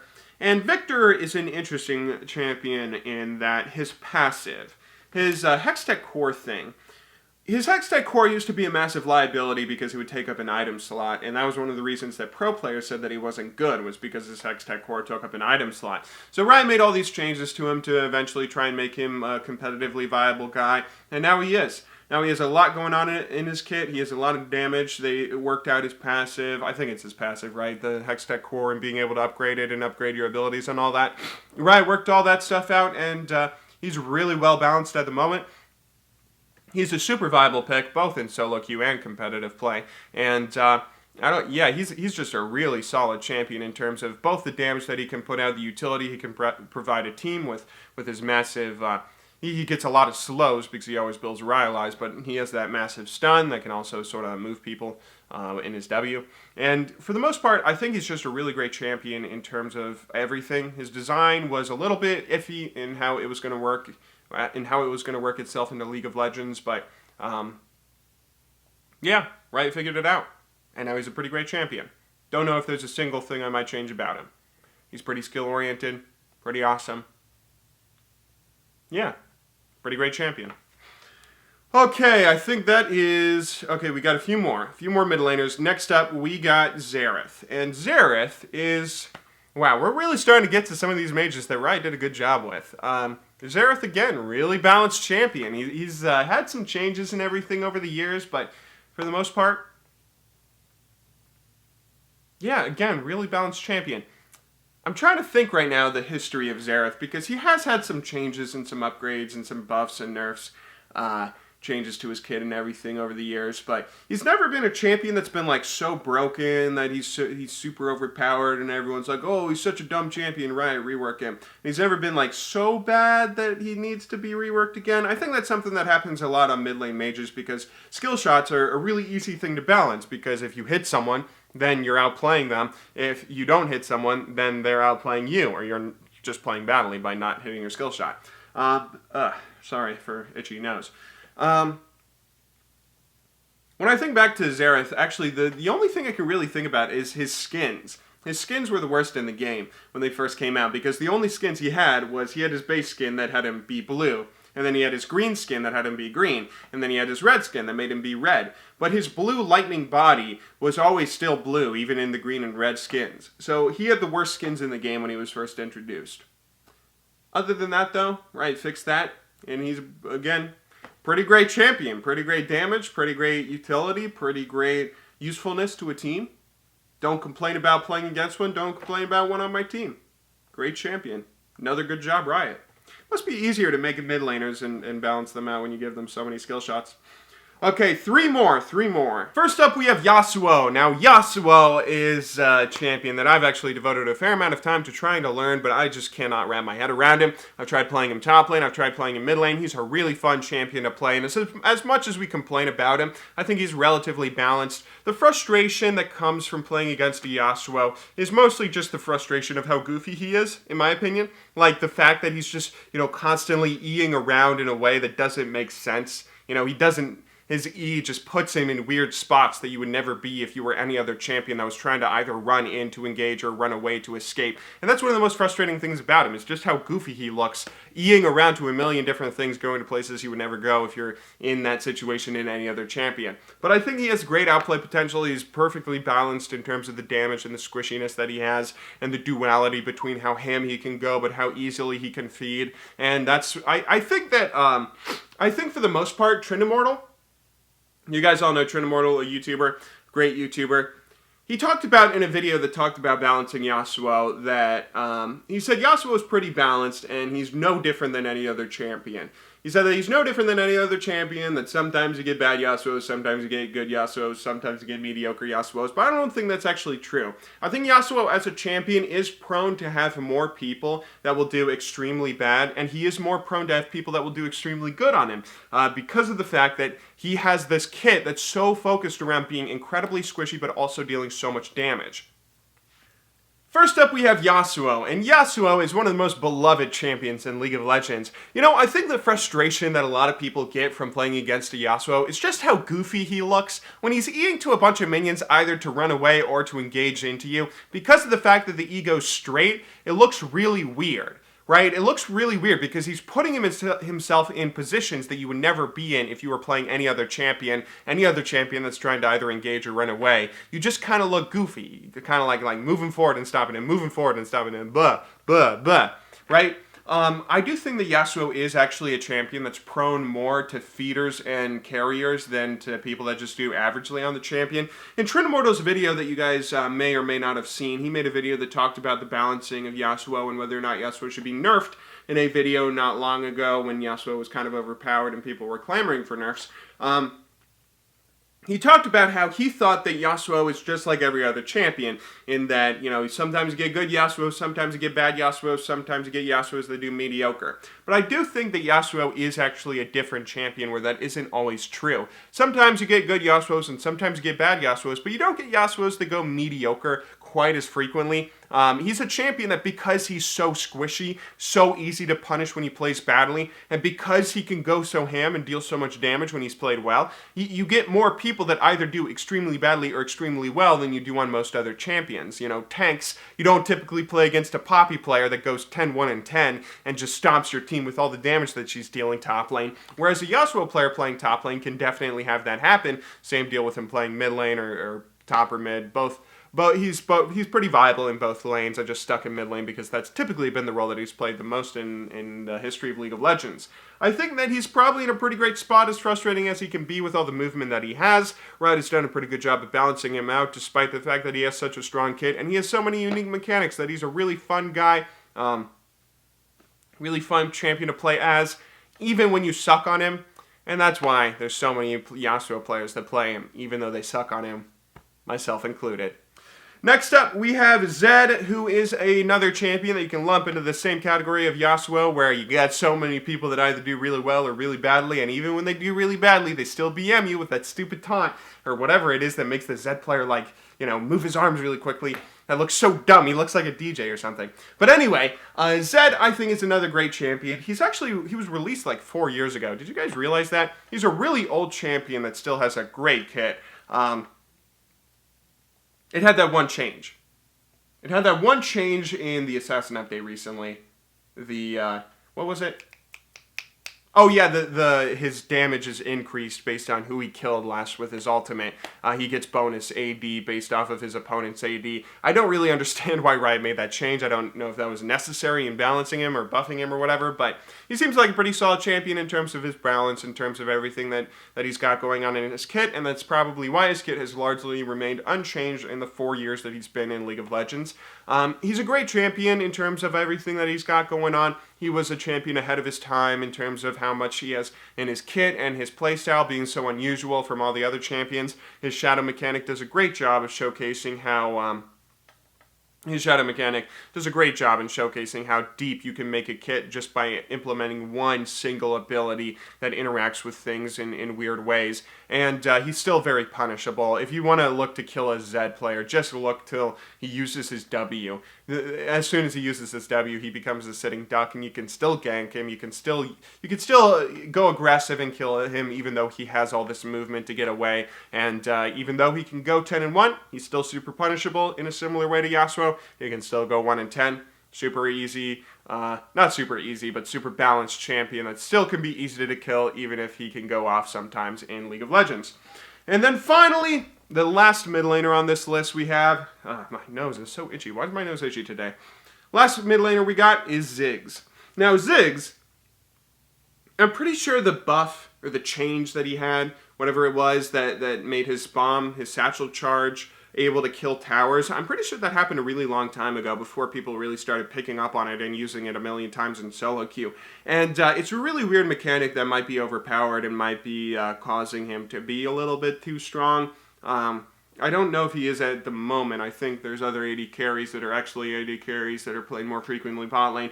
And there's certainly other mid laners that are played more frequently mid lane, but for the most part, I think Ziggs is a really balanced guy. Really balanced champion, and pretty solid gameplay, pretty solid mechanics. When he first came out, people were going to say that he's never going to be as good as Karthus because Karthus is more reliable global and still deals more damage and all that, yada, yada, yada. But at the end of the day, I think that he ended up getting pretty balanced, and his skill shot and everything makes it so his damage isn't guaranteed, so he's not overpowered with the amount of burst that he has. He still has a lot of utility, particularly with the satchel charge update. He has some movement, he has some slows. He's able to win a laning phase if he plays well, and he's able to get focused down and killed if he plays poorly. Another champion mid lane that's pretty balanced, pretty solid, although maybe bot lane he's a little too strong. I'm not entirely sure how the Ziggs meta bot lane has been panning out. Maybe he's still really popular and super good, maybe not. I'm not too familiar with that. But anyway, that finally wraps up all the mid laners. The second most played role in League of Legends, or the role with the second most champions, I should say, in League of Legends, where you got so many of them, 33 or something mid laners. Quite a lot. Only topped by the 39 top laners we got. So, there we go. That's for mid lane. I'm going to go get some water. My throat is starting to go. Sorry if the commentary's gotten a little bit bad towards the end of here. But let's go ahead and move on to the AD carries and supports, the bot laners. Finally, we have our bot laners. Bot lane actually has the least amount of champions in it, so this list might go by pretty quickly. Starting off with AD carry, the least diverse and popular role, we begin with Ashe, who has had a pretty interesting journey throughout League of Legends. Now, Ashe is a champion who's been around, again, one of those old champions who I believe was in the original 40 and maybe the original 6. She's been around forever, really, and she's also had a lot of play in both competitive play and casual play. She's really easy to punish because of the fact that she's so low mobility and so squishy, as most AD carries are, but she's had a bit of a, she's also been incredibly good because of the ultimate that she has. It serves as an incredible initiation, an incredible engage, and an incredible tool for catching out people that make mistakes both in solo queue and, again, in competitive play. Now, Ashe has also had a bit of a problem in trying to balance her out because she always seems either too overplayed or too underplayed, since Riot, I mentioned this with Sejuani, has to sort of balance out because they give her so much slows and so much CC and everything, namely with her big ultimate. Do you give her enough damage to deal as much damage as other AD carries or close to it, and then your ultimate just puts you over the top as a must-pick or ban? Or do you not give her that damage, and then suddenly she's one of the least damaging AD carries compared to all the other AD carries that just put out flat DPS. Lately, there's been a little bit of a shift in Riot's design philosophy, it seems. I think the rework with Ashe actually did quite a bit to help her out in a lot of those regards, but she's also a champion that is sort of getting, not necessarily outclassed, but other AD carries have been introduced to the game that, like Jhin and Varus and all these characters that have like long range auto attacks, and so not only they can give Ashe some more damage so she can sort of hang in there in terms of the DPS of other AD carries, again, particularly with the rework that happened, so she doesn't just have a permaslow. And with everything that she has going on, she has you know, she's not quite as overtooled and overpowered compared to some of the other AD carries. And with the AD carry pool being pretty small, it's for the most part a more easy role to balance out compared to some of the other ones we've already talked about. So overall, I think Ashe, great champion. I've enjoyed watching her in competitive play, and for the most part, she can be pretty enjoyable when you have her on your team, although she can also be pretty frustrating when she's always getting caught out. But that's just AD carries for you in 2017, lol. Next up, we have Caitlyn, who is one of the longer-ranged AD carries and deals quite a lot of damage. Caitlyn is a, I guess that's a stupid thing to say, all the AD carries deal quite a lot of damage. Caitlyn is a champion that I've particularly found very frustrating because her stupid Great Wall of Trump that she makes when she just has 5 traps that she can just lay all out in a row in front of a tower, and then it makes it really, it just, I don't that's not a fun mechanic to play against. I don't know quite why Riot did that. Was that like a buff that her traps weren't really being that good or useful previously? I guess it kind of worked because she's a lot better with her traps and everything that's happened with her changes over the years, but she definitely has some frustrating mechanics, but no AD carry is so frustrating that they're overpowered or broken or anything at the moment, just because every AD carry is probably one of the worst roles at the moment in 2017, mostly because of all the ridiculous dive champions and tanks and everything that can blow them all up. So even a frustrating AD carry that has some frustrating mechanics like Caitlyn is still a pretty solid, okay AD carry that there's not much to say about AD carries. One of the things that sort of didn't make me interested in the role is the fact that although AD carries are pretty mechanically intensive and impressive when they pull off crazy cool things, a lot of them are, particularly a lot of the older ones like Caitlyn, are very formulaic in that they just deal damage. They don't really do too much other than auto attack, and their abilities and whatnot are all just to help them continue auto attacking, live so they can continue auto attacking and deal a bunch of damage through auto attacking. You'll see a little more what I mean later on, but overall, you know, Caitlyn, pretty solid AD carry, especially pretty solid after her rework and changes, and pretty solid of an AD carry for someone that's so old. Next up, though, we have Draven, who is very, you know, if we're talking about fucking great AD carries that deal a lot of damage, Tyler 1's got to be up there as one of the best. Draven is maybe the most mechanically intense AD carry when I'm looking at this list. I don't know if I'd say there's another AD carry that, maybe Kalista. But other than that, I mean, I think Draven is just beautiful game design. He deals so much damage, but it never really feels that frustrating, like he's just a stupidly broken champion. I don't actually know that much about if he's played very frequently at, like, challenger level solo queue or in competitive play outside of, like, Draven one-trick players, but I think that for the most part, he's a great design. He's a super fun champion to watch. He's a super fun champion to have on your team. Just make sure you give your Draven blue buff so he doesn't AFK on you. Yeah, I mean, at this point, I actually get more mad when, like, if a mid laner takes blue buff from a Draven and he AFKs on my team. I actually get more mad at the mid laner than I do the Draven. That's just what Tyler 1's done to League of Legends, but for the most part, I mean, it's because the Draven player is super good and carries all the time. I will be perfectly happy to give you all the blues if you carry me, Draven. Next up, we got Ezreal, and Ezreal is one of my favorite AD carries, both to play myself and to have on a team in terms of watching him. I love watching Ezreals do crazy cool Korean things with, like, the kiting.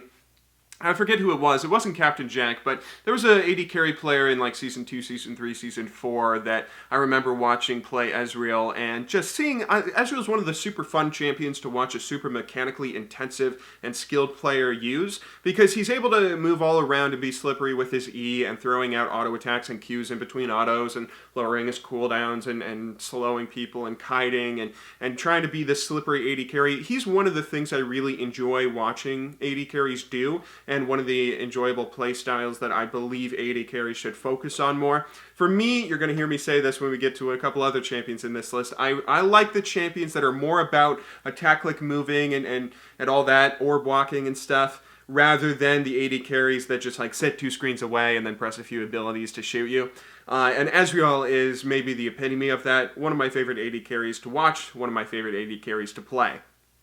Next up, though, we have Jhin, who is, speak of the devil. Okay, so Jhin is probably my least favorite AD carry, and I know Jhin mains hate me already, but hear me out.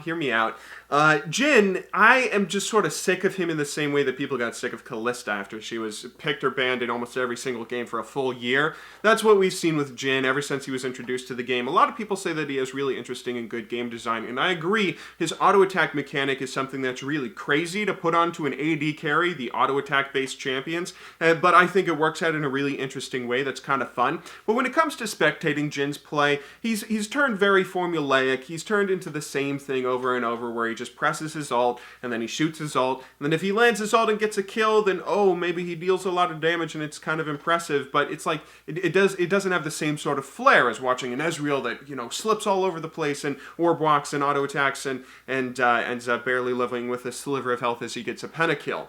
I think that's a much more fun playstyle to watch rather than a Jhin that sits in the back of a fight and then ults and Ws and that's all the damage that he puts out. Maybe he deals a big crit with his 4th auto attack. But overall, like, the lore of the champion, the visual aesthetics of him are great. I think he's a great design in terms of all that stuff. But he's just been so popular and so frequently picked or banned in almost every single game that I've gotten sick of him, sick of watching him in competitive play. I mean, when he's on my team or the enemy team, he still has his weaknesses as an immobile AD carry, and he's fun to burst down as someone that likes to play fighters top lane. But he's one of the champions that just sort of has gotten frustrating, and I've gotten tired of seeing him in every single game.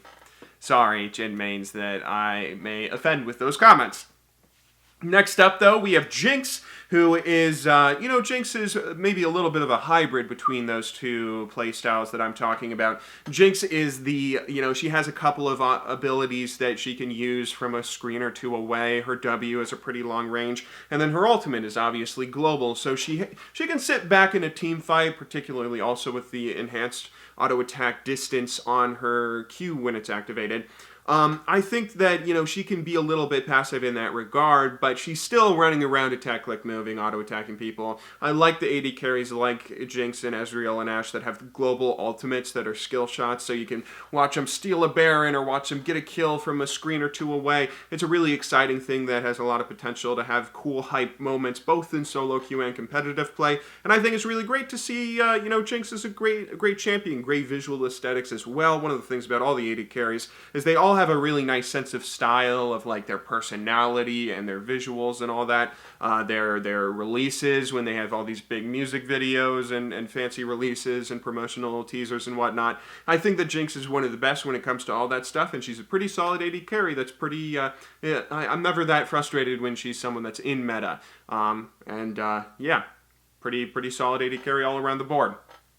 Next up, we have Kalista, and Kalista I've gone back and forth on. When she was non-stop picked or banned 100% in competitive play for a full year in Season 5 or Season 4, whatever season it was, I just got sick of her. I got sick of her also because I couldn't play her when I got stuck playing AD carry. I just could not play her. The passive hop thing that replaces the attack click move is just weird. It's unusual for someone that never plays AD carry, and I never wanted to invest the amount of time that I needed to be able to do it myself successfully. So I didn't really like her that much to play, and then of course I think that her doing her stupid little bunny hop all over the place for an entire year, people eventually got sick of her, and then she got nerfed and all that. But I'm kind of missing her. She is one of the more fun AD carries when I'm talking about how I enjoy watching AD carry play. That's a little more about the attack click move abilities and about throwing yourself into a team fight auto-attacking, but hiding around so you barely live and still get a pentakill. Those are the kinds of AD carries that I do enjoy watching quite a bit, and she is maybe the most interesting and unusual of all those AD carries.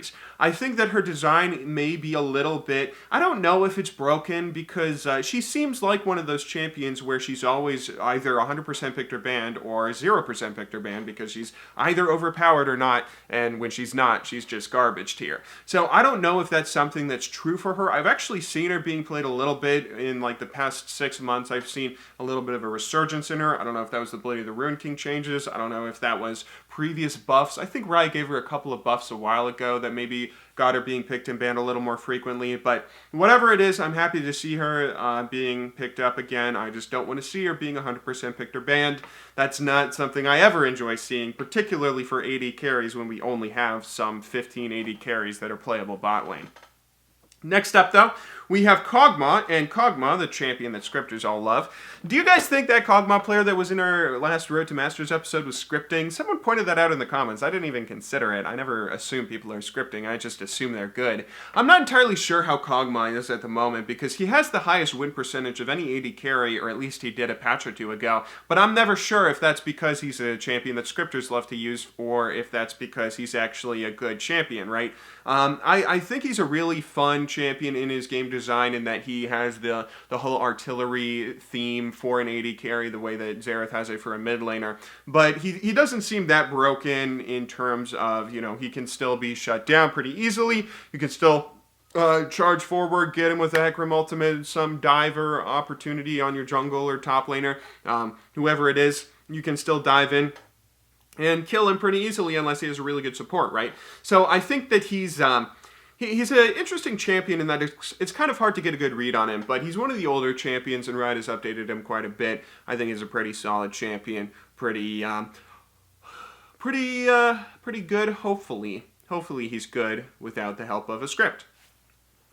Next up, though, we have... Who do we have? We have Lucian, and Lucian might actually be my favorite AD carry, just barely above Ezreal. Lucian and Ezreal are my two favorite AD carries, and you can see they have a very similar sort of play style. Lucian's actually probably the best AD carry at the moment. If he doesn't have the highest win ratio, that's just because he's also a super popular AD carry, because everyone knows he's super good with, like, the Triforce Blade of the Ruin King build, with the Blade of the Ruin King changes that happened the last patch. I think he's an interesting champion, and he always has been, in the damage that he deals being super fun to use your abilities to proc the double auto attacks with the passive. I think that's what abilities should be for AD carries. Like in League of Legends, particularly in the early seasons, we had AD carries that were so focused on trying to like the AD carries were indistinguishable from each other because they were mostly just based around their auto attacks. They would all get Infinity Edge into Phantom Dancer, into Last Whisper, and they would all go the same build where they just tried to crit people with auto attacks. I like the idea of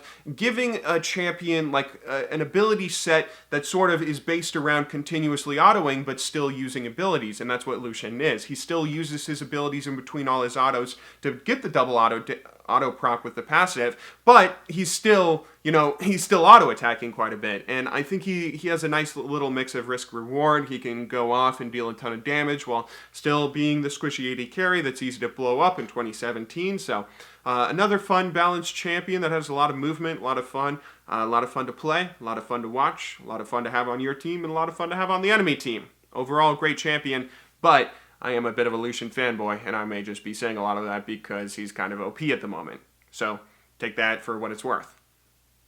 Next up, we have Miss Fortune, and Miss Fortune has had a very interesting and tenuous ride to where she is at the moment. I'm not too sure if Miss Fortune is, like, I don't know what she is anymore. Is she an AD carry primarily, or is she a support primarily right now? If she's an AD carry, then you know, she can, I've seen her being played as AD carry more frequently, which is why I put her in this role, but if she's an AD carry, I still think that she has a pretty solid kit in terms of, like, you know, her E to lock people down, to ult and everything, but, you know, gotta worry about being immobile and no movement, and you get crushed by a Malphite ultimate.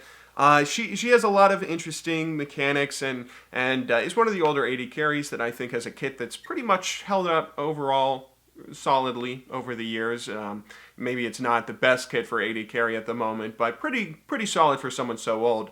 But maybe she's not even played as an AD carry as much as she's played as a support right now. As a support, she is just so annoying. I don't know. Maybe that's one of those things where I'm not too sure if Riot should, like, focus her on being an AD carry and balance her around being an AD carry, or maybe try and balance her around being both and allow for both kinds of play styles. Is Miss Fortune support a super innovative thing that's super cool to watch and awesome and fun and everything, or is it just annoying how she always slows you?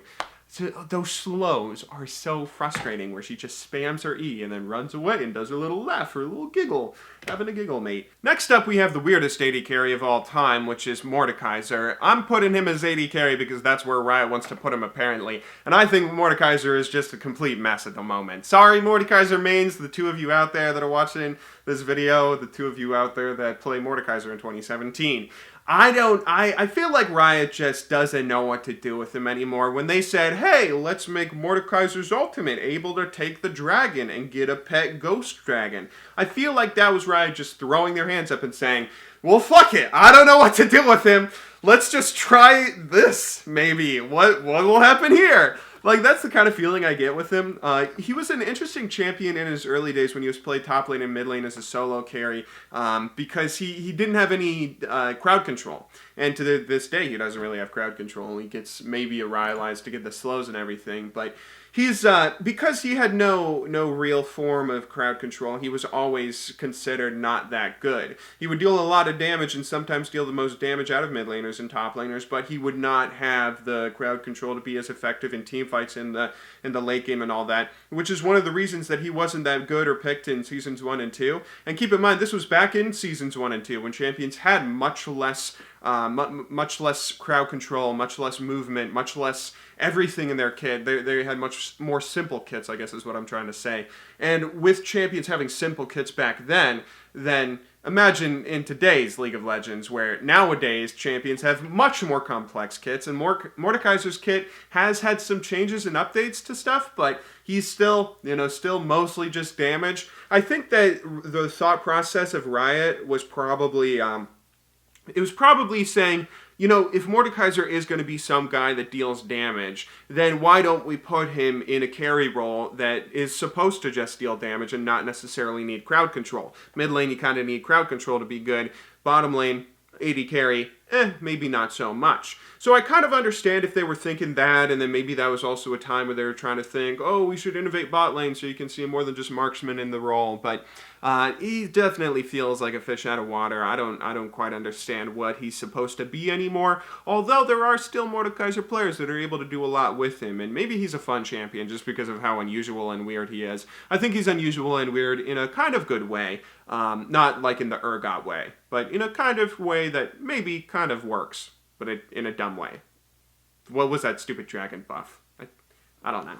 Anyway, next champion we have is Sivir, and Sivir is a pretty solid AD carry, a lot like Miss Fortune and Ezreal and some of these other AD carries we've been talking about already. She falls into the same sort of category where she's mostly dealing damage with her auto attacks, and she has some abilities that help her continuously deal damage with her auto attacks. I think she's an AD carry that has a lot of teamfight potential in helping her teammates out with her ultimate, and I think in a really positive way, where, sometimes you can just give an ultimate to an AD carry like Ashe, where, you give him a big crowd control initiating spell, then obviously that's going to help out to a team. But Sivir just has, a movement speed buff that helps out all her teammates, essentially, and that's that's a very simple thing to buff your allies with, but that simple buff was able to, she's so frequently picked in competitive play throughout the years because it's such a good team fighting ability. It's like a Kled ult that's a little more usable.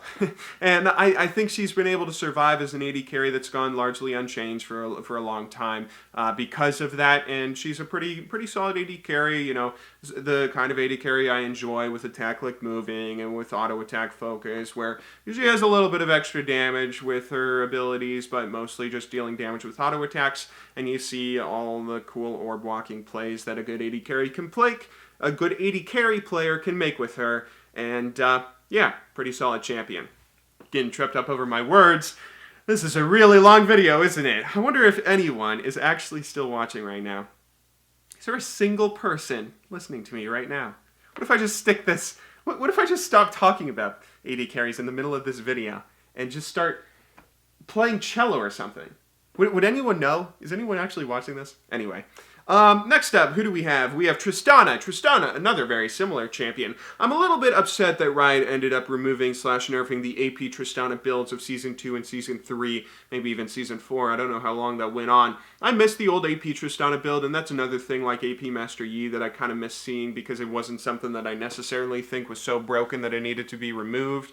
Maybe I'm misremembering, but I kind of miss having that duality of the champion where now she is just another Sivir, Ezreal, yada yada yada, where, keep on auto attack and jump away if you get engaged upon and use your ultimate to knock people away. But overall, she's another AD carry that has a slightly different, just different enough of a kit from these other auto-attacking AD carries that it's different enough that that she warrants being her own champion, but not so different that it's, you know, not an AD carry anymore. And I think she's a pretty solid AD carry because of all that. Pretty solid AD carry. Kind of frustrating to deal with sometimes when she gets super fed, but that's just AD carries in a nutshell. I do miss AP Tristana, though. That was really fun to do. Does it work at all anymore? Does she have any AP scaling? She does have, like, her W, if she kills something with it, it has a little explosion. Or was that removed, and that was one of the things that was making AP Trist too good? Anyway, I kind of missed that. That's the only bad thing about Tristana, though. Next up, we have, who do we have? Varus, no, we don't, not yet. Twitch, spoilers. Next up, we have Twitch, who I put at the AD carry spot, but I've seen him being played in the jungle. When he's played in the jungle, I kind of don't like it, because he's one of those AD carries that go invisible when they gank you, and I don't like it when junglers are invisible and you can't ward against them. But I think Twitch as an AD carry is a pretty solid AD carry that... Didn't they remove the stupid rat-a-tat-a-tat-a-tat-tat fucking stupid ultimate? And they moved it back to spray and pray. That was the only bad thing about Twitch, man. I think the new stealth changes are something that I still don't entirely know about them. Like, I don't know the names of what's camouflage and what's stealth and invisibility and yada yada yada. I think, though, from my experience, Twitch is a pretty solid champion in terms of, you know, the good carry potential that an AD carry should have. A lot of good solo queue carry potential with the ability to abuse people that don't understand how invisibility works or don't understand how to plan for invisibility. It's one of those things. Invisibility in League of Legends in general is one of those things that makes League of Legends a game of incomplete information rather than a game of complete information, in addition to the fog of war and stuff, right? And I like it when things happen like that in game as long as you plan around it, but invisibility is one of those things that you're not used to planning around because it's not something that's so ubiquitous in League of Legends that it's always on your mind in a game when you have an invisibility champion. It's kind of easy to forget about them. So you know, invisibility can be frustrating, I guess is what I'm trying to say in a nutshell, but I think Twitch does an overall pretty solid thing with it. His auto attacks, his stacking of his passive and everything is all pretty solid, you know, accompaniment to his auto attacks, and pretty great AD carry because of it. Pretty great AD carry because of it. Mitch Jones.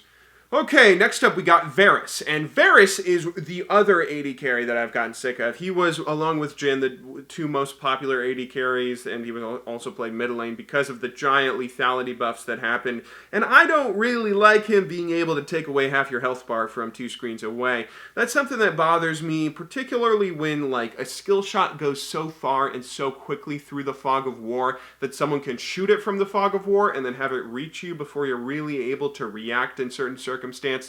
And, you know, maybe that's an over-exaggeration of the champion and over-exaggeration of things, but for the most part, I might just have a disdain for Varus because of how popular he's been recently. I think his ultimate is a great team-fighting ability, and it's the sort of ultimate that you can really see when someone uses it effectively, and you can really see when someone uses it terribly and just whiffs it on nothing, or just uses it on a single support that's completely disconnected from a team fight that's happening nearby.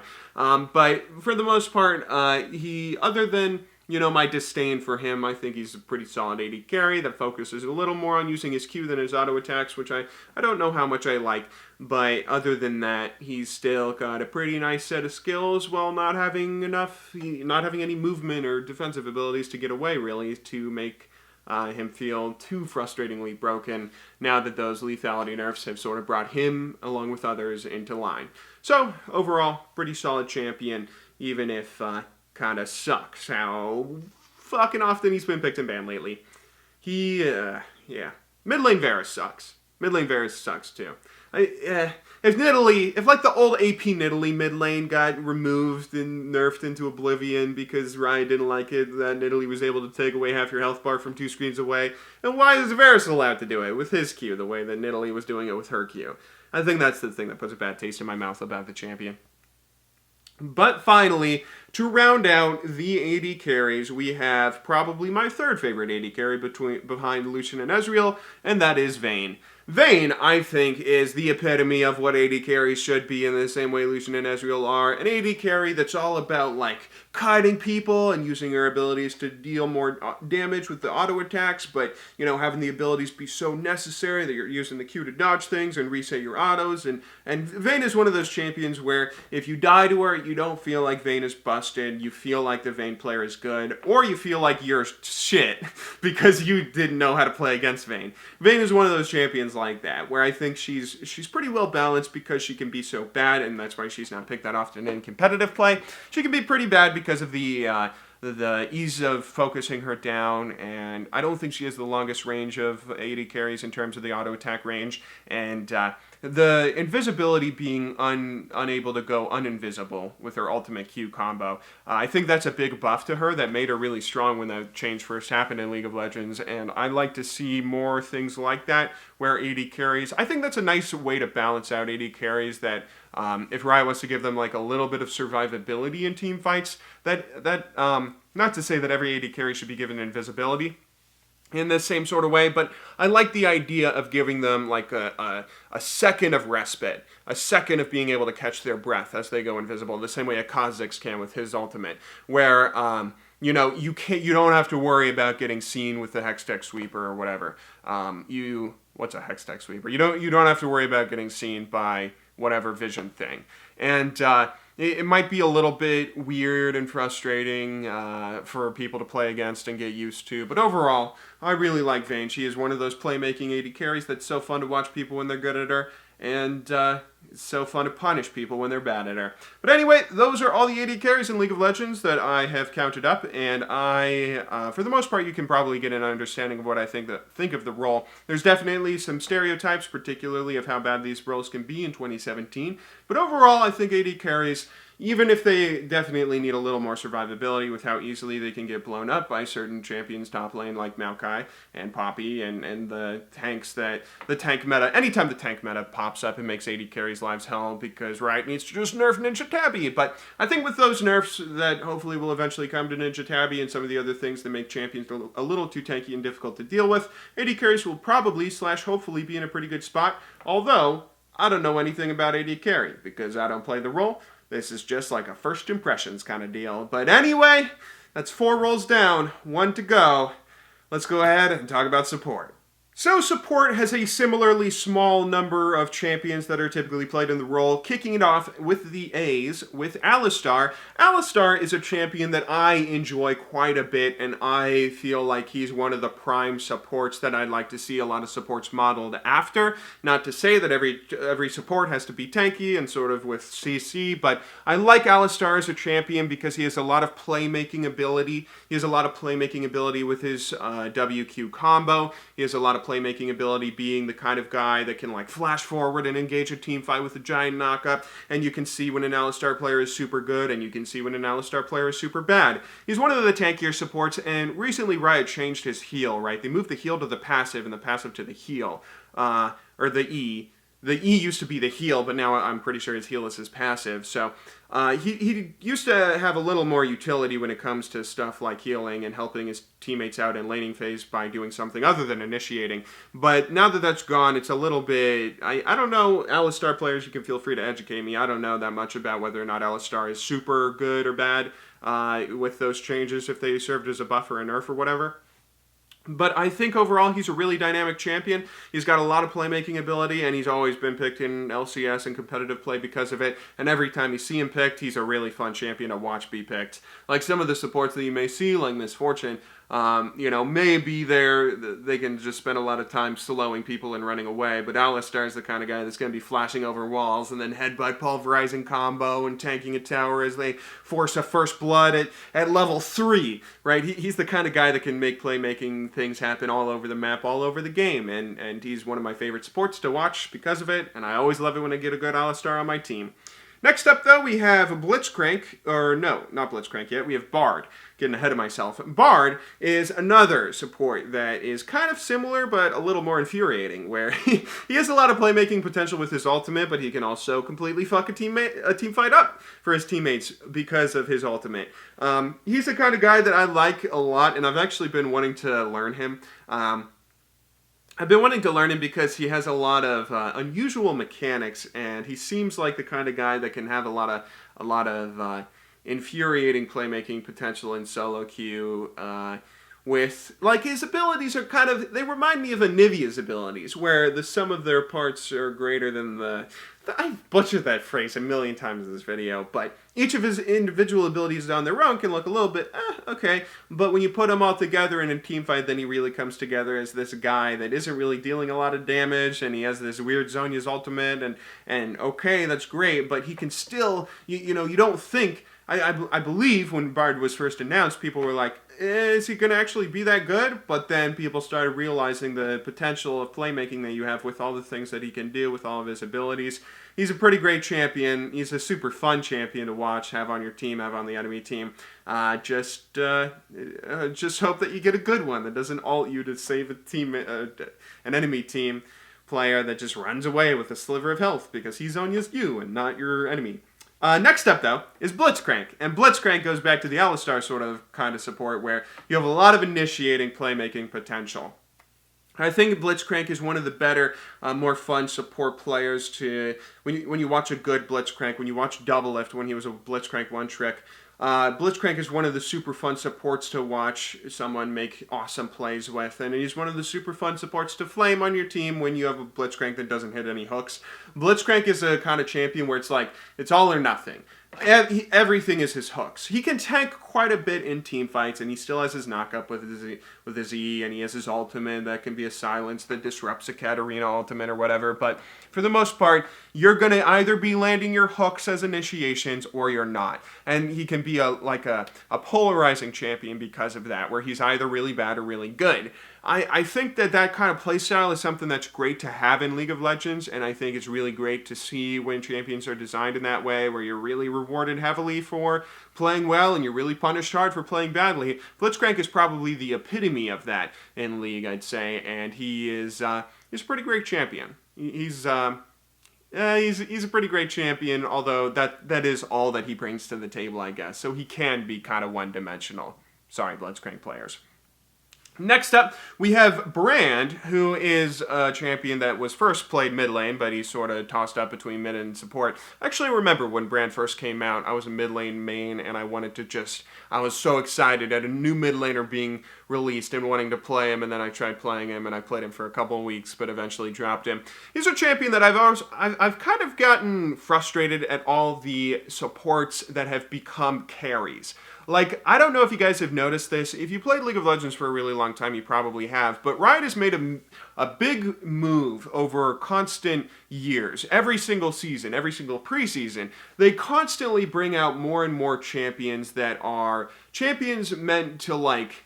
They keep on releasing ways for champions to get more gold and essentially carry harder. Like, think about all the changes they've made to the jungle to allow junglers to get more gold through farming the jungle. Think about all the methods they've made for support players to get more items. And I think at first that was just sort of to let supports accelerate their builds and feel like they're having more of an impact in fights. But it's had this, I don't know if you would call it a negative consequence, but it's had this sort of ulterior effect, if that's a proper way to say that, where you have a lot of AP carries that are just AP carries playing support, and Brand is one of them. Now, Brand is a AP carry playing support that I would say is actually kind of not that bad. I'm not saying that he's necessarily bullshit or anything, but it is kind of frustrating when you have the AP carry dealing as much damage as the support. That's something that kind of sounds like insanity if you were to tell it to a Season 1, Season 2 player like myself. So I don't know if I like that direction that League of Legends has sort of gone in, but for the most part, Brand is a pretty balanced AP support. You can see a great Brand player compared to a bad Brand player, and see a massive amount of difference in the skill, beyond just the fact that you have to land skill shots. Brand has been played bot lane, actually, ever since Season 1 or Season 2, because there used to be this little strategy, I believe he came out in Season 2. When he first came out, people would run in bot lane with a Taric, because you could guarantee landing, like, Taric would stun him, and then he would W stun with Q, and have a fun little weird build. So he's been bot lane for quite a while, and I think he's a pretty great champion in terms of his design and everything. He's been around for a while, but yeah, I'm not too sure if I like seeing him at the support role as much as I may like seeing him in mid lane, which he still has played sometimes. But anyway, I'm sure plenty of people would disagree with me there. Next up, we have Braum, who is a more traditional support. Braum, I think, is a great concept and a super fun support idea. I love the idea of, like, you know, the support is supposed to be there to help out an AD carry and help out a team with things other than damage. You know, things like crowd controlling enemies or shielding and healing allies. So the idea of a guy with a giant shield that's his gimmick is actually getting in front of a team fight and shielding the damage from everyone. I mean, that reminds me of Darkness from Konosuba that I just started watching recently. Like, that's the kind of guy that Braum is, and Braum is a really fun, he's a really fun concept that I love ever since he was put into League of Legends. That's like what a support is stereotypically supposed to be, and it's really fun to see a champion that sort of harnesses that in such a great way. So I think Braum is a great champion, and although I don't play him myself, I don't know that much about whether or not he's a highly contested pick in the support meta. He can definitely I assume that he can definitely have frustrating laning phases if you're losing the laning phase and he's not a Janna or Soraka that can, like, help out with shields and heals to an AD carry that's getting focused down. In terms of, like, poke down in a laning phase, so you can't really help your AD carry out if your AD carry sucks in terms of always taking damage. You can't block all of it. But anyway, I think he's still a great champion, great support, super fun design, and I believe he's gone largely unchanged. I don't know if he's ever been, like, reworked or anything because of it. Anyway, though, moving on. Next up, we have Janna, who is probably my favorite support and the support that I play the most at the moment. Janna is a champion that has been around for a really long time, and I think she was one of the original 40, and because of that, I've played her for a really long time, got that victorious Janna skin. I think that Janna is... Janna's probably one of the supports that I understand, or first began to understand how you carry with support through a champion that doesn't deal damage. She was the first champion to really teach that to me. I remember watching a Hotshot GG stream way back in the day in Season 1 where he would have like a 70% win rate over 40 games of Janna when he was carrying with her in solo queue. And it sort of opened up my eyes to how a support player can have an impact on a team or on a game through doing things for your team other than just dealing damage. And Janna's a perfect example of that. She's a kind of support that I feel like you lose lane kind of frequently with her. I don't know if that's true or not. Maybe it's more like the AD carry that you have, but it kind of feels like a lot of the time you're just shielding your carry in laning phase and shielding the damage from them, which is super satisfying when you predict your opponent's damage, but you don't really do much in laning phase other than that, so that's kind of one-dimensional and a little bit boring, but laning phase is pretty boring for a lot of different supports, and other than that, she's still got a lot of impact in team fights, a lot of impact throughout the rest of the game. She can roam and help out people, and it's overall pretty well-designed support, which is why she's gone unchanged for so long. That's probably a theme of a lot of supports now that I think about it. Next up, we have Karma. That's not a theme of Karma. Karma is a champion that has been toyed with by Riot for a really long time and has eventually ended up in the support role. Also a little bit mid lane, but I think she lends herself more to being a support rather than a mid laner or top laner because she doesn't quite deal as much damage as other mids and tops can.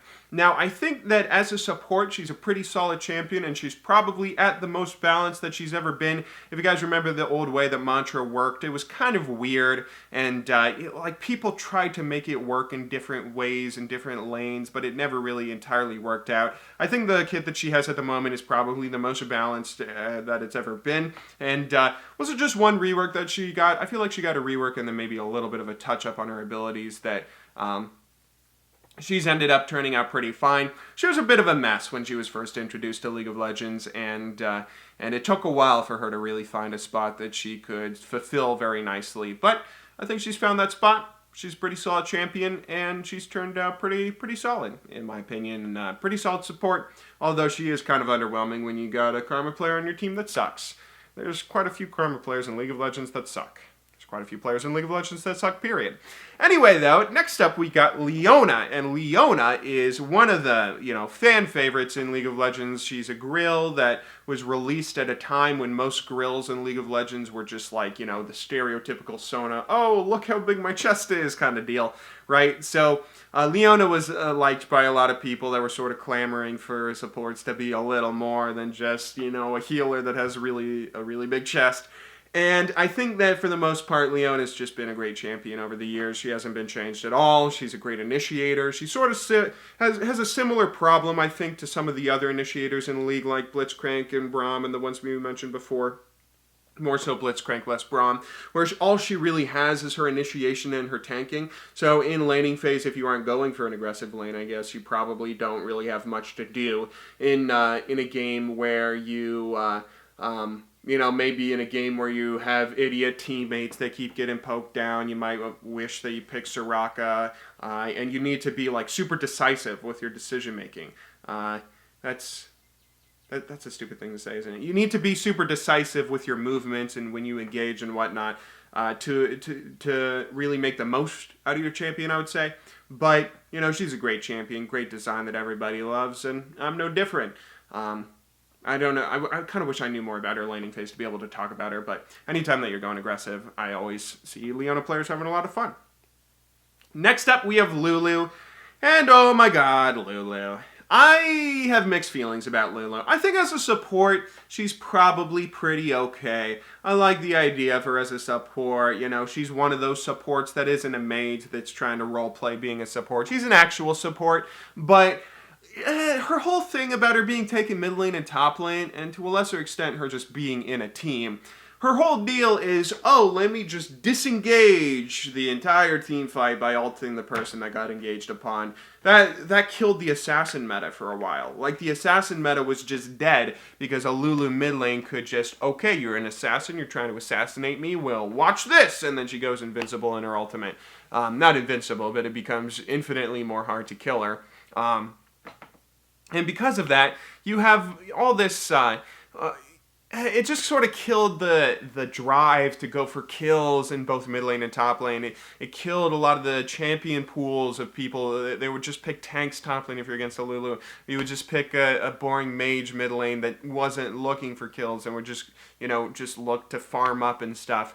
I mean, I think that's the kind of thing that sort of bums me out about the champion, and I have a sour taste in my mouth because of her doing that to League of Legends for so long. She single-handedly changed the meta in a pretty negative way. I believe as a support and doing that sort of thing, just disengaging bot lane, a lot of supports can do that. Janna can do that with her ultimate, and I think her playstyle is much more fitting in the bot lane. I just hope that she stays in the bot lane and doesn't come back top or mid to ruin the meta in League of Legends ever again. Next up, we have Morgana, who's another one of those really old champions in League of Legends that I don't know if Morgana's ever been changed or reworked. She got a visual upgrade, right? But I don't know if she's ever actually had a gameplay update or anything like that. So she's an interesting champion in that how long she's been around in League of Legends, almost always seeming like a champion that's kind of good. She's been played mid lane, or she was originally played mid lane, I guess I should say, as a mid lane mage who served as a great, farmer that has this great ultimate in team fights. But as other mid lane mages came about that were able to deal more consistent damage, she sort of got relegated to the support role where she has this black shield that has a really strong ability.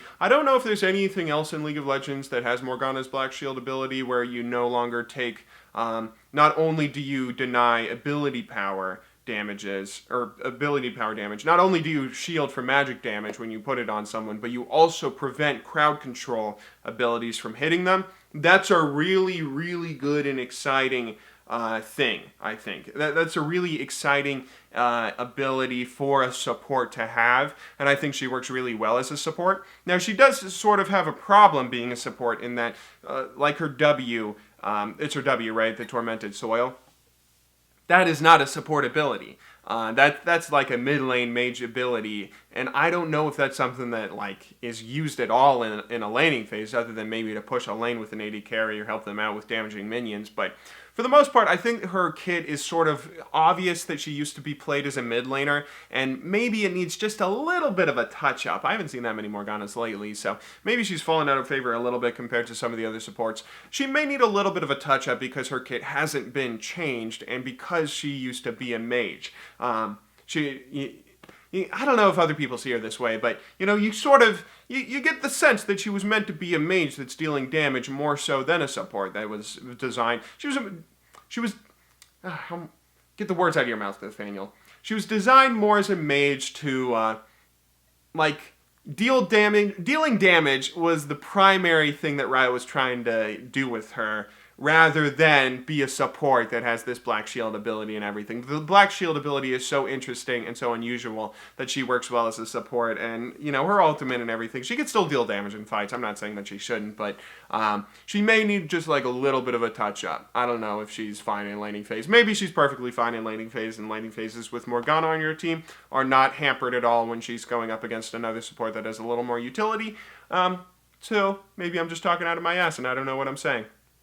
Hopefully I can actually get the words out of my mouth as we finish off this video, because we are in like our final 10 champions. Next up we got Nami, and Nami I would say is probably as good as it gets when it comes to supports. Nami is a great support when it comes to healing, a great support when it comes to being aggressive, a great support when it comes to being a little more passive and defensive. She has a lot of abilities that have a bit of a duality to them, like you can use your W to help damage opponents, and you can use it to help heal allies. You can use your bubble as an engage, or you can use your bubble as a disengage. She's a support that I like, not because she has, like, I like the fact that she has so much going for her, that she can, she's dynamic, I guess that's the word that I'm looking for. She's a champion that can be used in a number of different ways, either aggressively or a little more defensively.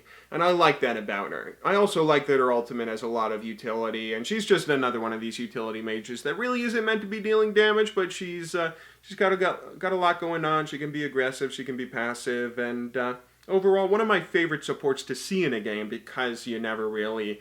you're not confined to one singular role as the support. You can be aggressive, passive, whatever, compared to like the Blitzcrank or Leona Initiators, where you're always trying to be aggressive. I guess that's what I'm trying to say. Next up, though, we got Sona, and Sona, oh boy, it's been quite a long road for Sona to get to where she is today. Sona used to be really broken, didn't she? She's been broken at certain points in League of Legends. I remember she was just so overpowered when I first picked up League of Legends. She was the last champion released, and the most recent champion to come out.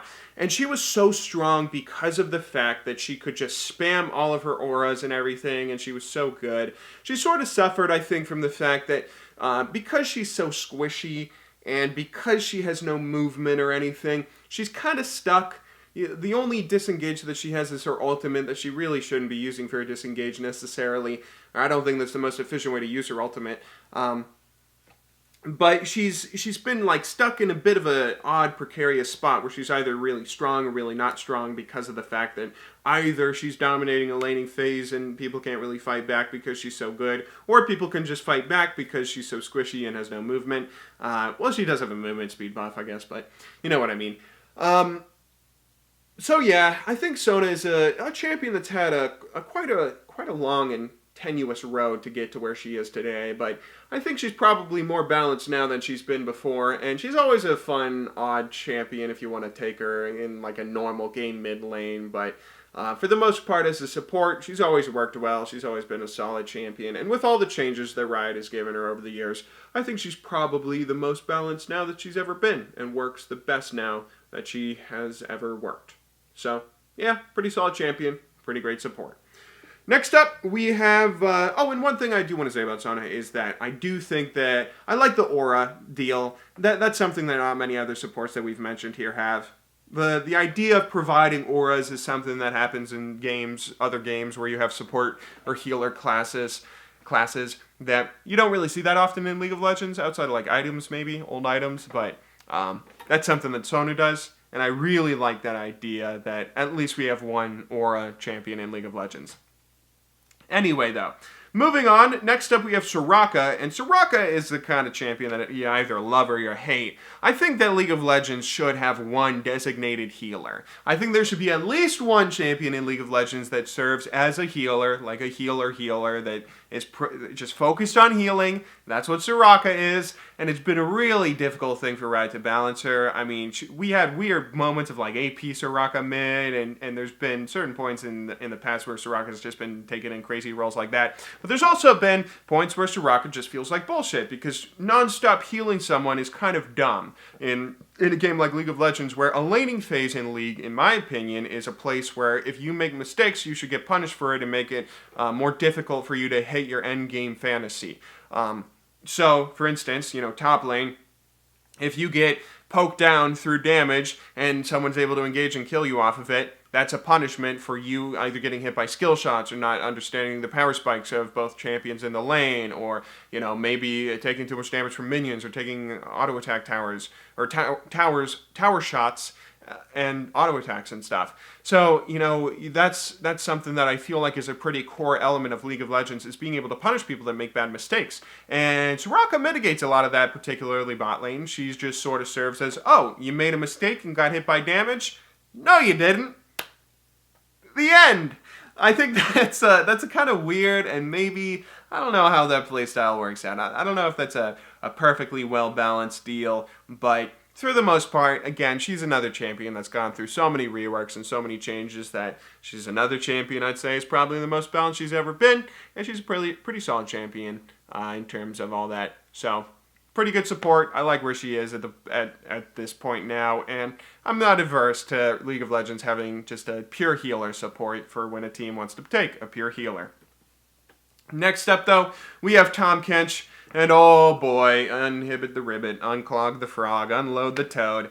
Tahm Kench is maybe my least favorite support in League of Legends. I played him and had a lot of fun with him when I was playing a flex queue game that I actually got to play against Red Mercy. I just randomly bumped into Red Mercy in flex queue, and then I ended up I was playing against him, and I actually solo killed him as Tahm Kench once, and I had a lot of fun, but we ended up losing the game because I don't know how Tahm Kench works. I like him as a support in all of his abilities, except for his W. I mean, if we're talking about bailing people out and making mistakes, Soraka is nothing compared to Tahm Kench and his stupid W, because if you get hit by a Morgana binding, oh, no you didn't. Oh, if you get hit and you stunned by an anti-tibbers and you're about to die, oh, no you aren't. Like, Tahm Kench is the epitome of bailing out people that make stupid mistakes and just the dumbest ability in the game, and I hate it. But maybe that's just something that I'm going to have to get used to. I don't know if... It is a very unusual ability in a cool and kind of fun way.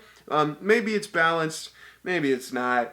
But oh my god, I hate him. If I'm talking about hating a Lulu for disengage and hating Soraka for not being able to punish people when there's a Soraka on the other team, I mean, Tahm Kench, he's laughing in my face as he's listening to this video. Next up, though, we have Taric. Fun fact, first champion I ever played when I picked up League of Legends was Taric. I loved being able to stun people and engage with him. I think the point-and-click stun probably was a problem, though, and I guess that's why Riot had to give him a rework. I think the rework turned out pretty well, and at the moment he serves as a pretty solid tanky support that his invincibility mechanic is probably the one invincibility mechanic I would say is not a massive problem in League of Legends. There are some, you know, you've heard me complain that, oh, I can't kill Kayle when she goes invincible. But Taric's is like so drawn out and obvious that it's happening because it has like a 5-second channel that you see when people are about to go invincible. It feels very well balanced because you know what's coming and you can sort of prepare for it, but it can still be a very good ability even if you prepare for it. So I think it's like a really well balanced ability. Making the stun a skill shot has sort of fixed the problems of it just being a point and click easy thing to land, and you know, all of his auras and tankiness is still there. So I think overall Taric is a pretty solid support that's in a pretty good spot at the moment. And yeah, sorry if I'm not having too much to say about some of these supports. I hope you guys are still finding this interesting because we're almost at the end of this video.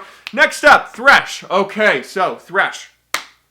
I would say Thresh might be one of the best supports in the game in the sense that he is able to do everything. He has the hook, the initiation that Blitzcrank has. He has the disengage with his ultimate that can also serve as an engage. Same thing with his E in the sense that Nami can be both, right? He is incredible in that way. He can be really good at helping teammate get away with his W, and you know, he can shield people, and he can even deal a little bit of damage with his auto attacks because he stacks his passive and gets bonus damage on autos, right?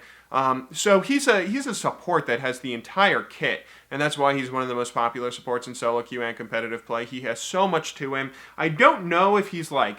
I haven't watched competitive play for a while, so I don't know if like he's been nerfed to a point where he's like not picked as frequently, to a point where he's like not tanky enough to survive and be super useful and stuff to be in the middle of a team fight, but He just has so much in his kit. The only complaint I might have about him is he might have too much in his kit. Like, he might have so much in his kit that he's a little bit overpowered. I don't know. Maybe he is. Maybe he isn't. But he's a really good support at the end of the day. And he's a great champion, too. I think he's a really well-designed champion. Doesn't feel too much like bullshit.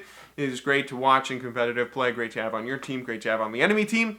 Next up, we have Zilean, and oh my god, Zilean's a very frustrating champion to play against. Zilean is maybe the bane of my existence sometimes, the way that he just laughs and champion mastery spams and runs away with his movement speed, run away, and is able to just champion mastery spam so much when he, like, saves himself and saves teammates. But I think Zilean's probably better now than he ever was before. The weird Zilean mid thing that we had going on in Season 1 and Season 2, I think was pretty, I think it was a pretty interesting thing, and it was kind of, I mean, to some extent, people still try playing Zilean mid lane now, too, don't they? But I think as a support is when he really shines, because he can still deal some damage with his bombs, but his ultimate is just like this great make-or-break ability for team fights that he can take, and when you take a Zilean, and he has the kind of impact on a team fight that a support player can have, even though he isn't all about dealing damage. And he's another champion also that has that sort of duality about either going in for the engage or running away for the disengage. Almost all his abilities can be used as both. And finally, the last support, the last champion, 134, that we have not talked about yet, is Zyra. And I will go ahead and finish this video off by saying that Zyra is a pretty solid champion that's kind of annoying. Pretty solid champion that's kind of annoying. Do I have anything else to say about her? Been recording this video for like 6 hours, haven't I? Anything else to say about Zyra? I will say that she's probably better than Malzahar as a support. And when it comes to sticking AP mages as supports, I think that she's probably one of the better ones that works out. Still, as someone that's dealing a lot of utility, not just the full DPS with her massive ultimate and her snares and everything. But oh god, she's so annoying, man. Those plants. The fact that the plants, you have to take 3 auto attacks of damage. Why don't they just make it like a Malzahar Voidling, where it's 3 auto attacks? Why do they try and bait you into thinking that it's 2 auto attacks by just having a little sliver of health on the end of the plant? Why can't it just be 3 auto attacks? Because it makes no difference, right? I don't know. Anyway, though, sorry, Zyra remains for just sort of glossing over your champion. But that's the end of today's video. I hope you guys watched this. I hope somebody watched this. If you're listening to my voice now, thank you very much for watching this video. I hope you guys had a lot of fun listening to me ramble on about champions for a number of hours. I'll see you all tomorrow. Until then, though, thank you very much for watching. Good luck in solo queue. Have a wonderful day.